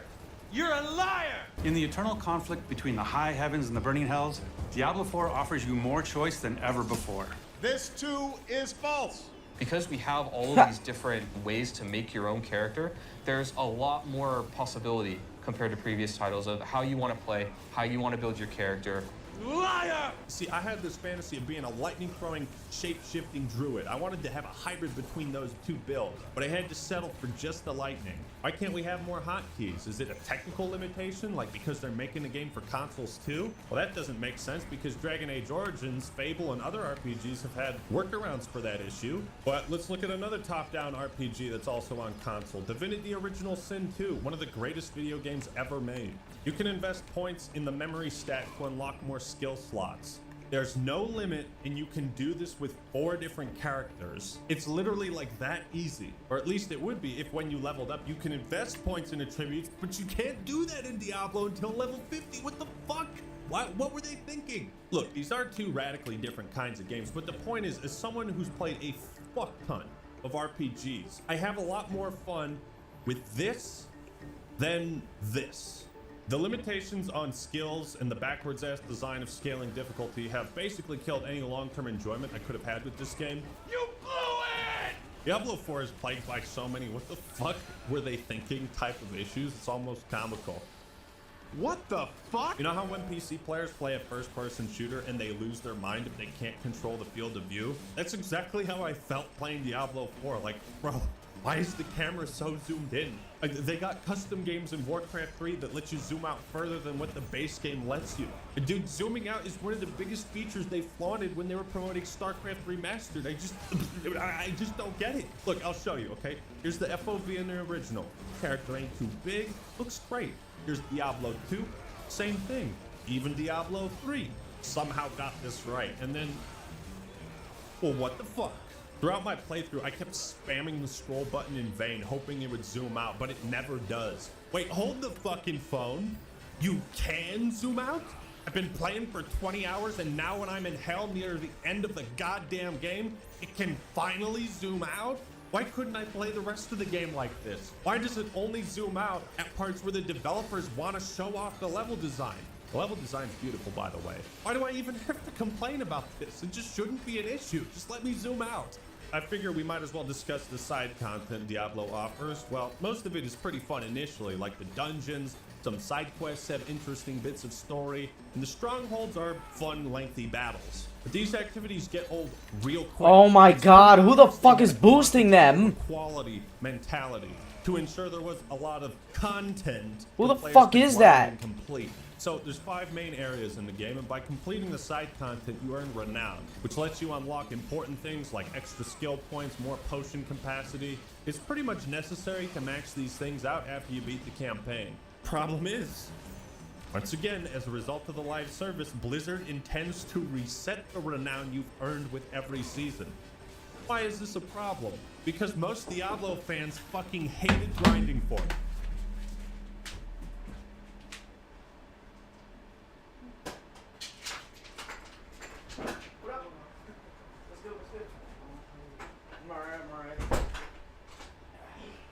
Just playing some games. I should be back out. You staying in for the night, or you gonna be in and out? Oh, that's right. You said you're gonna be leaving tonight, or in the morning? I'm leaving tonight, so I'm gonna be chopping. Okay, what time are you gonna be leaving? I don't know. First thing, alright, no problem, no problem. Hope I'm not gonna get in the way. I'm just playing some games right now. Are you on camera? Am I on camera? Huh? Am I on camera? I mean, a little bit. You're gonna be like in the background on this side, walking past. Okay, let me take this out. I can put it off. Just for now. It's all good. I don't I was just know watching some why video they game are shit. holding on to the idea that refarming renown will be fun. I don't want to do the same side quests again. They're fucking annoying and they're a waste of time. I don't want to have to re-clear the same pointless dungeons for no reason. You've probably seen people say stuff like, if I don't want to have to grind renown again, if I have to grind renown again, I'm not playing anymore. And I'm sitting over here thinking to myself, so if the side content is that bad, if it's so boring that you never want to experience anything like it ever again, then that's not content, dude. Those are chores. You're at the grocery store right now, checking off a list. You know, maybe these activities are worth re-examining and redesigning to make grinding renown a fun experience so that players are open to doing that again. In the promotional videos, Blizzard kept reiterating how much content there is, and that players will never run out of things to do. It's been created to feel full of things to encounter, full of secrets to discover, full of characters to interact with, full of stories to find. You have so many activities that you might run into. Diablo 4 offers so much more for players to do than ever before. We've really crafted the world to feel like there's always something just around the corner to find. Every single time you come back to play Diablo 4, there's going to be new stuff for you to experience. There's over 120 dungeons to play through and find. We've got almost 150 dungeons in the game. There's going to never be an absence of something to do. It's really just going to be a way to keep coming back and experiencing more Diablo 4. It's usually a red flag when I hear developers talk like this, because what they're actually trying to say, if you translate it, is our game is going to have endless amounts of boring, tedious, and shallow activities. They focus on the scale of content instead of its quality. They prioritize the grind instead of the fun,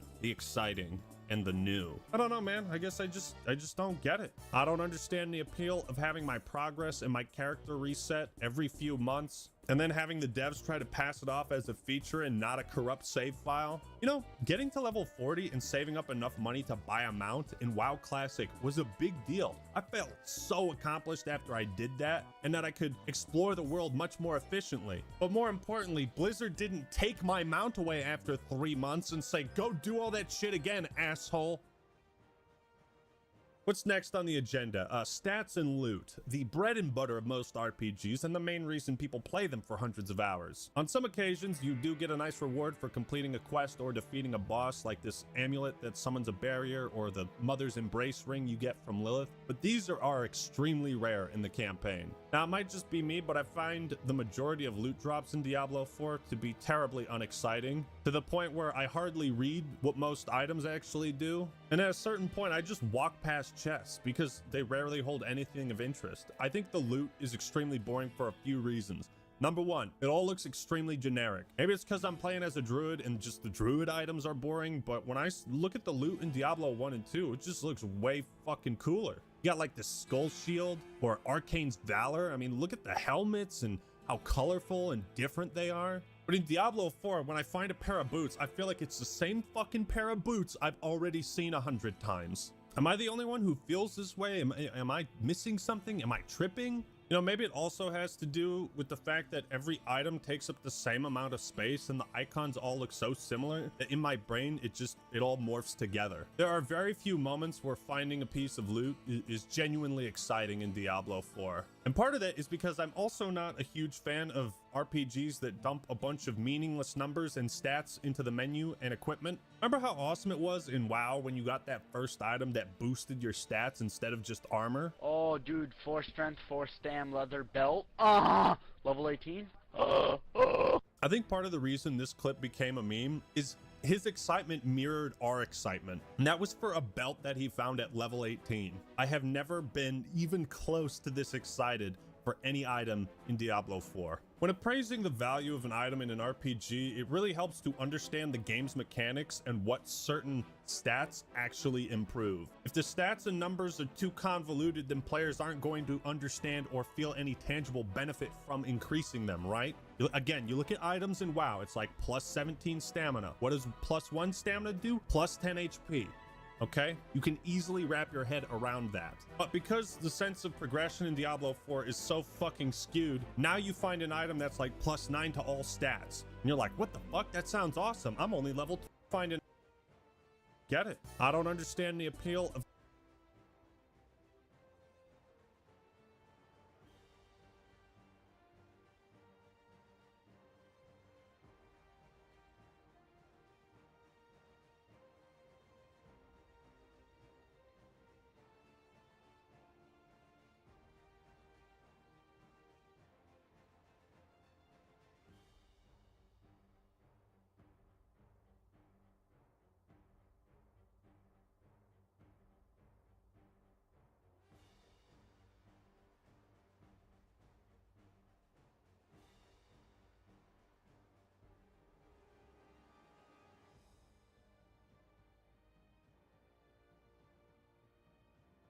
of having my progress and my character reset every few months, and then having the devs try to pass it off as a feature and not a corrupt save file. You know, getting to level 40 and saving up enough money to buy a mount in WoW Classic was a big deal. I felt so accomplished after I did that, and that I could explore the world much more efficiently. But more importantly, Blizzard didn't take my mount away after 3 months and say, go do all that shit again, asshole. What's next on the agenda? Stats and loot. The bread and butter of most RPGs and the main reason people play them for hundreds of hours. On some occasions, you do get a nice reward for completing a quest or defeating a boss, like this amulet that summons a barrier or the Mother's Embrace ring you get from Lilith, but these are extremely rare in the campaign. Now, it might just be me, but I find the majority of loot drops in Diablo 4 to be terribly unexciting, to the point where I hardly read what most items actually do, and at a certain point, I just walk past chests because they rarely hold anything of interest. I think the loot is extremely boring for a few reasons.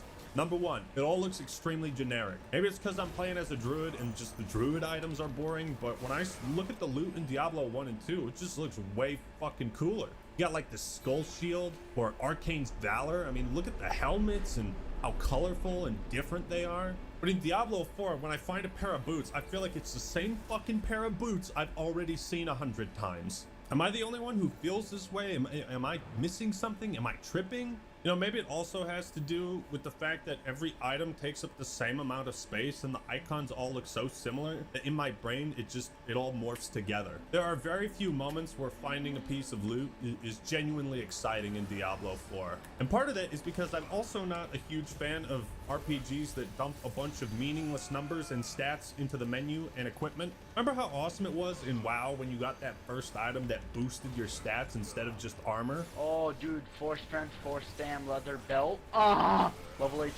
I think part of the reason this clip became a meme is his excitement mirrored our excitement. And that was for a belt that he found at level 18. I have never been even close to this excited for any item in Diablo 4. When appraising the value of an item in an RPG, it really helps to understand the game's mechanics and what certain stats actually improve. If the stats and numbers are too convoluted, then players aren't going to understand or feel any tangible benefit from increasing them, right?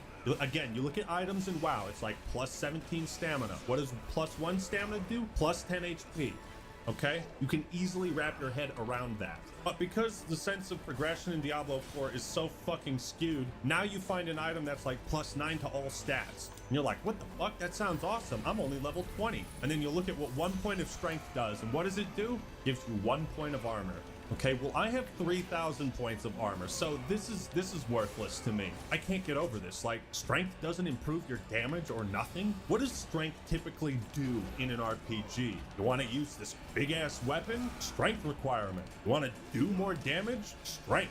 Bro, even in Warcraft 3, the strength stat did more than what it does in Diablo 4, and that wasn't even an RPG. I've never played an RPG like this where the core stats felt so fucking useless, so meaningless to increase. This is apparently what the entire Paragon board is all about. Yeah, let's talk about that shit. How do you balance a game that has skill trees this big by making each point basically worthless? Diablo 1 did it better.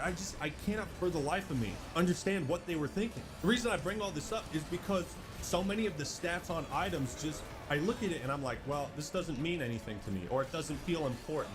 League of Legends champion design suggests that giving players fewer but more meaningful passives is far more desirable than a bunch of passives that offer minimal changes, because you're not going to notice most of this shit at all, especially when the enemies are scaling with you. There's so many different damage modifiers, you know, complex number calculations like damage to close enemies, damage to distant enemies. Well, where's the stat for damage to enemies at a moderate distance? Why don't you have that as well? Why is it necessary to have like 8 different stats to calculate how much damage something does? Why do resistances reduce incoming physical damage as well as magical damage? It's just like, I just think this is like the worst stat system I've ever seen in an RPG.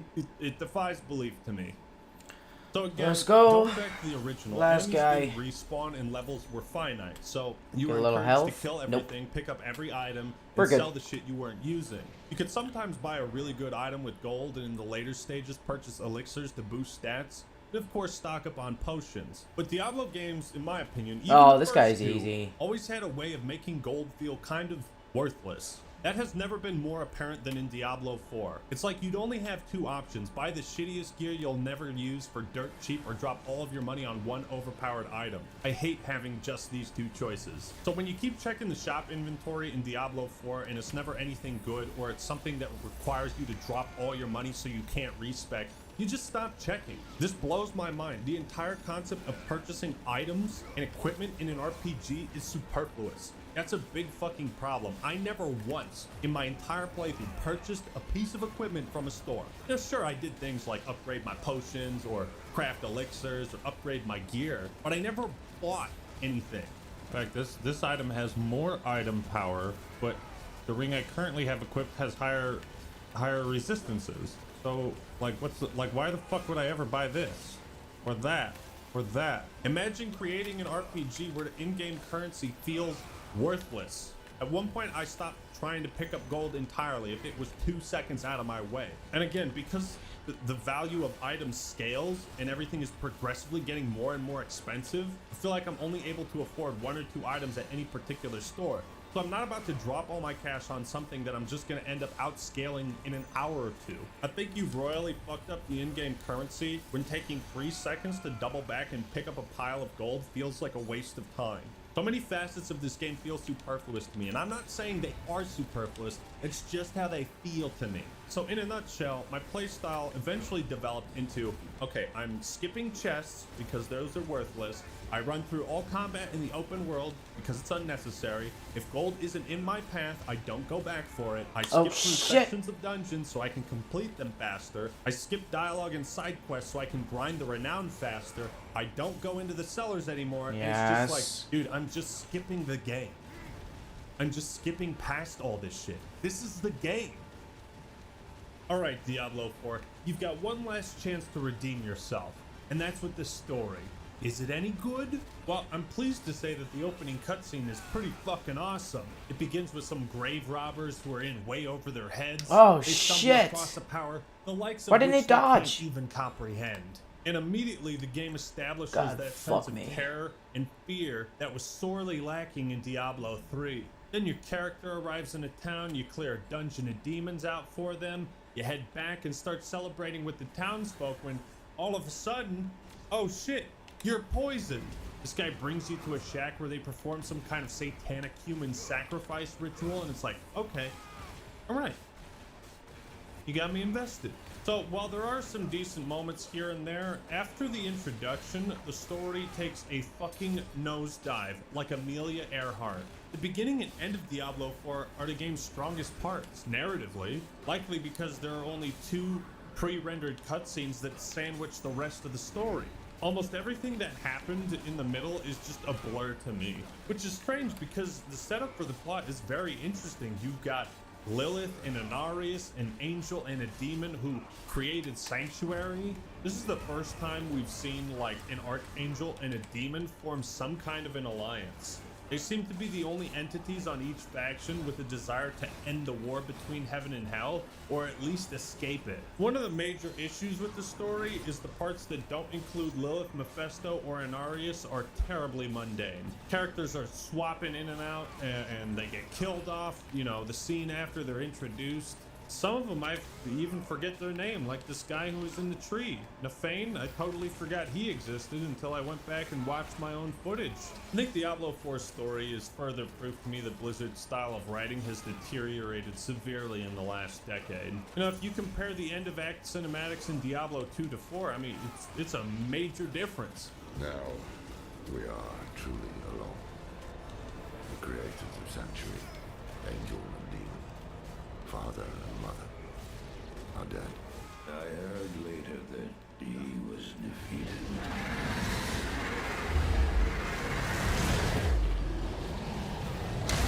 And that the Sword Stone were destroyed in Hellforge. All except one.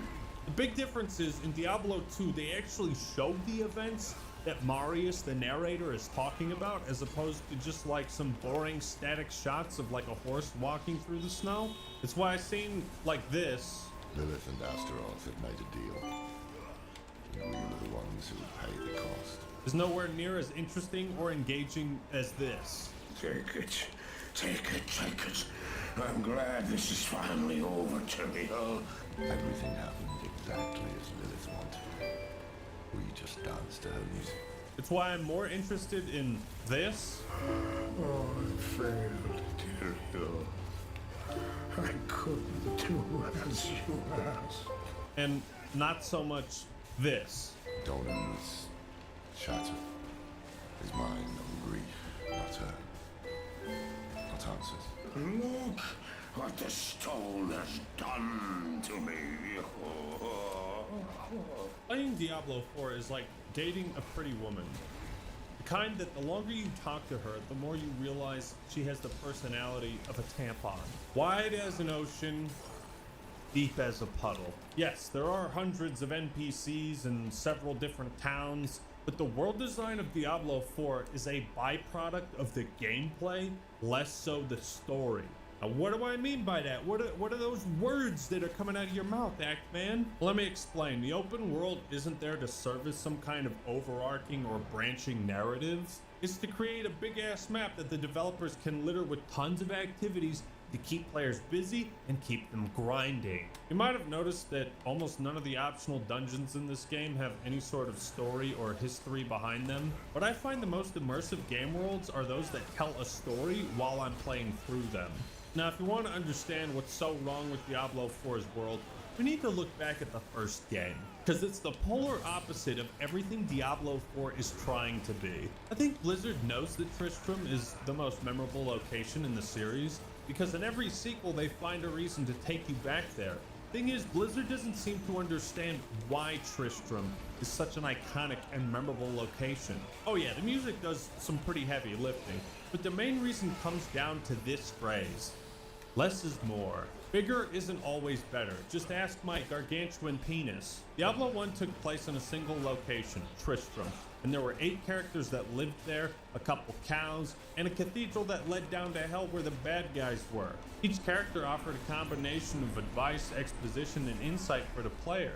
Whenever you got a quest in Diablo 1, you could ask each of the 8 residents about it. This added important context and massive build-up to each quest. I saw what Farnham calls the Butcher, as it swathed a path through the bodies of my friends. He swung a cleaver as large as an axe, hewing limbs and cutting down brave men where they stood. I know more than you think about that grisly fiend. His little friends got a hold of me and managed to get my leg before Griswold pulled me out of that hole. I'll put it bluntly. Kill him before he kills you and adds your corpse to his collection. By the light, I know of this vile demon. I don't know what he used to slice open his victims, but it could not have been of this world. Beware if you plan to battle this fiend. The Butcher is a sadistic creature that delights in the torture and pain of others. You have seen his handiwork in the drunkard Farnham. Big cleaver, killing all my friends.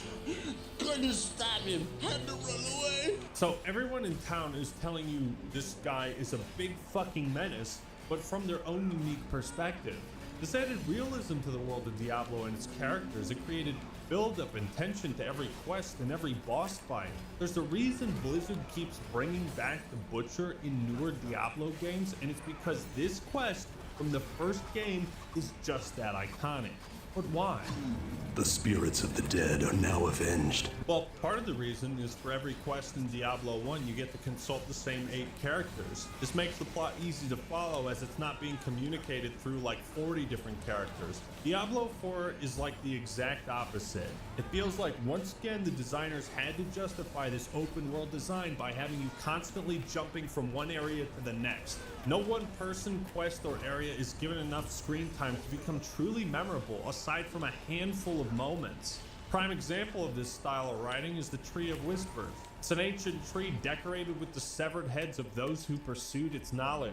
Now that sounds fucking awesome, but this place has barely any build-up to it at all. You can't really ask characters to prod their knowledge of it. Lorath and Donan might have a couple lines, but it's nothing deep. So it makes this ultra cool area of the game feel far less important than the world is trying to make it out to be. What it boils down to is, ironically, the original Diablo, which takes place in a single town consisting of 8 characters, tells a vastly more interesting, relatable, and immersive story than all of the towns and people in Diablo 4 combined. Now, maybe that's just nostalgia squirting out my ass, but let me convey this point with a question. Can you name a single blacksmith in Diablo 4?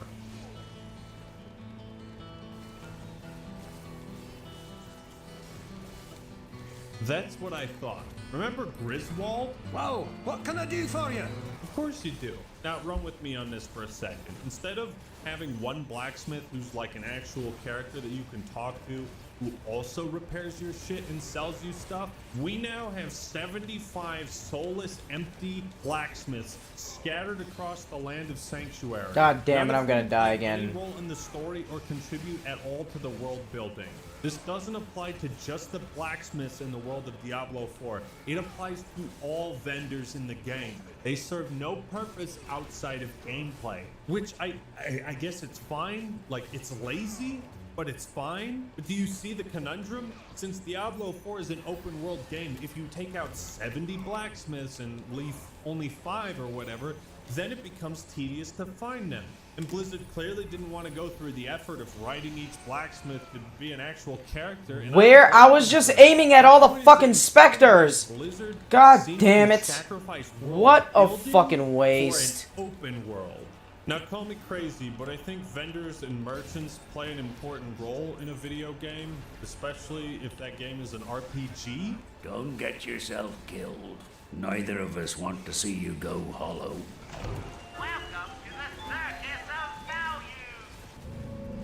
Got something that might interest you.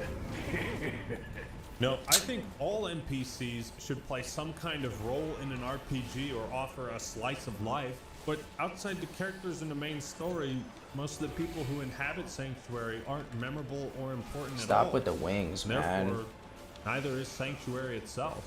I don't know, man. The scaling difficulty and restrictive skill trees make the core gameplay feel extremely easy, boring, and repetitive, and with some slight changes that they'll probably never do, would improve the game vastly. The loot is uninteresting. Most of the game's content is shit I just ended up skipping trying to get to the fun part, but I never really got to the fun part. In the end, for all of Blizzard's efforts to make Diablo 4 a massive open world game with tons of replayability, content, and depth, it ends up being no deeper than the puddle in my backyard. And that is why Diablo 4 is so bad. Thank you all for watching. Hope you enjoyed the video. Leave a like if you did and subscribe to the Eggman for more awesome content. Just a reminder that you can enjoy things even if I say bad things about it, and you can disagree with my opinions too. But don't let me rob your enjoyment or police your entertainment, alright? Alright everyone, that's all I got for today. This is the Eggman signing out. Peace! Third-party gambling sites that are plugged firmly into Counter-Strike Global Offensive, you'll know we were extremely keen to understand why these operations have been also, there's a good chance with this merger that AA game dev space is dead because there's a limited reasoning to invest in titles that cost less than a AAA blockbuster but are much larger than your average indie game. This truly sucks. That part is also true, yes, I think. I mean, I don't know. I don't think any kind of merger is good. allowed to prosper by Valve. Steam Deck or PS5? I have a PlayStation 5. I've played a total of like 8 hours on it. I have a Steam Deck. I've played hundreds of hours on it. So there's your answer. For the years, despite all the controversy, whose job was it to be on top of this stuff? Give me an example of a AA game. I can't off the top of my head, but this distinction between AAA and AA is a relatively new one as well. And there is also confusion on like kill these fucking assholes. AA game versus what would Come on, be dipshits, considered die. AAA. Hurry up. Hurry up. Hades, for example, people are saying is Why do you a have AA so much game, goddamn but health? Not necessarily, because Hades itself is indie. Yakuza, I think, would be a better example of a AA game. Disco Elysium, again, indie. So No, I don't think that those games would be considered. It's arbitrary. It's an arbitrary distinction. But I don't think those games would be considered a AA game versus a AAA game or anything like that. I think those games are independent. God of War Horizon? You think God of War is a AA game? Are you insane? There is no better version of a AAA game. Maybe there's another distinction out there. People are claiming that now you can do a quadruple A game. God of War would fit the quadruple A standard if there was, if that standard was to be applied. A 200 million, 300 million budget game is considered AA. Yeah, like God of War is bigger than like most movies, dude. No shot. Like, this stuff is still kind of new. These kinds of designations are kind of new. So oh, it didn't kill me. There is a lot of back and forth. I mean, I was even what was it? Chapo had an interview with a game developer who was literally talking about the classifications of what would be a AA game, especially when they're under a corporate structure. What would be classified as a AAA game, and potentially what would be considered a quadruple A game if there is such a new term that needs to be invented. So I normally agree with you, but you're wrong on this one. How can a tunnel-based game like God of War be considered AAA? Why does it take so much money to develop? Are the developers stupid? Come on, die. Yeah, this is a person who does not understand the insane amount of lift it takes to make a video game. Or it's got to be bait, right? I assume it's bait. Come on, come on. You can do it. You can die. Just stop breathing. It's bait. Alright, never mind. Holy fuck. Most Capcom and Sega games tend to be AA, I think. Yakuza, Devil May Cry, some Resident Evil series, but like Resident Evil 4, I would say is AAA. Use my fucking magic I attack. I can see Yakuza Shit. games being considered AA. Star Citizen is definitely a quadruple A game. Okay, Star Citizen is not a game. Oh wait, am I mistaken that with Starfield? Yeah. Oh no, Star Citizen is the meme. Damn, do they really have to start me from number Star one? Citizen is not a game. Some fucking bullshit. It's a Ponzi scheme. Okay. Yeah, it's like more of a scam than the top of the hour ad break, which comes at the top of the hour. And if you no longer want to see those ads at the top of the hour, all you need to do is subscribe, which you can do for $5 for free with the Twitch Prime. NMP LOL is a Star Citizen streamer. Yeah, NMP LOL is the one funding Star Citizen, and a firm believer in its success. It will happen one day. Yeah, people talk about how gambling is evil and immoral to do on stream, and then nobody talks about NMP LOL's gambling on Star Citizen's future. 34 MKD 50, thank you for the 50 get the subs. Original Half-Life is a quadruple A game. Look at everything that came from it and praise Gaben. Okay.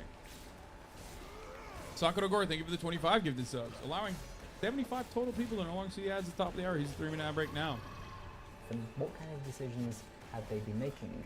We didn't know. And in fact, as we worked on that video, we realized we didn't know much at all about how Valve operated. Not really. And so we spent the last 6 months doing that work, interviewing 16 former and current Valve employees about whether or not this structureless utopia with no bosses and no bureaucracy truly exists. You're gonna have to forgive me for spoiling the answer up front here, but in short, for some people, it does, sort of. I've spoken to employees who have loved working there, who truly believe in the vision and who describe Valve as a melting pot of some of the brightest minds in the games industry. But I've also spoken to others who've argued that although Valve may have a flat structure in theory, in reality, the power at Valve is anything but flat, leading to a workplace culture that two former employees compared to Lord of the Flies. Back off, man! I'm sick of your shit, and so's my game! Hiring, firing, and salary negotiations are all handled in an unconventional way, which I'm told has led to certain personality types and demographics benefiting much more than others. Now, you might argue that many businesses have fallen foul of that particular issue, but the thing you need to know about Valve is that even by games industry standards, it has a gigantic diversity problem. This is a company that has been unwilling or unable to hire people that properly reflect the world around it, despite the best efforts of some who've worked there over years and who have pushed for change. And so, We're going to talk about the ways in which Valve's structure and its leadership have ultimately blocked that change. The hot versus not hot pay gap. Yeah, Gaben paid the highest because he's the hottest. It's really fucked up. No one is talking about how hot Gaben is and why that factors into how much he gets paid out.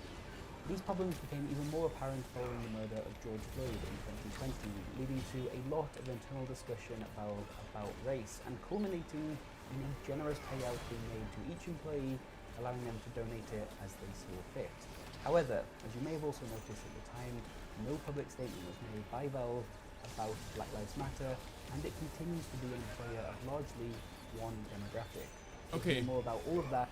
Okay, I don't care about this stuff. All right. That's in the second half of this video. But first, Valve is frankly unlike any other games company in the world. Like, I do care about this concept, but I don't care about it right now as it pertains to my interests. My interests rely on the internal structure of Valve and how it factors into their lack of gaming. Does that make sense? Like, obviously this is something I care about normally, diversity in companies and whatnot, but ultimately in this structure, in this story, I care more about... What's up? For my particular interest in narrative building, I care more about like what changed internally at Valve that led them to make the decisions they have, which is basically what I was talking about, which is that like there's no Half-Life 3, you know what I mean? Let's talk about why.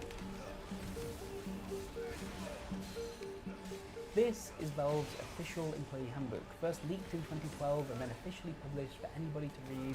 It is, at least partially, meant as a recruitment tool, describing Valve as the best place to work on Earth and detailing its structure, approach to pay, and of course, how every desk at Valve has wheels, allowing you to roll yourself and all your stuff to wherever you feel you'd be most valuable. I think all of this is a really useful demonstration of how, at least in 2012, Valve wanted to be perceived as a company. It's not just a job you'll have if you work there, it's a fearless adventure, knowing what to do when no one's there telling you what to do. Again, this is meant to encourage more people to work at Valve, so it wasn't exactly going to open with, don't work here, the aircon's always broken on the 14th floor, but there's something almost thematic about the way in which it's written. So here's what I want to do. I want to go through this handbook some 10 years after it was published and tell you what it got right and what it got wrong according to the people we've spoken to.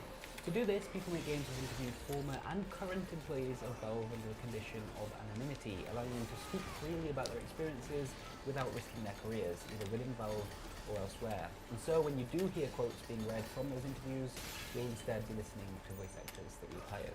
Let's start right here. Welcome to Flatland.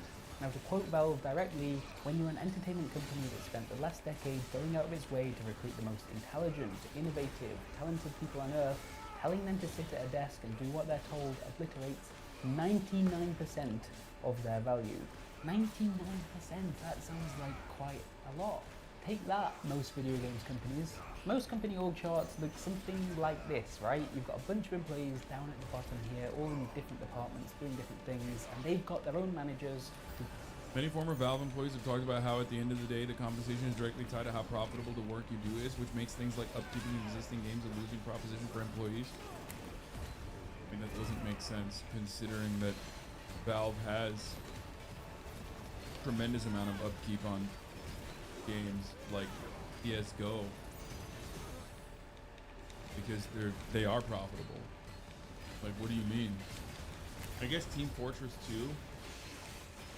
You've got their own managers and so on and so forth until you get right to the very top where a They CEO make a game a decade? The fuck is this guy talking about? Yeah. When anyone higher up makes a decision, that's then meant to trickle down through the ranks and be acted upon by the employees below. Now, Valve claims to be doing something totally different. Here, people don't have job titles and nobody's a manager, so instead of your typical hierarchy, it promises a flattened company structure in which employees are meant to be making their own decisions based on what they believe will benefit the company as a whole. Want to fix that problem that's aggravating you about Steam, or maybe throw around some ideas for a new Portal game, or perhaps you're interested in Steam VR? Well, the pitch here is that you can do any of those things. Just wheel your desk over to the relevant team, and if there isn't one, make your own. When I worked there, there was this thing we would tell people when they'd come and talk to the company. We think we're the largest structuralist company in the world. At least within the games industry, I think that's definitely true. We interviewed people all the time, and one of the goals was to understand if they could succeed in that type of environment. Not everyone can. There's just as much structure as you might find in any other company of its size. The key difference is that the structure isn't written down in a way that They should wield their desk, the Half-Life 3 desk. Yeah. What are they? That's the problem. Some of the wheels have been busted for a while. They just simply haven't been able to wheel over to the Half-Life 3 desk. That's the issue. becomes immovable. People take on different roles that you would see at a traditional company, but those roles are temporary. It's not like you define your value over the entire course of your career there as just a project manager or whatever it is. You're not just one thing. Valve can be this extremely attractive place to work as a result, with this inherent sense of freedom, great pay, an on-site gym filled with personal trainers, company vacations to Hawaii, and the opportunity to work on some of games' most beloved titles. But you need to be the right fit. That's something that came up time and time again in the interviews that we've had. And if you've watched our video on classism in the games industry, you know that that term just begs to be unpicked and scrutinized. Here's how the handbook puts it. If we start adding people to the company who aren't as capable as we are at operating as high-powered, self-directed, senior decision makers, then lots of the stuff discussed in this book will stop working. Whereas one former employee told me he believed there was even a maximum number of potential Valve employees spread across the globe right now, and that number is perhaps somewhere around 10,000 people. Maybe that number is off by a factor of 2 or 4, but it's not off by a factor of 10 or 100. I don't know that I've ever heard somebody in video games make that kind of claim before. Okay, I don't even have... Okay, first of all, I don't even have an issue with this.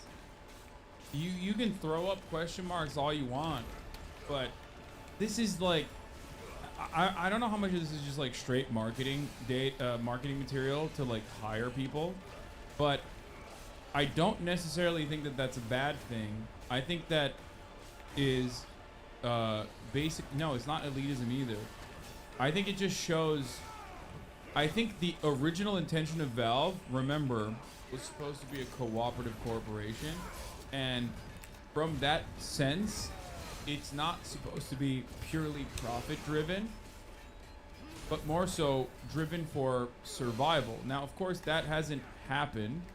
We know what Valve is now, but I think that stays from... that has just, like, switched over from the former cooperative corporation structure. It's like, because what that implies, if you're not like, I just see myself and how I operate in the way that is written and designed. All right, like, final I don't boss. have the consistent. I think I have enough time. You know what I mean? I'm not always like, oh man, oh, I gotta it's find the new big guy strategies, like new ways to make money, hire some people, and like expand and expand and expand. Like, and I get that. I you know, if you just, sometimes it should be okay to just have a structure that isn't designed around purely generating more profits. However, I think that's just an old holdover from the prior corporate culture that they had. That is definitely not what Valve is today. Does that make sense? Because the Steam store has completely reshaped how Valve operates. Only 0.00125% of the world's entire population would have what it takes to work alongside them. I don't have time for that. There's something I think about Valve's company culture. It's the kind of thing you might expect a Silicon Valley employee to say, maybe, or I don't know, a Navy SEAL. You still have to come with the mental preparation that there are millions of people who can make a game as bad as Artifact. allows you to get through difficult circumstances. But for the time being, back to how this works in practice. Let's say you work at Valve and you want to, I don't know, make a game about a quiet lad who runs around smacking disgusting crabs with his crowbar. Maybe you need an artist, a programmer to help get you started. And if that's the case, you'll usually need to go out into the rest of Valve and recruit the right people onto the project yourself. If you're able to convince those people to work on this thing with you instead of whatever it was that they were working on before, then great. Wheel all your desks together and get started. That's so...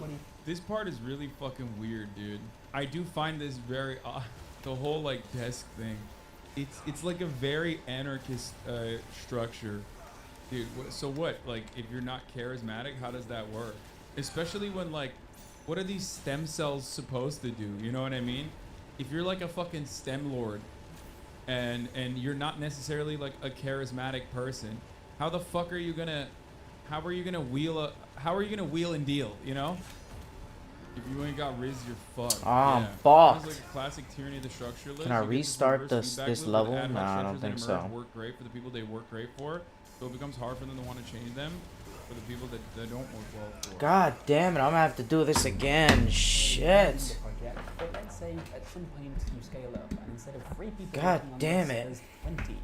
Who keeps everyone moving in the same direction? Because wait a minute, didn't we just say Valve doesn't do managers? The thing is, other projects like this do still need some sort of organization to function. They need what Valve describes as team leads. It's just these roles are meant to be more fluid than at other companies. It isn't true to say there's no management at Valve. It's just there's no institutionalized management. There are some people at Valve, I'd say a small number of people, who are great natural managers. There are also people at Valve that have that de facto role but aren't necessarily great at it. And that's true at any company. It's just that at Valve, it's sort of a secret who's who. So when people are bad managers, it can take a very long time for that to be addressed. Sometimes the way that... Anarchist immediately going, so what? Why are prescribed structures holier than ad hoc structures? I didn't say that, but I think that there's still, leadership is still a necessity, in my opinion, to make stuff happen. For example, I'll give you a Slavoj Žižek example, even though he obviously is wrong on a lot of shit and a boomer and writes too much and is weird, but it's kind of like there is a tyranny that comes from making democratic decisions on every single minutia in your life. Like, for example, I don't want to fucking democratically vote on what kind of chemicals are utilized in the water supply. Like, I want to relegate that to the scientists that know best. Okay? Like, you would not be able to operate. No, I'm not talking about PFAS. Okay? Obviously, that there is a point where that breaks, and in the United States of America, that point is long gone. But what I'm trying to fucking say here is that there are certain aspects of living in a social cohesive formation like a society that greatly benefit Why does everyone Lobs have so much fucking and health? helps division of labor occur. And if every single aspect was hyper democratized, if every single aspect was a direct democracy, you would just not be able to operate. You know what I mean? That's addressed is the project goes down in flames, and that person... How is that a good response? Your example was completely detached from the situation at hand. Well, I gave you an example of how direct democracy in every aspect of your existence fails to show you how direct democracy in this circumstance, direct democracy in every aspect of commodity production, can also lead to failure in a similar structure. What do you mean? This does not mean that, like, I don't believe in democracy in the workplace. Of course I do. But specialization must occur. And I'm more so a believer in voting in for managers and team leaders and ensuring that experts are still relied upon. Does that make sense? Because there's still socialist, by the way. Yeah, the only socialism in commodity production unironically comes from whatever your fucking personal understanding is. Flat fees overall, everyone gets to do whatever the fuck they want to, and then nothing gets done. Yeah, there's no need for like workers' councils or anything like that because every man has his own boss, actually. Game dev here, you absolutely need leadership on large-scale projects. Work often has to be delegated across specializations and time zones. To be honest, if you're always in fucking meetings, you're never making a game. We talk about this as civil engineering. It's the idea that engineers would have to explain things they've studied for 10+ years to people with no knowledge of the subject and convince them why they should spend money on it. Yeah.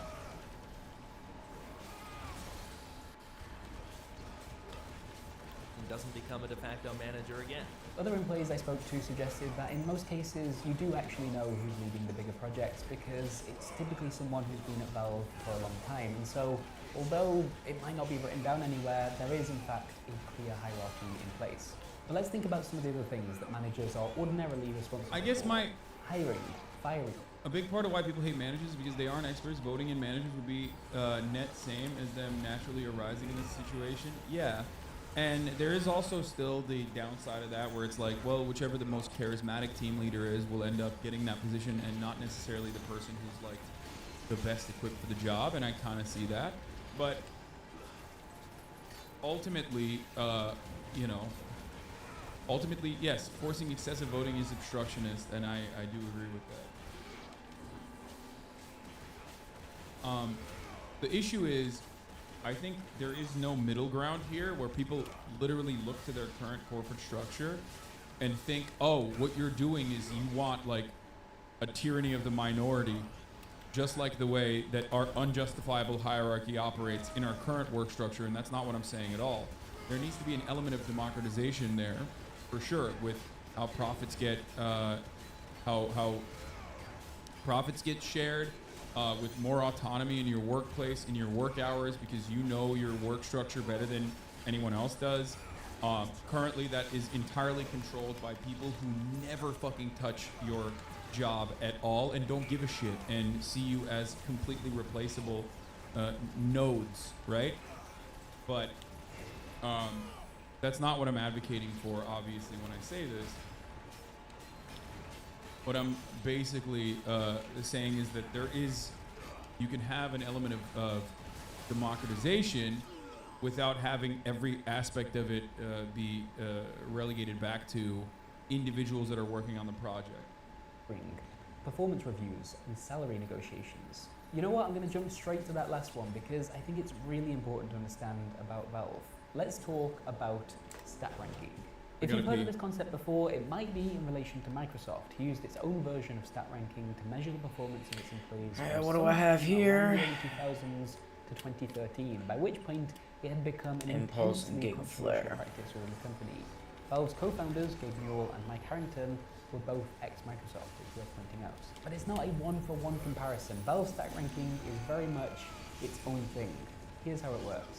Typically, a starting salary at Valve has been described to me as being extremely competitive for a video games gig, but also when compared to the likes of Amazon and Microsoft, who both have headquarters close to Valve's own in Bellevue, Washington. And this salary that you start with is then adjusted annually by what's known as the stat ranking process, although COVID has gotten in the way of this in more recent years. In a typical year, however, from about October onwards, employees are invited into meetings with a handful of other co-workers in which they're asked to evaluate the performance of several of their other colleagues based on 4 separate metrics: skill level, productivity, group contribution, and product contribution.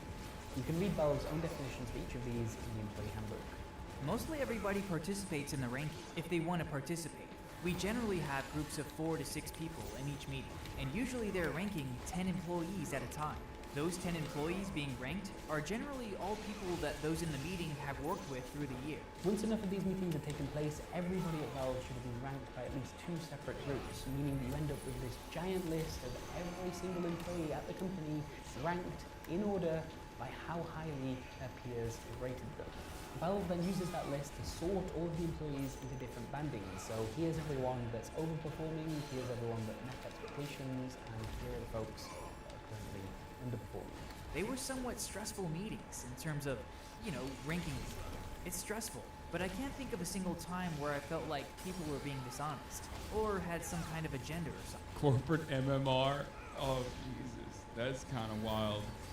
We tried to be detached from any personal feelings and be objective. It was awkward because you had to rank your peers, but actually I think the exercise made sense to the people coming out of the room. I think, as with a lot of things at Valve, it's very easy for the people who work really well inside these systems to brush aside concerns about them, because it's true that for a lot of people, if they have a certain type of personality, they're probably doing very well. It's not apparent to them the effect it has on people. Oh my god. I'm 2-0ing you right now?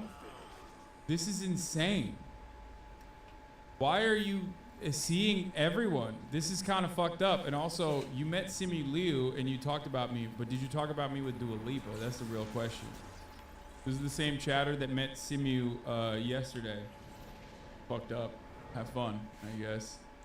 Great. People who have a different psychological profile or a different level of perceived security within the company. In January, employees then received an automated email from Valve president Gabe Newell that says, hey, this is your new salary and here's how much you're getting paid. Fucking fire breath is shit. I'm told, more recently at least, that those bonuses have calmed down in favor of higher salaries, but in the past, it wasn't unheard of for that bonus to be the equivalent of your entire salary in one go if you performed really highly and if the company has had a particularly profitable year. Alternatively, if you rank poorly, you may find that you're now getting paid less as a result. Although almost everyone I spoke to said that trying to figure out the exact relationship between your performance that year and these numbers that you've ended Damn up it. with is I have a lot of time though. tricky. You never knew what that meant.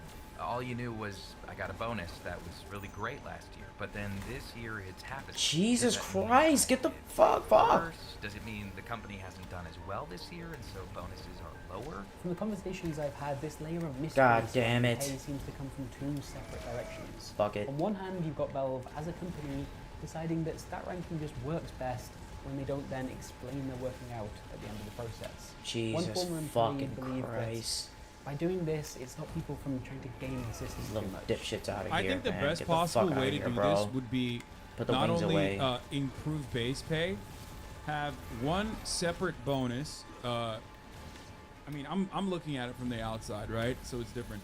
But there would be two different types of bonuses. One bonus based on literally just overall company profits that increases, that's like directly tied to the company expanding, directly tied to the company making more money, regardless of what team you're a part of. And then a secondary bonus that is tied to the amount of profit that you're generating for the company individually. Shit. And this way, there's more of a sense of ownership over all of the products in the company, and then also simultaneously allows certain parts of the company to focus on long-term projects that don't require don't yield immediate returns on investment, and investment in the way of profits, like short-term profits in this circumstance. But if you're coupling workers' bonus with the value that they generate, how can you exploit them? Great example I can give you is Jesus people Christ, that work on God damn it. the back end, or people that work to keep the company going, that don't immediately yield benefits in a way that managers and the people that are trying to identify mathematically how much value that they're generating There you go. are oftentimes going to be left Jesus behind. Christ, what like an annoying fight. IT, janitors, you know what I mean? Or even people that are working Yeah. on older games and you know, keeping those older games, keeping those older, no longer as profitable, seemingly profitable pieces of IP running. People that run the fucking servers, things like that. People that do bug fixes for old games. These are going to be profoundly important parts of a company that don't immediately yield profits. You want to chill a little bit before you leave? Which is precisely the reason why you have to just let me know when keep you're them around. when you're settled in, getting your stuff even though they're already. not generating sales for new projects and new products. The kind of people Elon would fire. Exactly. Like, look at Twitter. The reason why it's a Oh, you don't massive want fucking the failure is that while you're because driving. You Elon mean? Musk Oh, went in yeah, and fired most of the workforce, and that's why you keep running into issues where he's like, "Oh yeah, I'm gonna do a fucking audio-only campaign announcement the side of the for car. Ron They don't cover like the whole 600,000 right? people click into that, and it fails instantaneously. Why? Why? Because you fired everybody, dumbass. You don't know who's doing the clean. I finessed it. Okay, all right, nice.